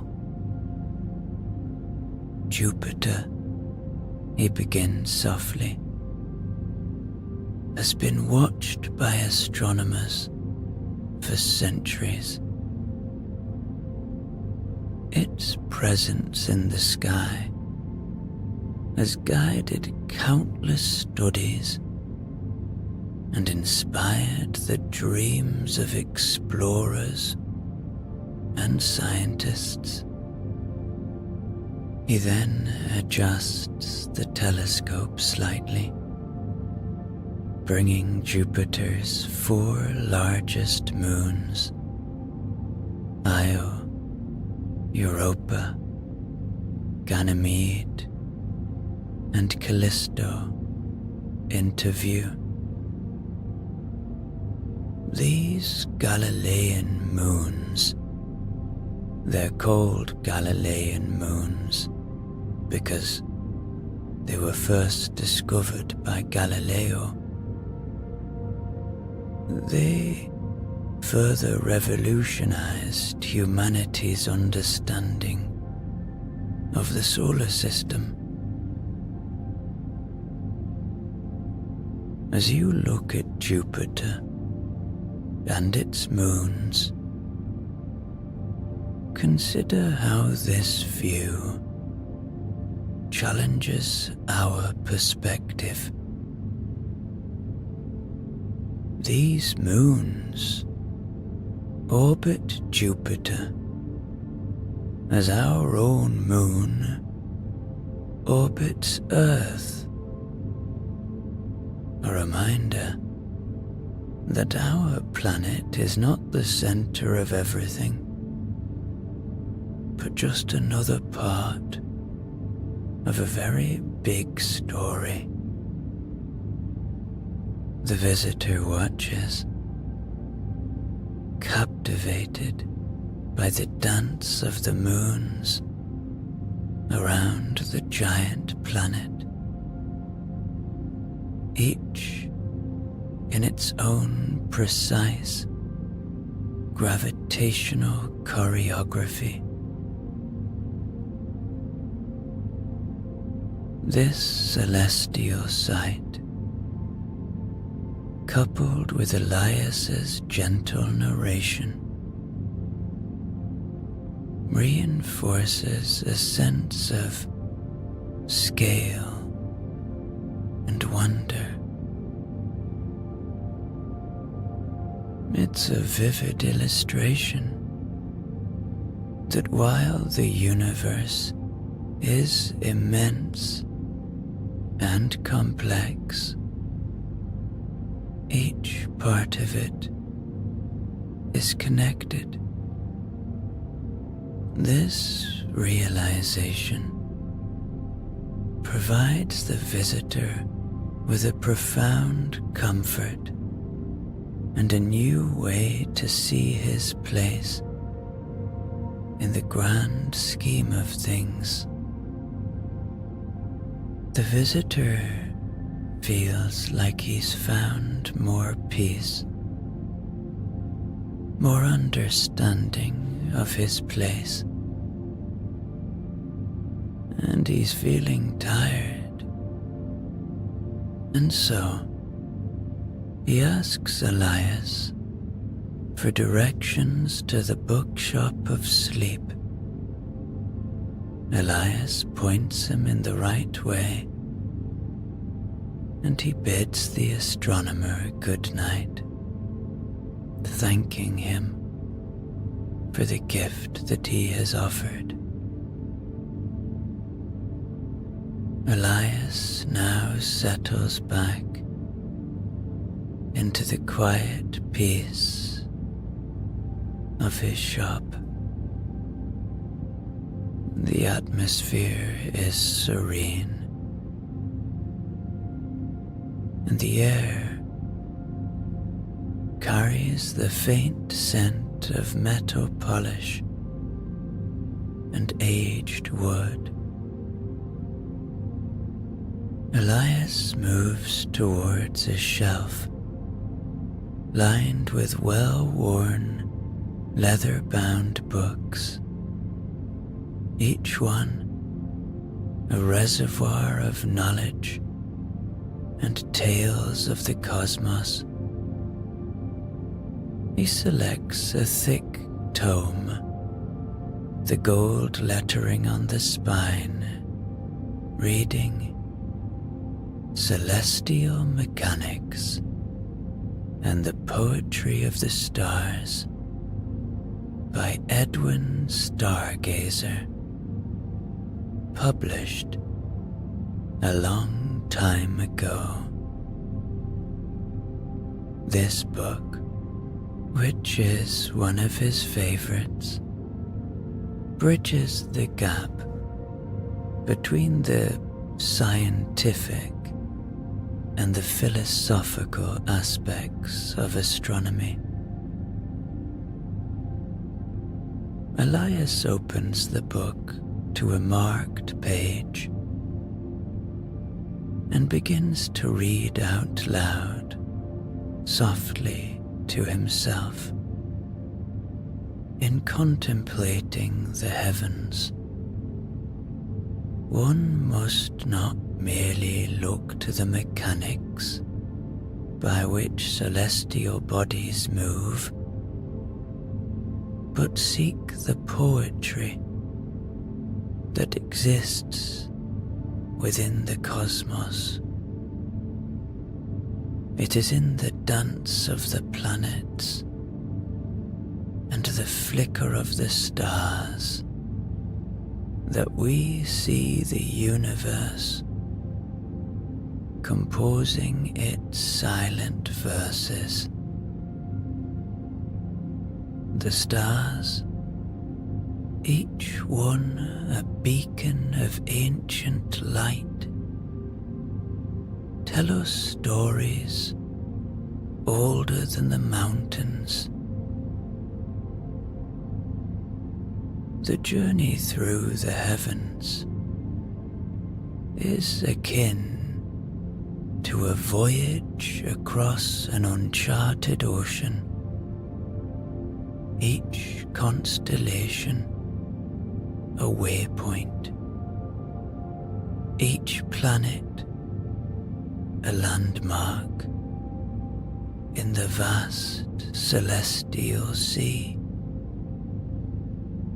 Just as the mariner uses the stars to navigate the endless waters, so too must the astronomer learn to chart a course through the eons, guided by the fixed and the wandering stars.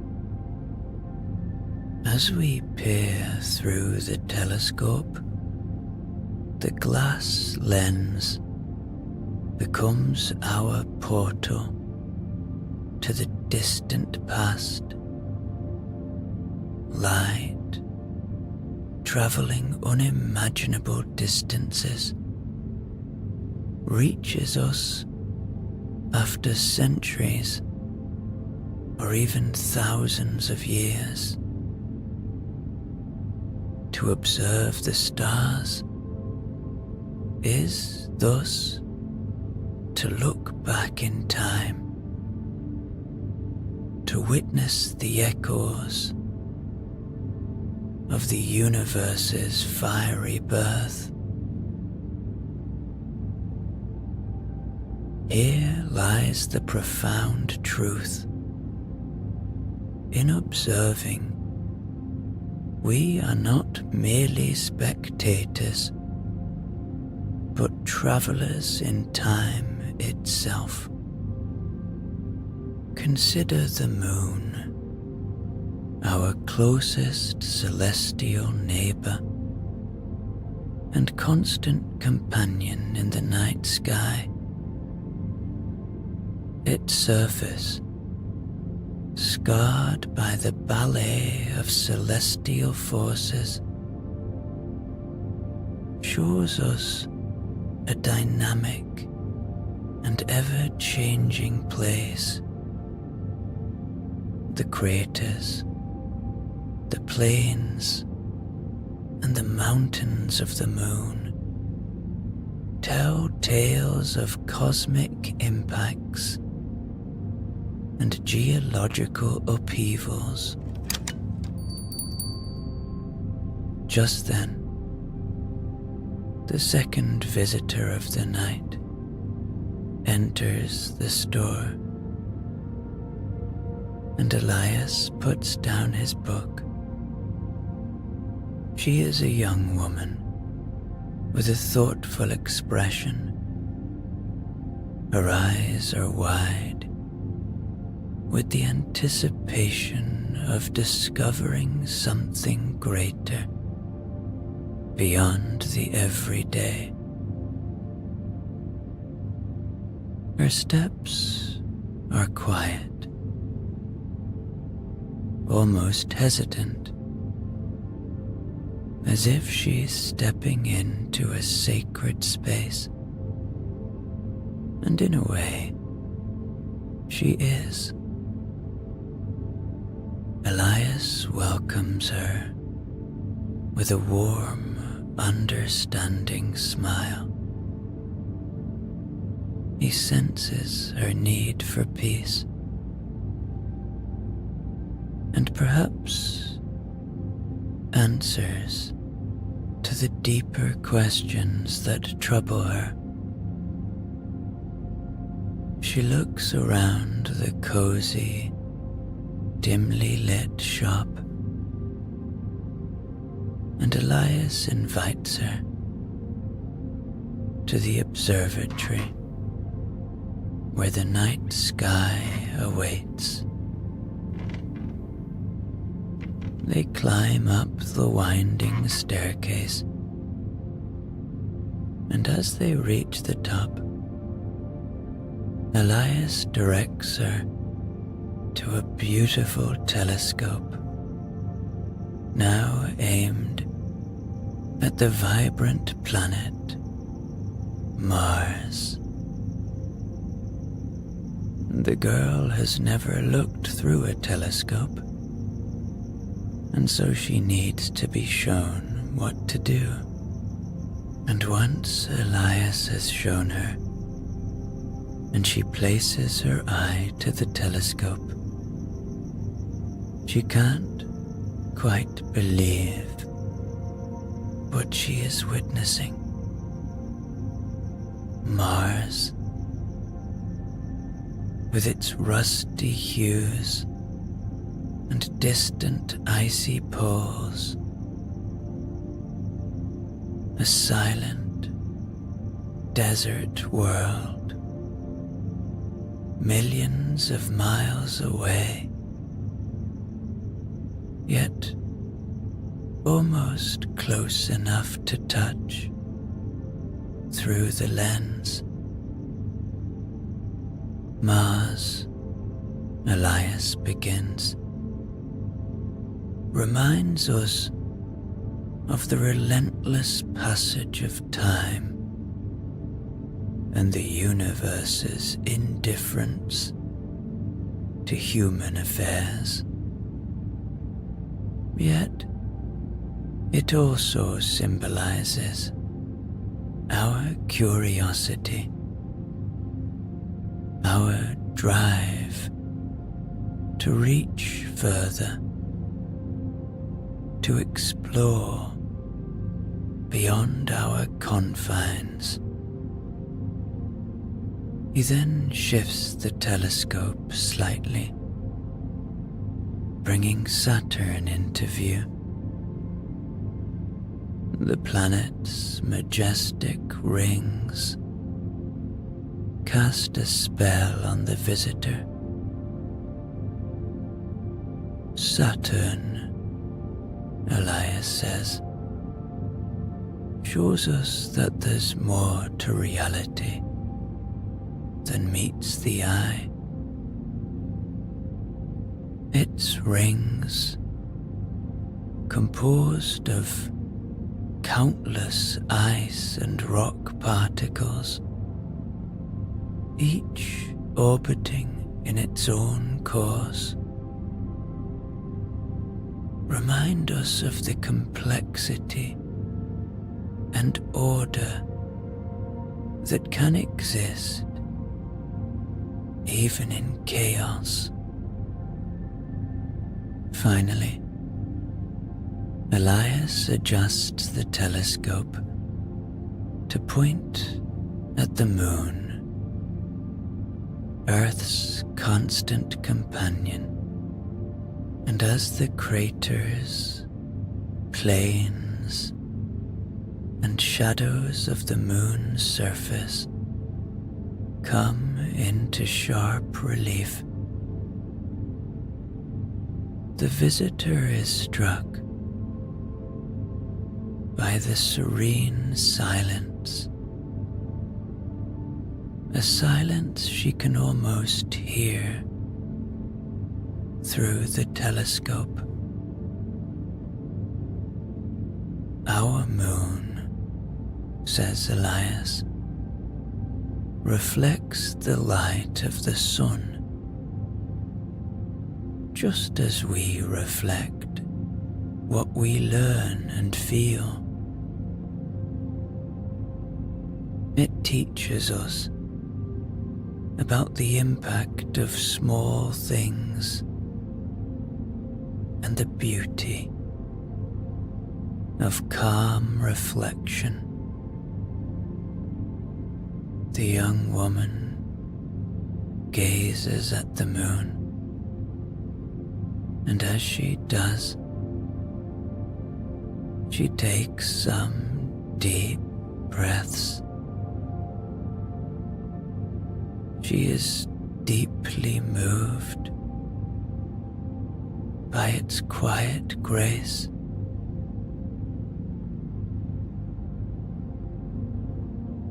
The sight, coupled with Elias's words, instills in her a deep sense of connection to the worlds beyond our own.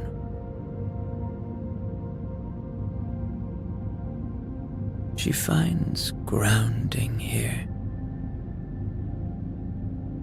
Her problems, significant as they may feel, are but tiny flickers against the vast, ancient backdrop of space. The young woman bids Elias good night, and the old astronomer now decides to do a little maintenance on a very old telescope, a brass telescope that has been a part of his collection for decades.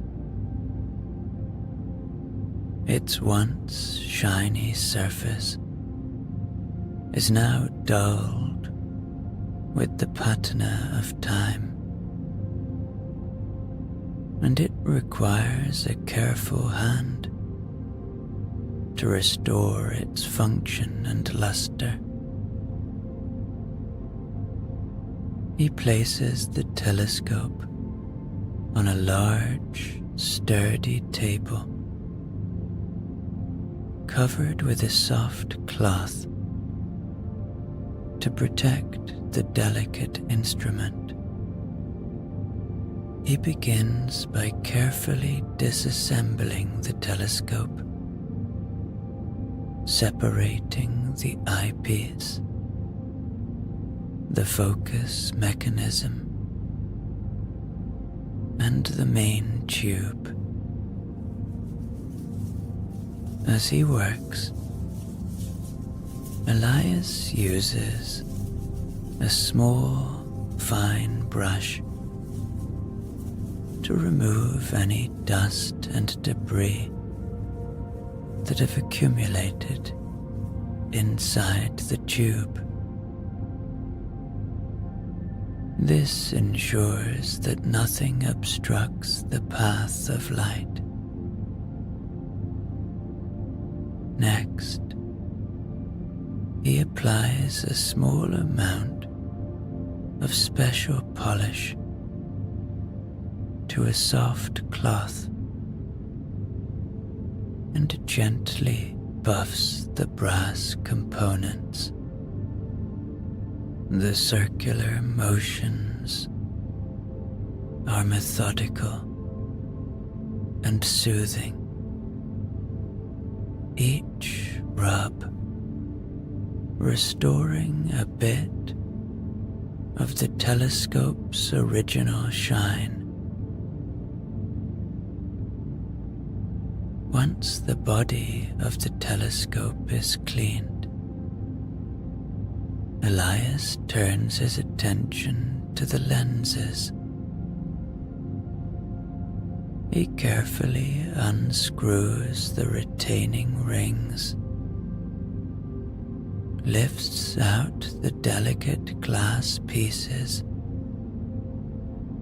and inspects them against the light for any signs of scratches or imperfections. Using a specialized lens cleaner, he sprays a fine mist onto each lens before wiping them. He handles each piece with the utmost care, aware that these lenses are the eyes through which the universe reveals itself. Reassembling the telescope, Elias makes sure every component fits perfectly back into place. He adjusts the focus mechanism, testing it to ensure a smooth, precise movement that will allow for optimal viewing of the stars. With the telescope now pristine and fully functional, he looks out the window at the night sky and feels deep gratitude for this moment. Then, the bell above the door chimes softly as the third and final visitor of the night enters the astronomer's shop. He is an older gentleman, his hair silvered with age,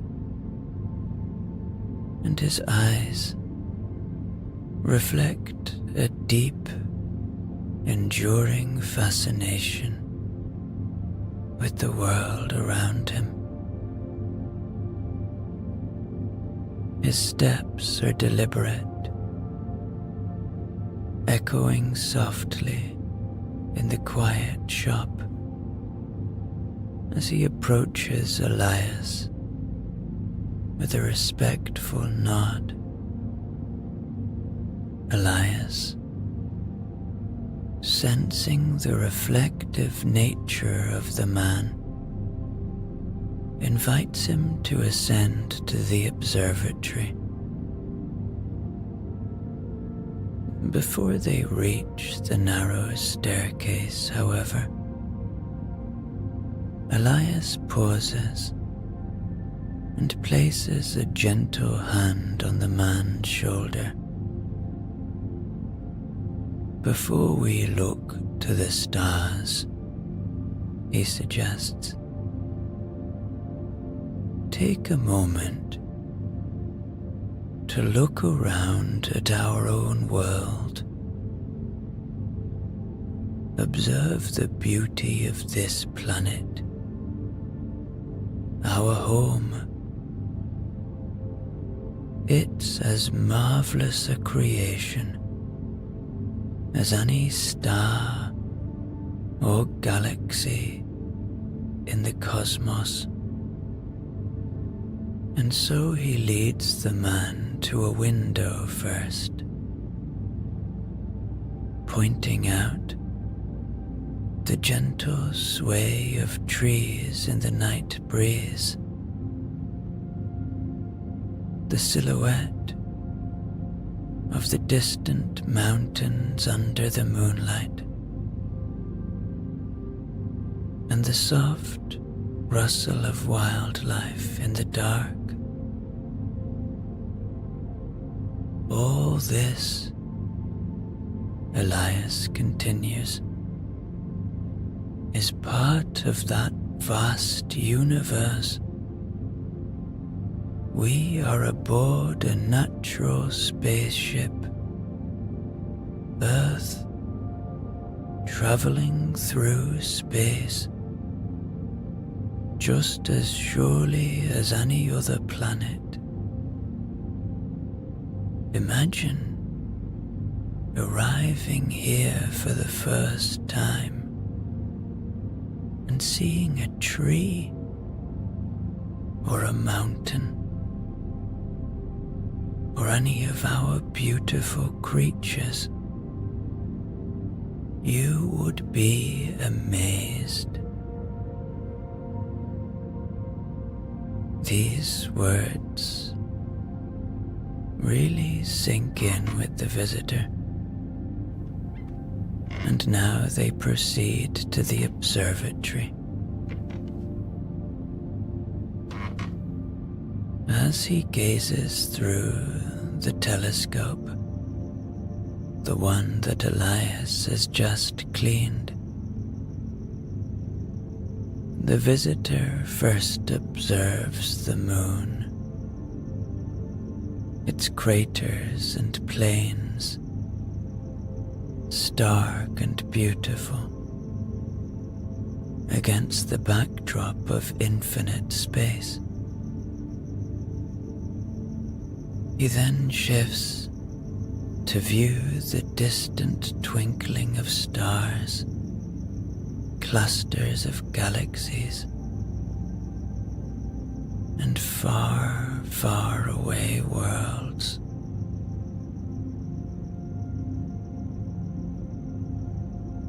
Reflecting on Elias's earlier words,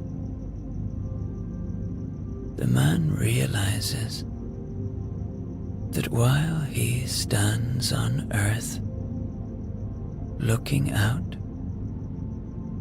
there might just be somewhere out there in the vastness another planet of beings looking back towards Earth, pondering similar thoughts about their place in the universe.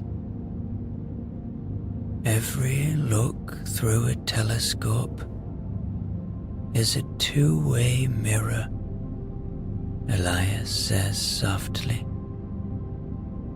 It reflects our curiosity outward into the universe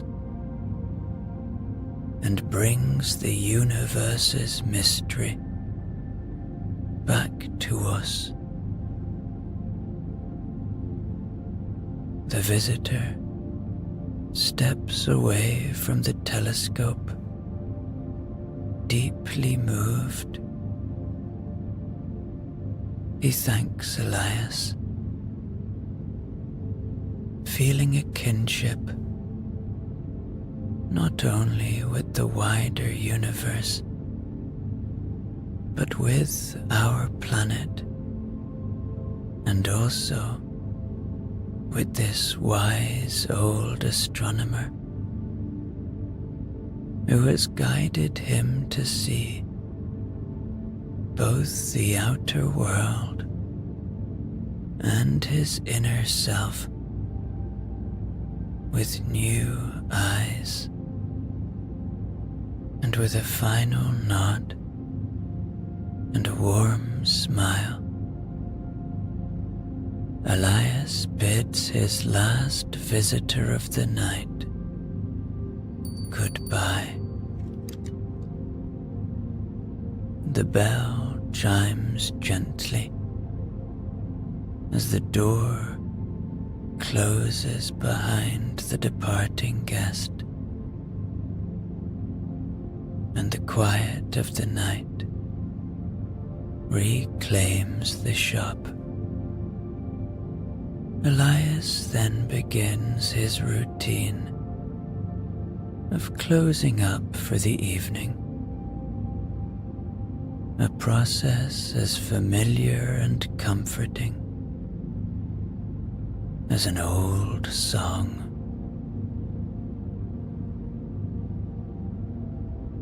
Satisfied that everything is in order, Elias locks the front door of the shop and then ascends a different set of stairs that lead to his private quarters above the shop. In his living space, the ambience is cozy, and Elias's bedtime routine is pretty simple, and it isn't long before he is climbing into bed.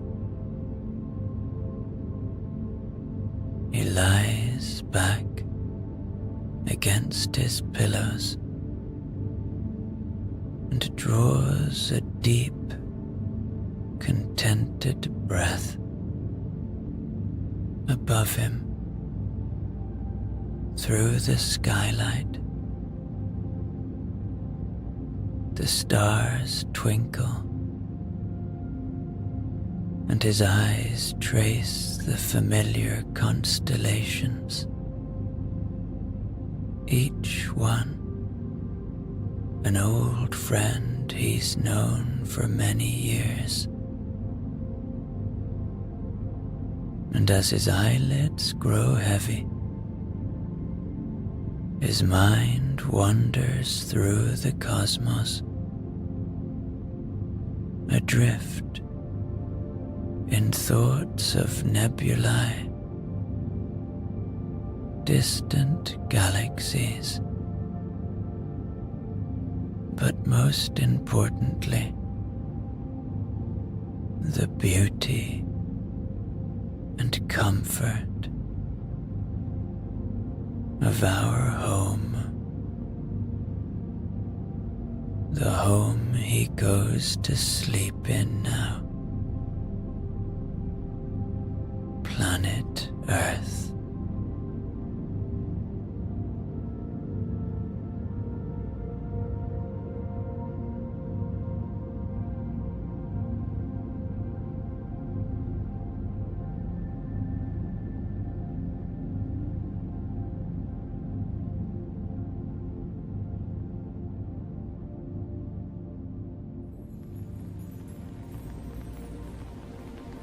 It's late evening, and you're strolling down a cobblestone alley in a magical city. Here, in a little twisted, turning alley, you have been told about an old magic supply store where wizard and witch apprentices have been finding what they need here for a very long time. And so, you are on a quest to find this door. As you wander through the picturesque alleys, a gentle, warm rain patters on your raincoat. Old oil lanterns provide a warm light that reflects on the wet stones, giving them a shimmering glow. On both sides of the alleys, little crooked-looking shops and market stalls of all kinds offer their goods, even at this late, rainy hour.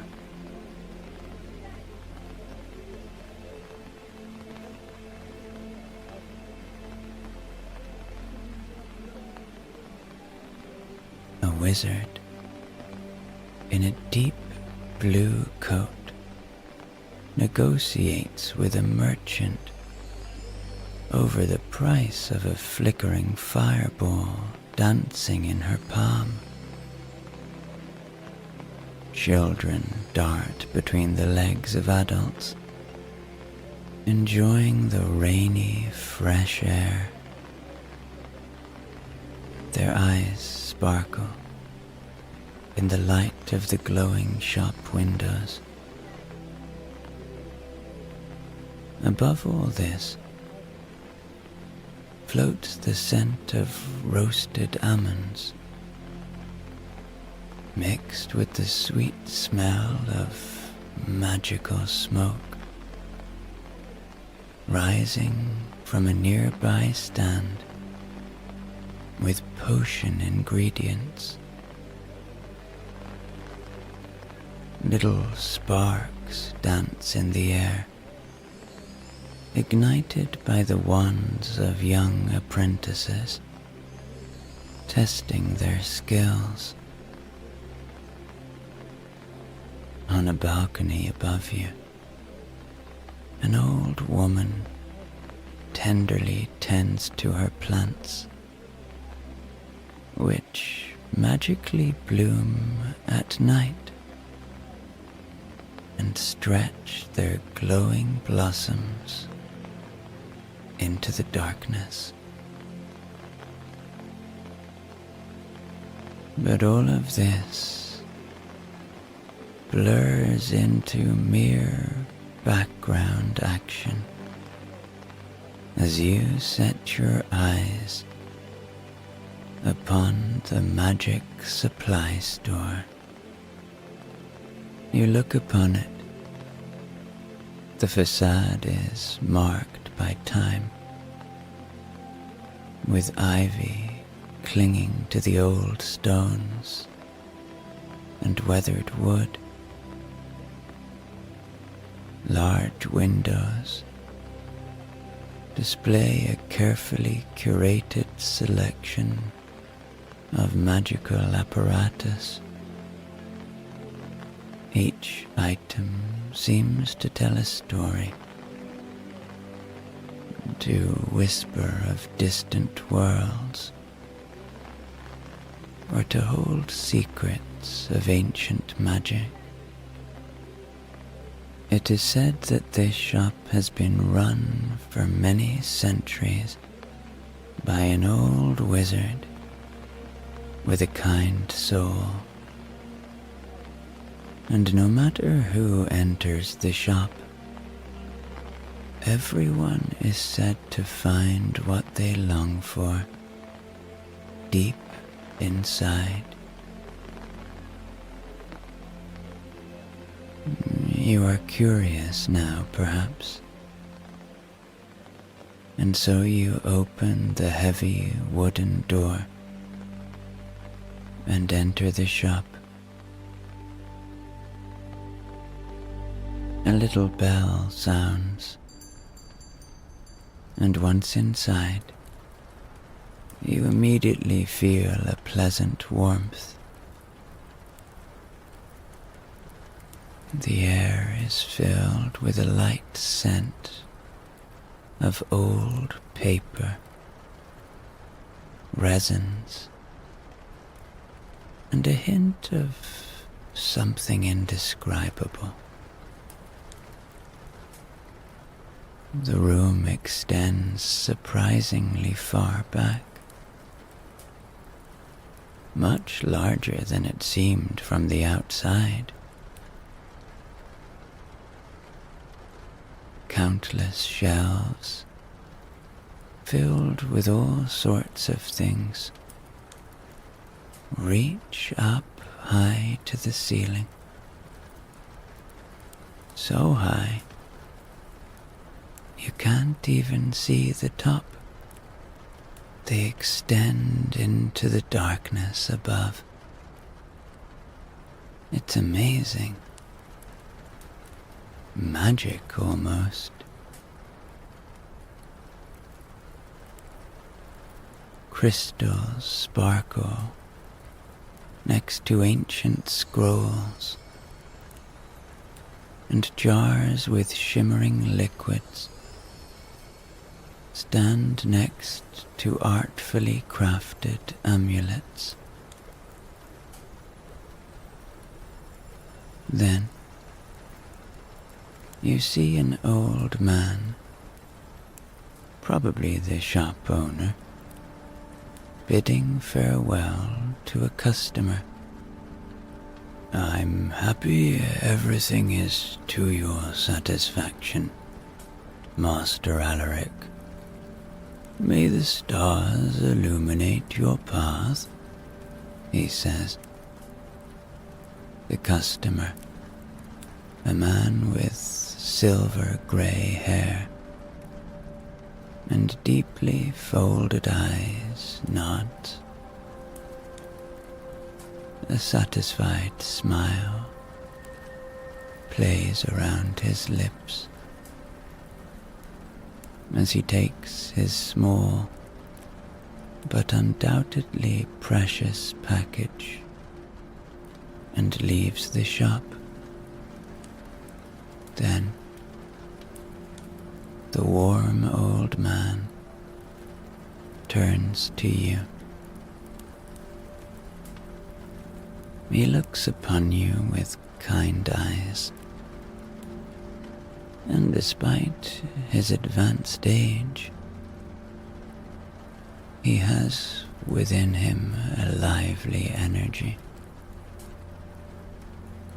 His eyes, sparkling from behind round glasses,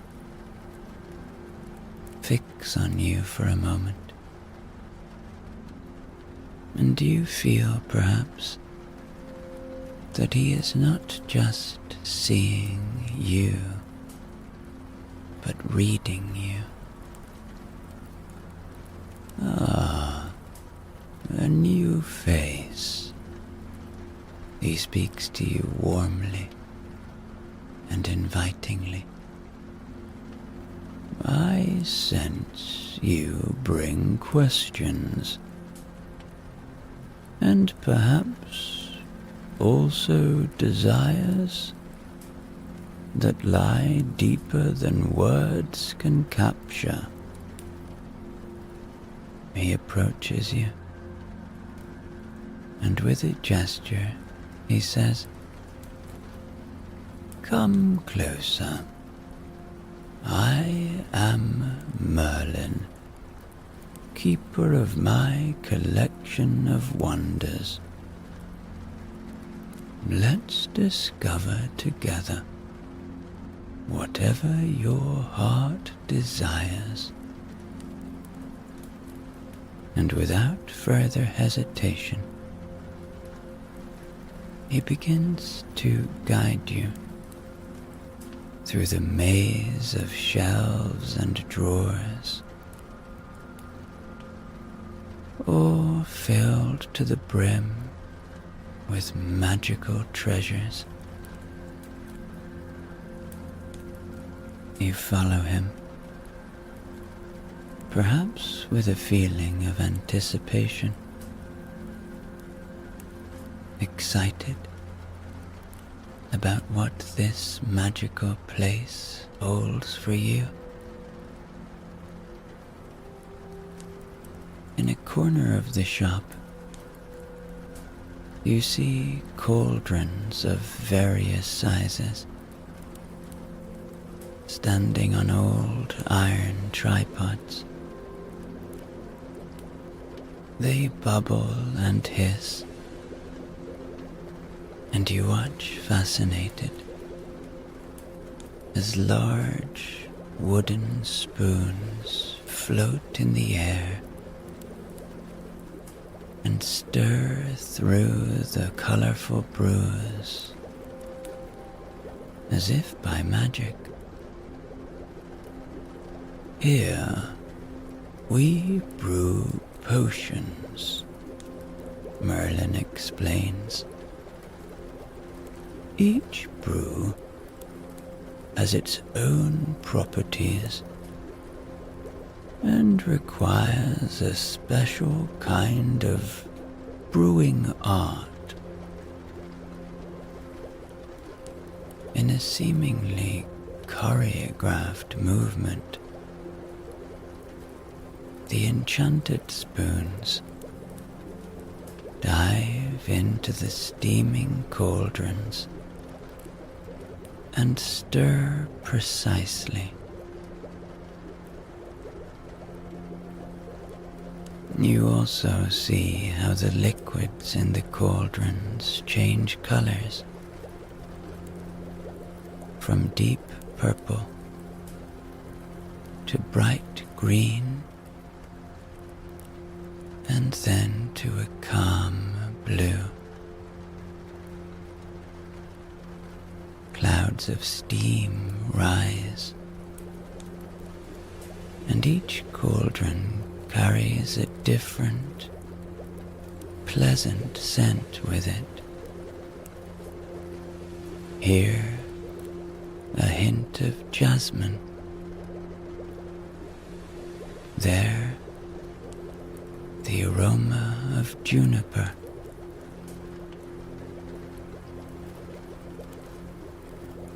Merlin leads you further through his shop.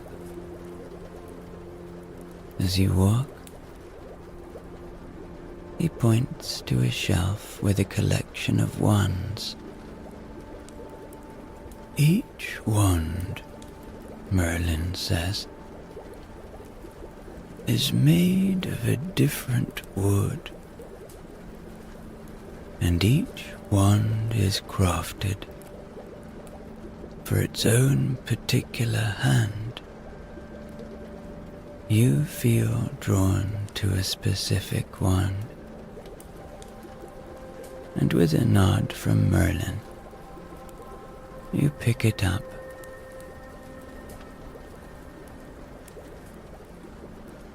You feel a warm energy as you hold it. You feel like the wand has a heartbeat,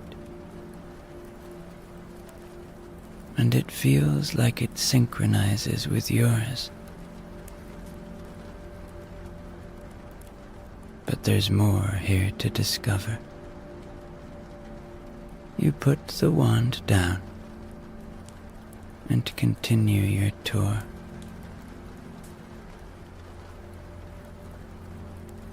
Soon you arrive at a wooden door that opens as if by magic.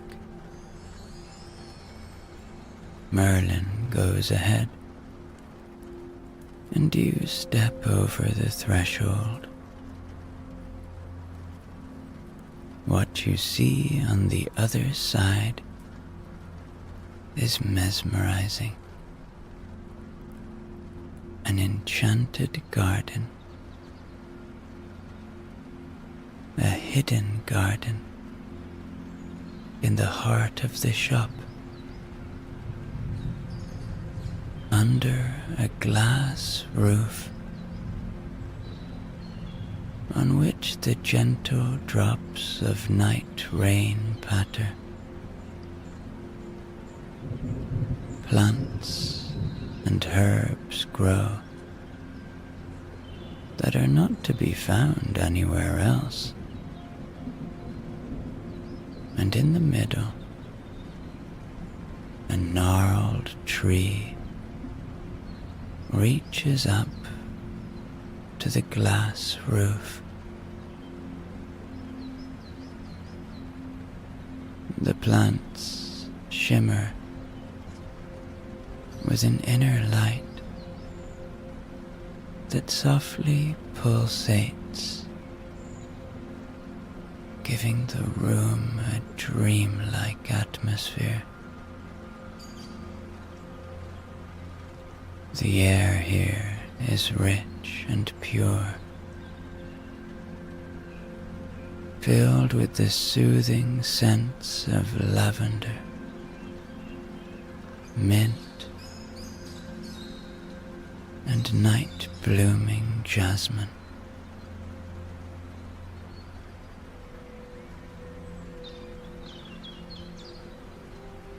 You breathe in this moment, in and out, feeling so safe, so happy to be here, far away from all that you know, in this magical place. You look as the leaves of some plants move gently, although no wind blows.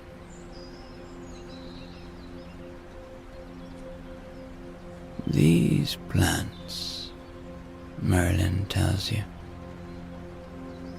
with an expression of deep respect on his face, are essential for our potions.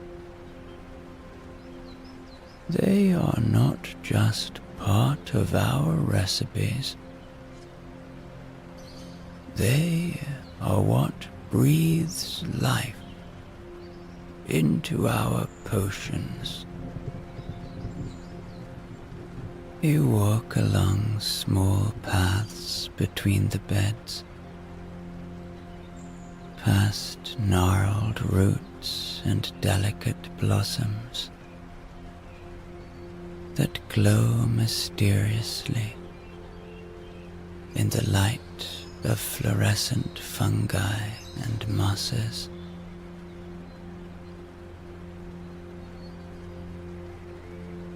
This place really is magic.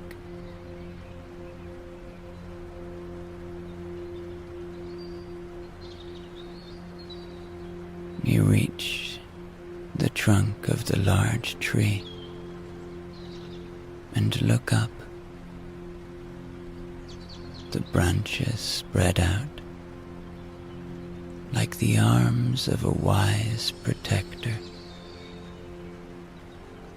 and carry leaves that shimmer in a soft greenish glow. This tree has stood here for centuries, and perhaps you feel very calmed by its constantness, by its rootedness. You reach out and touch the tree, placing your hands on its rough bark, and allow yourself to feel connected to nature, to the past, to the magic of this place. Feel the centuries of knowledge and strength flow into you.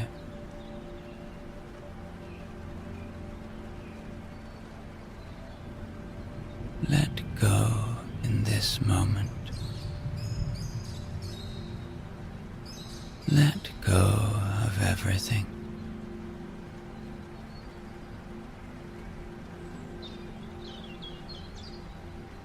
Allow this place of power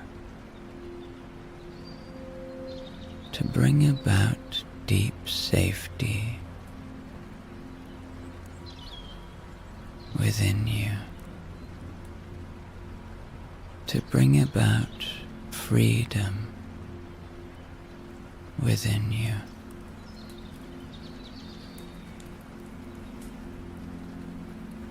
Now you and Merlin go back into the shop.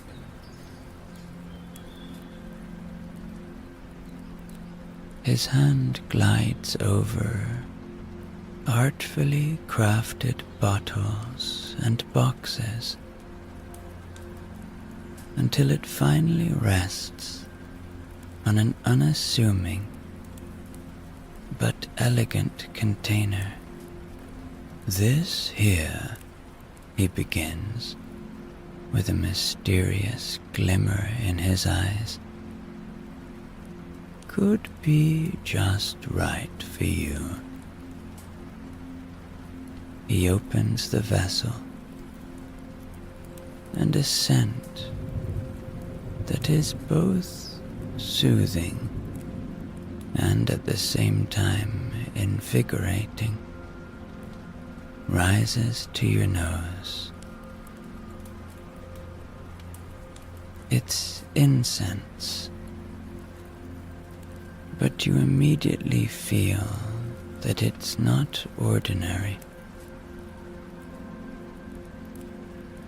These herbs were grown here in the garden,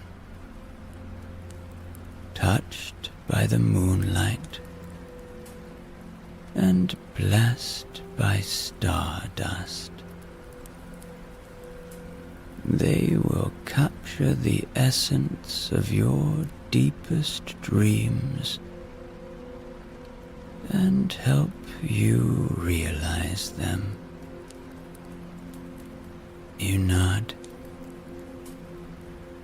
fascinated by the idea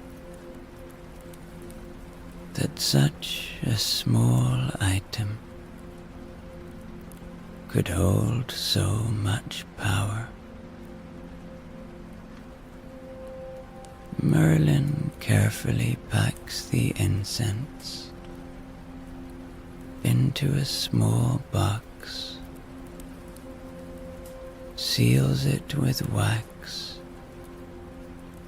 and hands it to you. You ask how much you owe Merlin. Only 3 doubloons for a bundle of hope and dreams, Merlin replies with a wink. You place the golden, shiny coins on the table, and they clink softly on the wood. Merlin bows slightly and says, "May the incense guide you on the paths of your dreams." After you hold the carefully selected incense in your hands, a warm glow is reflected in Merlin's eyes, which almost gives the impression that he could read your thoughts, or perhaps even your dreams. Before you lose yourself in the night, my friend, he says softly, I would like to make you one last offer. He leads you to a hidden corner of the shop, where a comfortable armchair sits, nestled between tall bookshelves and a small table upon which a lamp with a soft golden glow rests. Here you can linger, settle down, and ignite the incense, he continues.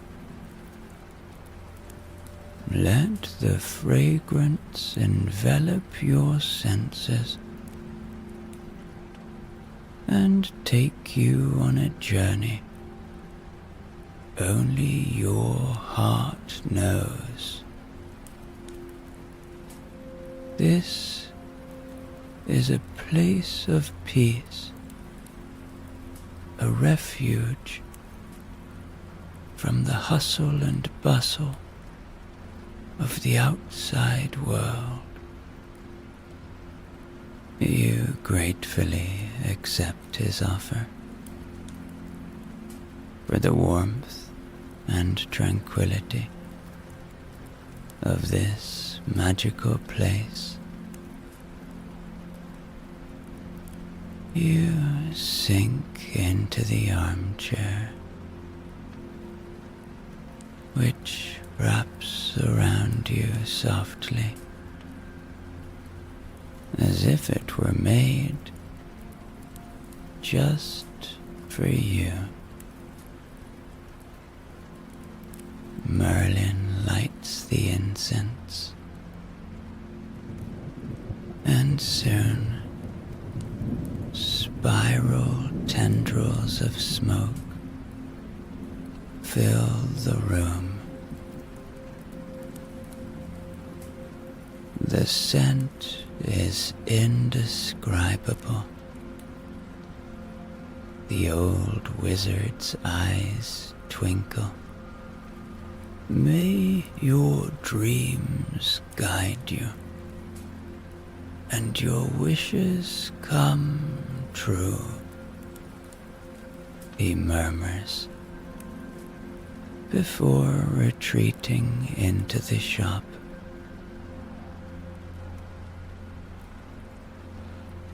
You are now surrounded by peace and tranquility, by the soothing aroma of the incense and the soft sound of rain.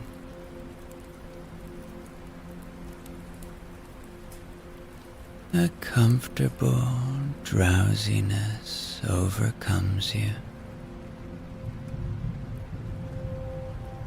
and so you sit there, listening to the gentle sounds, feeling the warmth of the light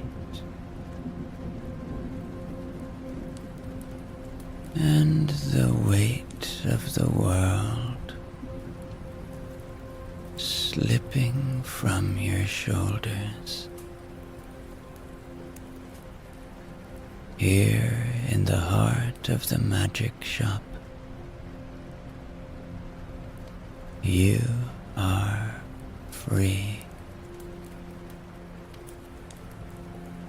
Free to dream. Free to be.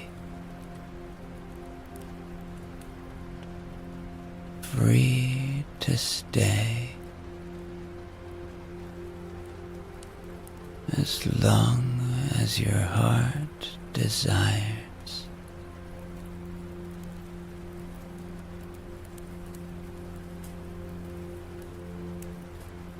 In this enchanted space,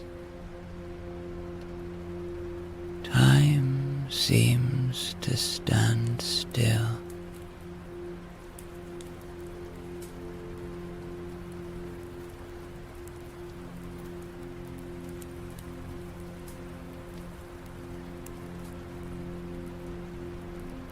You feel encouraged to dream,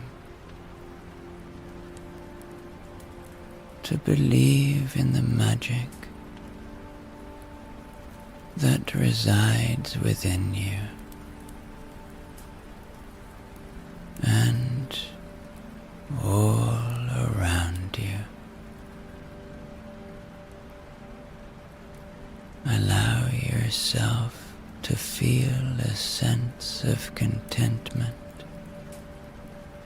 and joy, knowing that in this magical place, anything is possible.